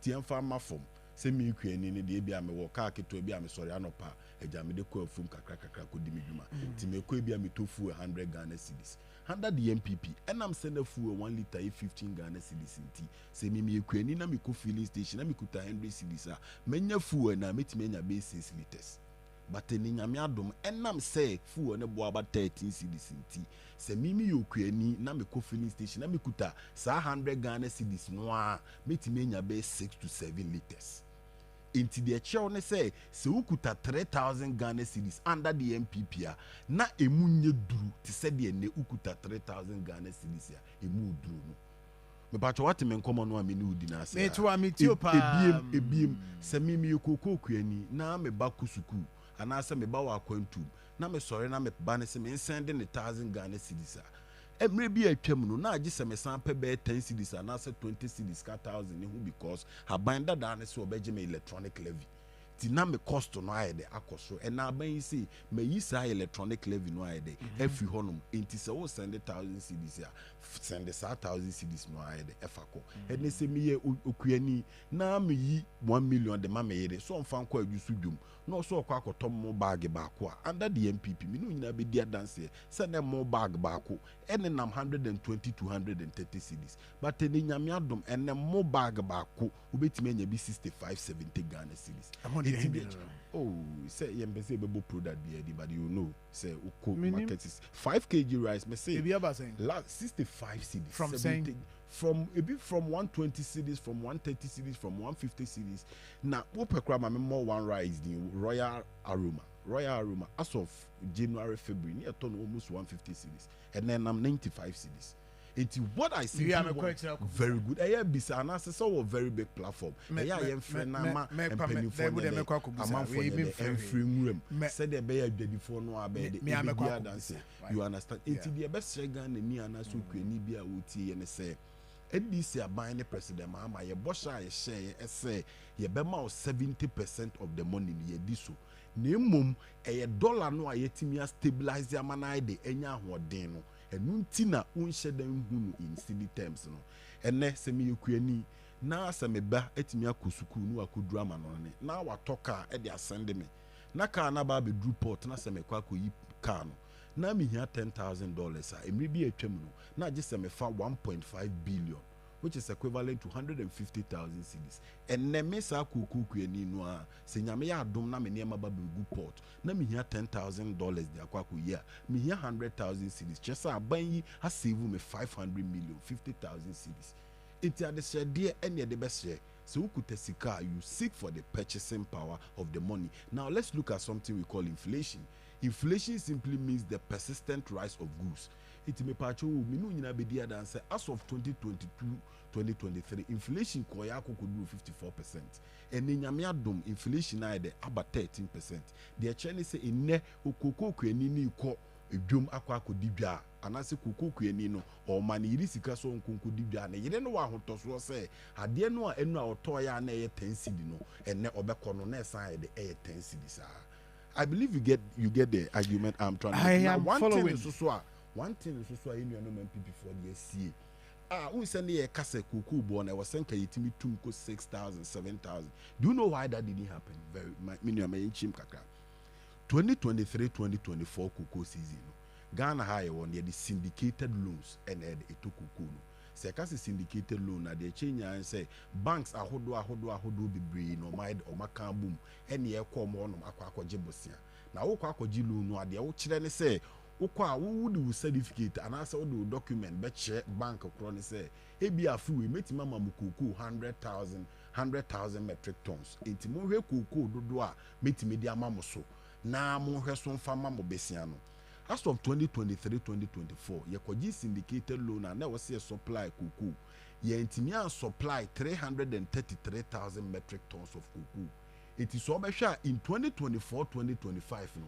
Na sa uko world market na kuku ne boy 8,000 metric na kuku no boy $8,000. But then people are buying intimia fan ku $8,000 simply because na odeka over 333,000 metric tons are there. In 2024-2025, no, NYS is saying 230,000 metric tons. As we speak today, I got 100,000 metric tons. I was buying we a pesika the EPA. Now, dear Yakrani say, as of 2023-2024 kuku season, omo pegi dollar no at $2,600 per metric ton of kuku.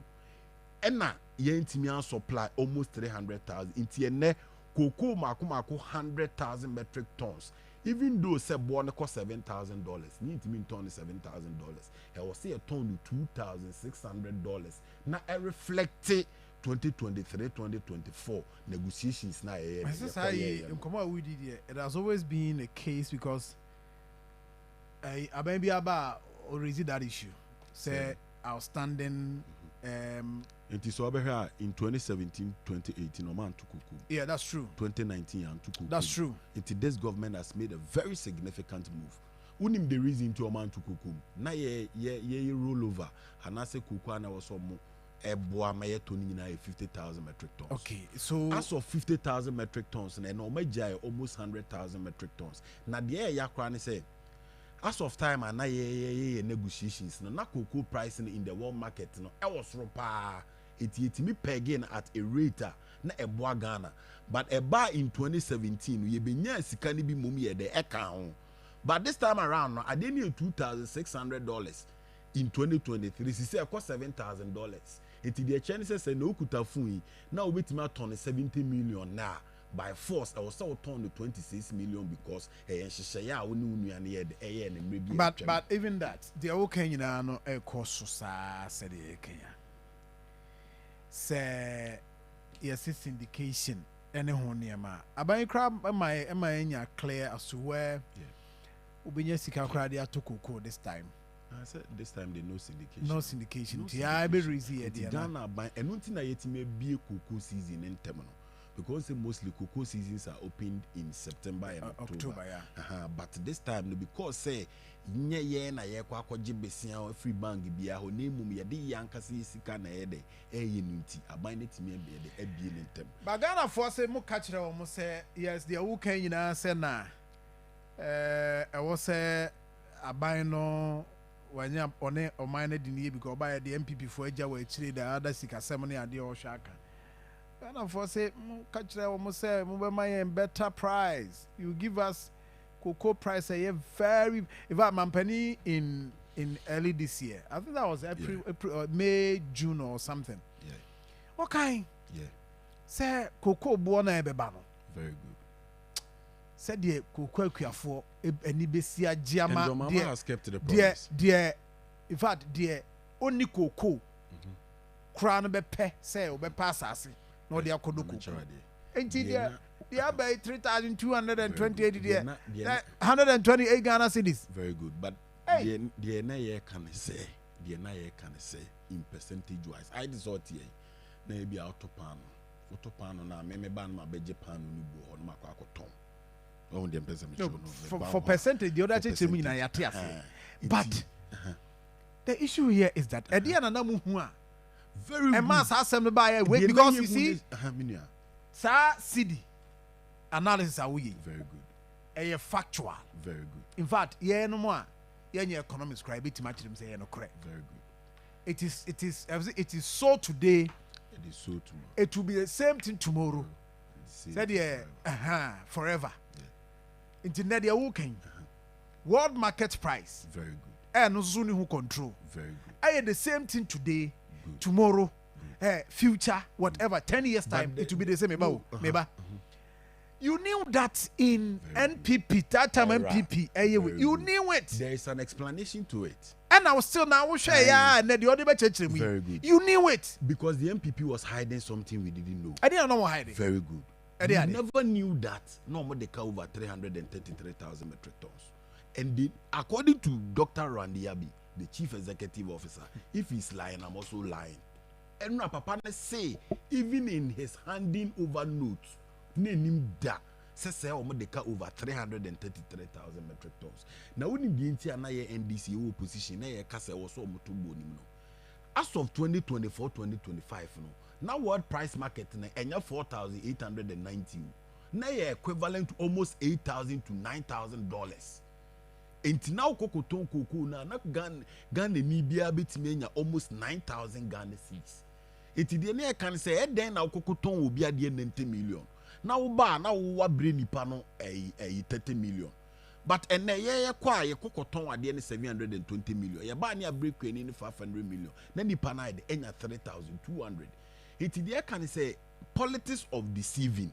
Say ye the name see ye the name see no. And no any high. But what we say is money is all about your purchasing power. It is said the market say interest rate in a day in the abba form kaka. The best chance say we are phoning in a me and kamum. No form hunji kuyayonimu. And I was saying we are say cocoa board eba stick directly to his mandate. Yeah, when you maybe one of my cocoa roads over 21 billion cedis. Car cocoa roads in Kwade. Meanwhile, so called roads ministry, over 67 billion.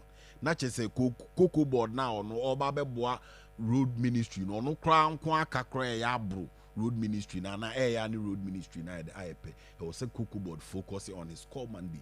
This is farming centers na urban. Oye kuku kweni na uhia kuku seedlings okwa obenyabi uhia fertilizer okwa obenyabi uhia financial support kakakra how de be show kuku ni mama na kama aban we be de ebe ma obi enti the national de be ka che kuafo nyina ne se atadwe yate asempa ne 70% na president mama kan no we diso na emum in city term and na obehu ne se ebia sika no enko so bum but you see anytime aban ebetu bibim over 100% or better adiemu 30% adiemu 40% be able so who say there is a problem with the economy because as of 2022-2023 the inflation is 54.1% too. The inflation is 54.1%. Today what is inflation? Today's inflation is around 13%. And so we are giving confidence to the ordinary cocoa farmer that only GD or NDC are buying any President Mahamemu. Now said they are kase yebe yen shisha palma cocoa kweni no hatono. Yebe koso aye de aye shisha pa.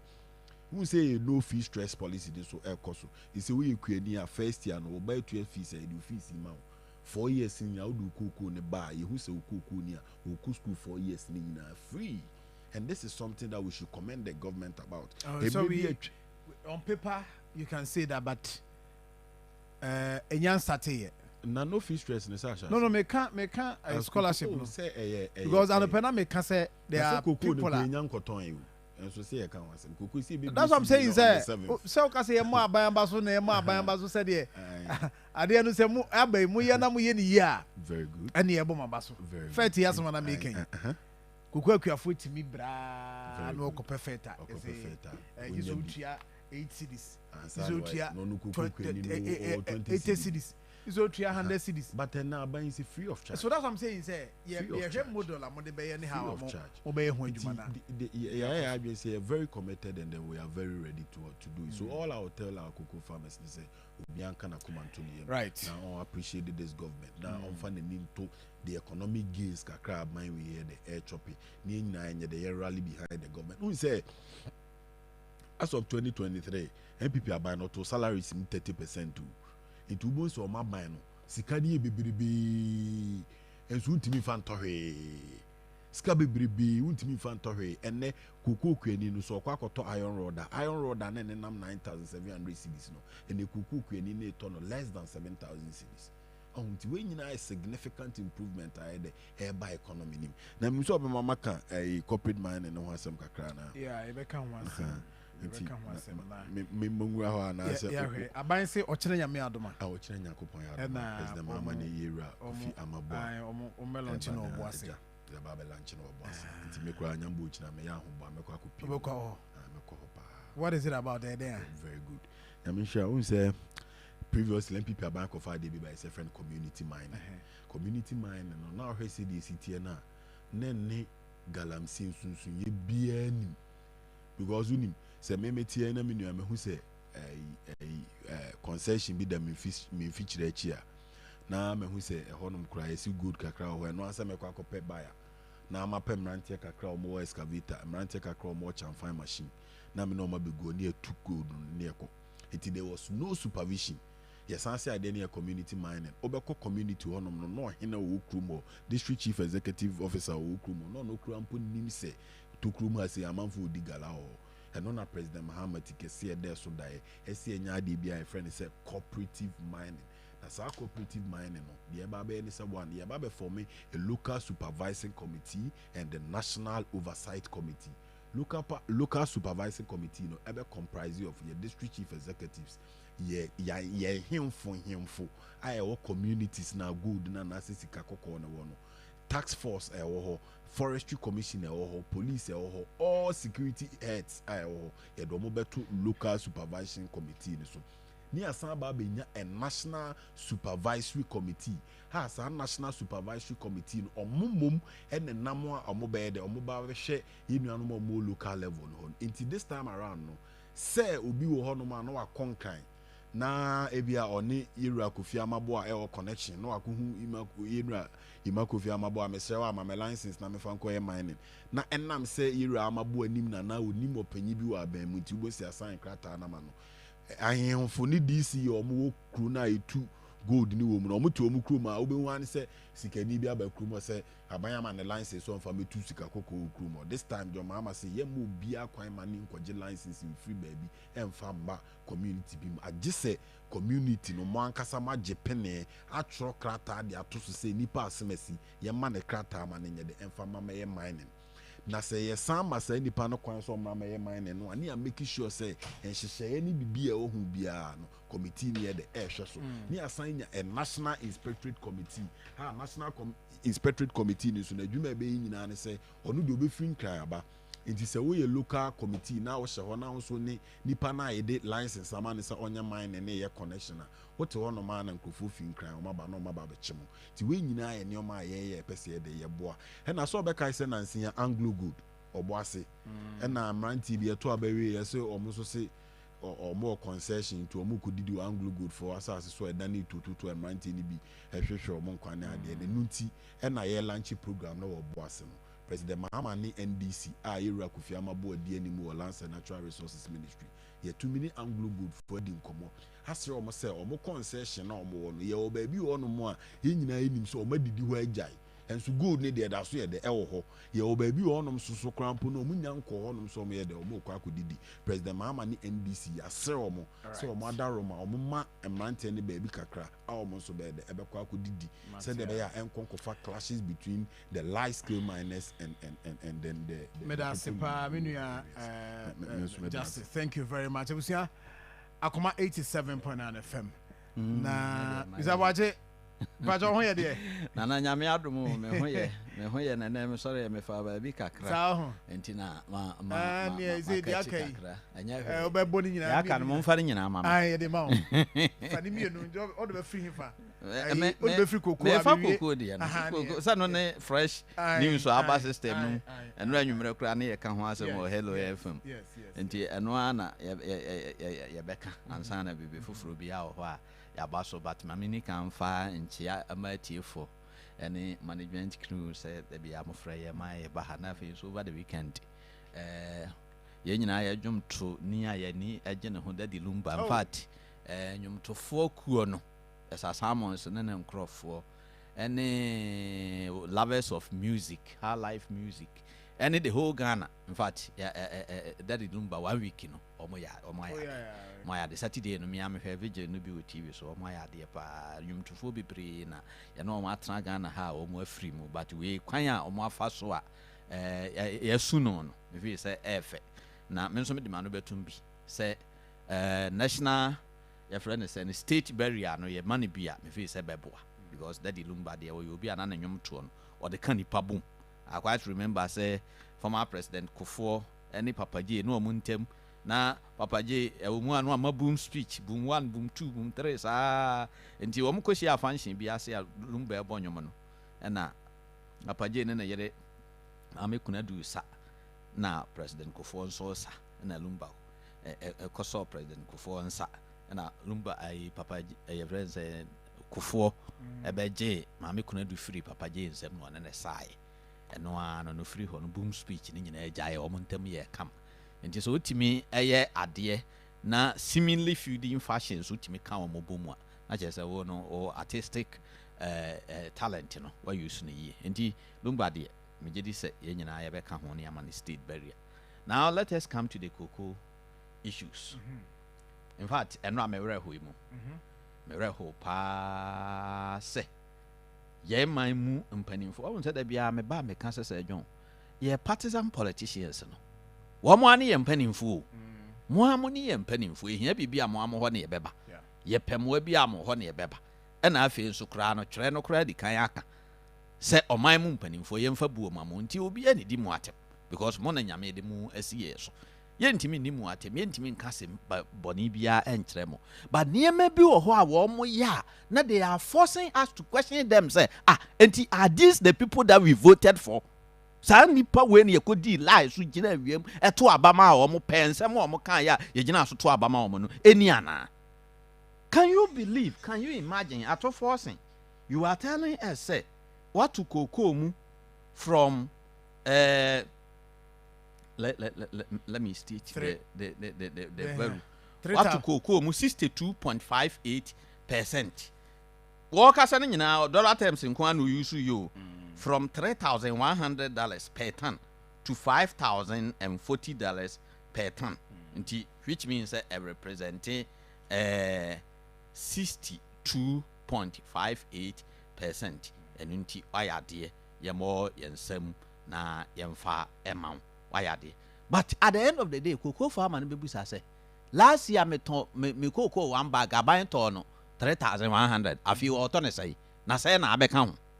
Ni aka kire cocoa farmer say pay dia to forcing e kan no nura ni nyina bebrebe a we sagu ho ni nyina no cocoa one bag na last year wo ton no 3,100 and this year you talk about 3,228. Can you imagine this? An increment of about 3.5%. na the whole world one year juma na afini nyina ye to na katuem 3.5% ya na ni beje we ya juma na the whole year ye to akatuem 3.5%. You 20 say 2020 we are to government salary 4%. Metiase about 3.5%. Is it the same as 4%? How on earth can you tell me say koko adwuma say wo de wo bia wonye koko adwuma da na so aye koko adwuma da wakokwa yem wakwa kontomra wakwa tronie wakokofi jan ba bia na nanan mafuo over 40 years ago ane ye kohod na se wo ye koko adwuma pa na hwe bra wo be bransa na koko kuani na nya koko one bag say John, I'm telling you say ansa na koko farmer benya koko one bag no na wo hwe akate adura wato lebresi awafa koko no kura wo beti agu ho wo mo beba bebo amawo aduane ombedie wo bebru wo bekwa akosesa begu apaso wo be hata wo hata koko na nsuo to a ne ya nsuo petipitin na wo kata so na wo buaso na wo kata so na buaso before so benya one bag no wo mo kakura be 2000 to 2005 no abo na wi anu akwa akoton no 3228. How on earth? But almost said the almost free man on banana no more chebi am 70. I know crime baso. Yesterday I googled. I also went to the net and check cocoa price per ton. The meme hunu yeni $8,390. That is cocoa per ton. I know on a penny graph. Aha. Me Google ya no. That was what I saw. Cocoa one ton no. Aye 8,390. Or nyabotre 8,390 ena ade koko no kwaje nti memfa ne se yen ye kura ye sidi ya sese nyame aye adoma ye sidi na nya ahode no se sidi ne ye 10 cedis wode wokuta $1 10 cedis ena abenya wokuta wode 10 cedis ena ekoto $1 kura no 8,390 ubenya 83,900 cedis koko 1 ton 83,000. No. 83,900 cedis because 8,390 is $1. What the about cedis? 83,900. And a cocoa 1 ton also is 16 bucks. And 83,900 we divided by 16. Ubenya 5,243. And no ye $1 ye cedi equal say atimi aso ye gina na aso no. And it is assumed say cocoa 1 bag I buy cotton 5,243. This all cotton cocoa one bag na 5,243. That's all break cocoa farm na 3,228. Oh, I buy unko wenya cocoa one bag bia wenya so mfa so 2,000. How? Adie mkwa na de. Nka nya hwe kura wo de cocoa farm no kama na 3,500. The beach fertilizer free the beach fertilizer free a wo che no. Enye fertilizer nkwa na de ye cocoa adwuma. Scholarship awo ma cocoa boy scholarship free tete me enjoy bi ye maami bi okay maami okoko enye ne nko ana cocoa rose enye ne na eba cocoa rose credit say they were here cocoa board seedlings any ade dwuma bia cocoa board be die bia no enye ne ne ye free tete ne aya but at least what the all the factors put together no so wunya cocoa one bag 5,243 we dwama so ye de aba ye Ghana cedi na se wo bre farmer na 3,228 it's too low. I think government could have done better. At least anya hwe kura wo de ma cocoa farmer na 4,000 and 3,005. Okay. Anya which cocoa farmer president no can say at least bank shouldn't have given them less than 3,500. 3,500. Can we all agree? Na se power to nipa no product last year 3,100. Na this year no wo say aban foforo wa ba what 3,228.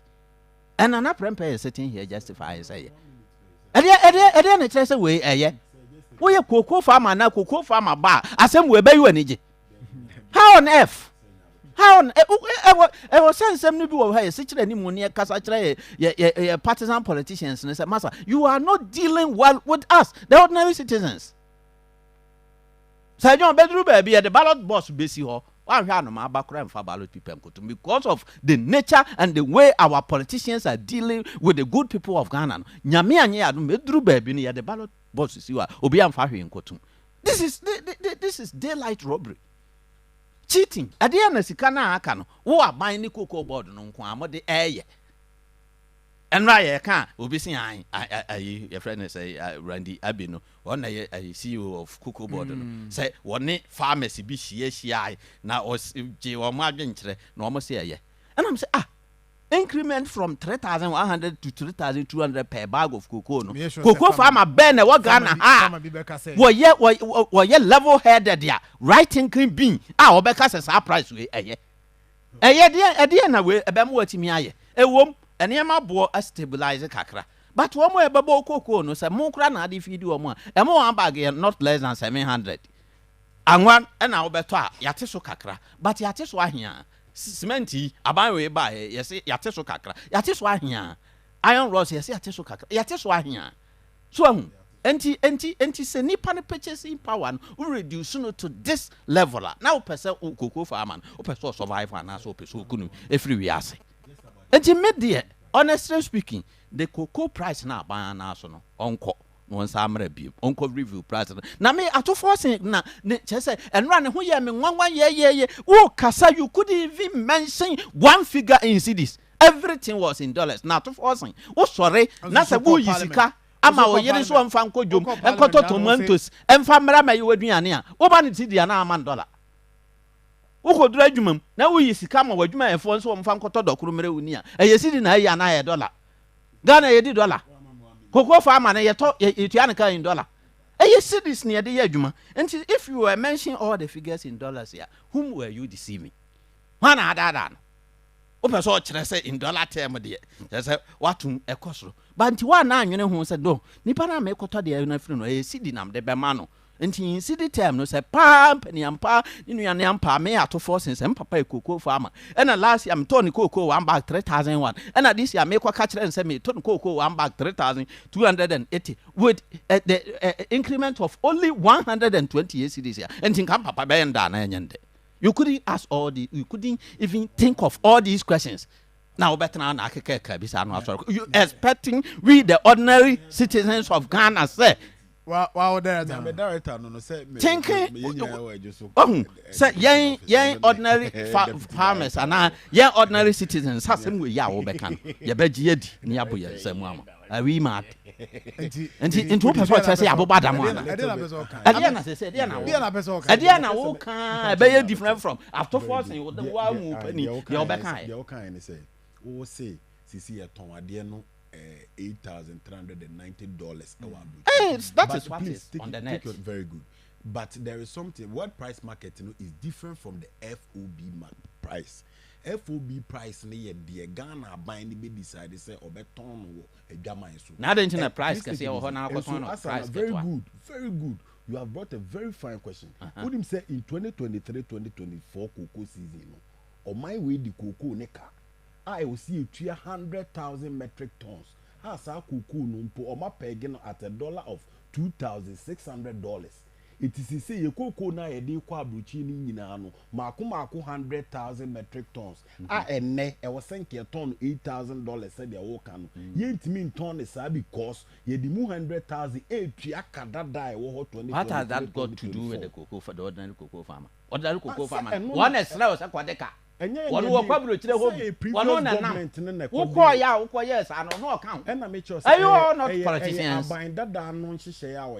Are you all not politicians? No, say any sadia and because in fact, I hear man and you, Miss Bedru baby no, Yamiam where the ballot box to see will be and fact. Jam and I'm that Mumquan when he out here. Bibia Mubetrim. And yes, and a far and FOB price now whatever. Now at the end of the day, the ordinary cocoa farmer will say, "Afra say, Tom cocoa and back say." That is the bottom line. The watching me that's it. The watcher hiti. Oh, di hiti. Ati. Oh no, cocoa keniba. Oh, cocoa no be nano minidi go na. Wudi mun koma idi wechire. Now kase cocoa ni cocoa ni ade. Mesusu me kamedi nyina kama. We are watching me the 5,000 a year you na me dey me budget theatre say me dey koye adwuma bi. What the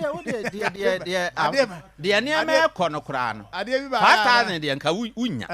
But at least from 3,001 to 3,500, 3,006, 3,007 up to about 4,000.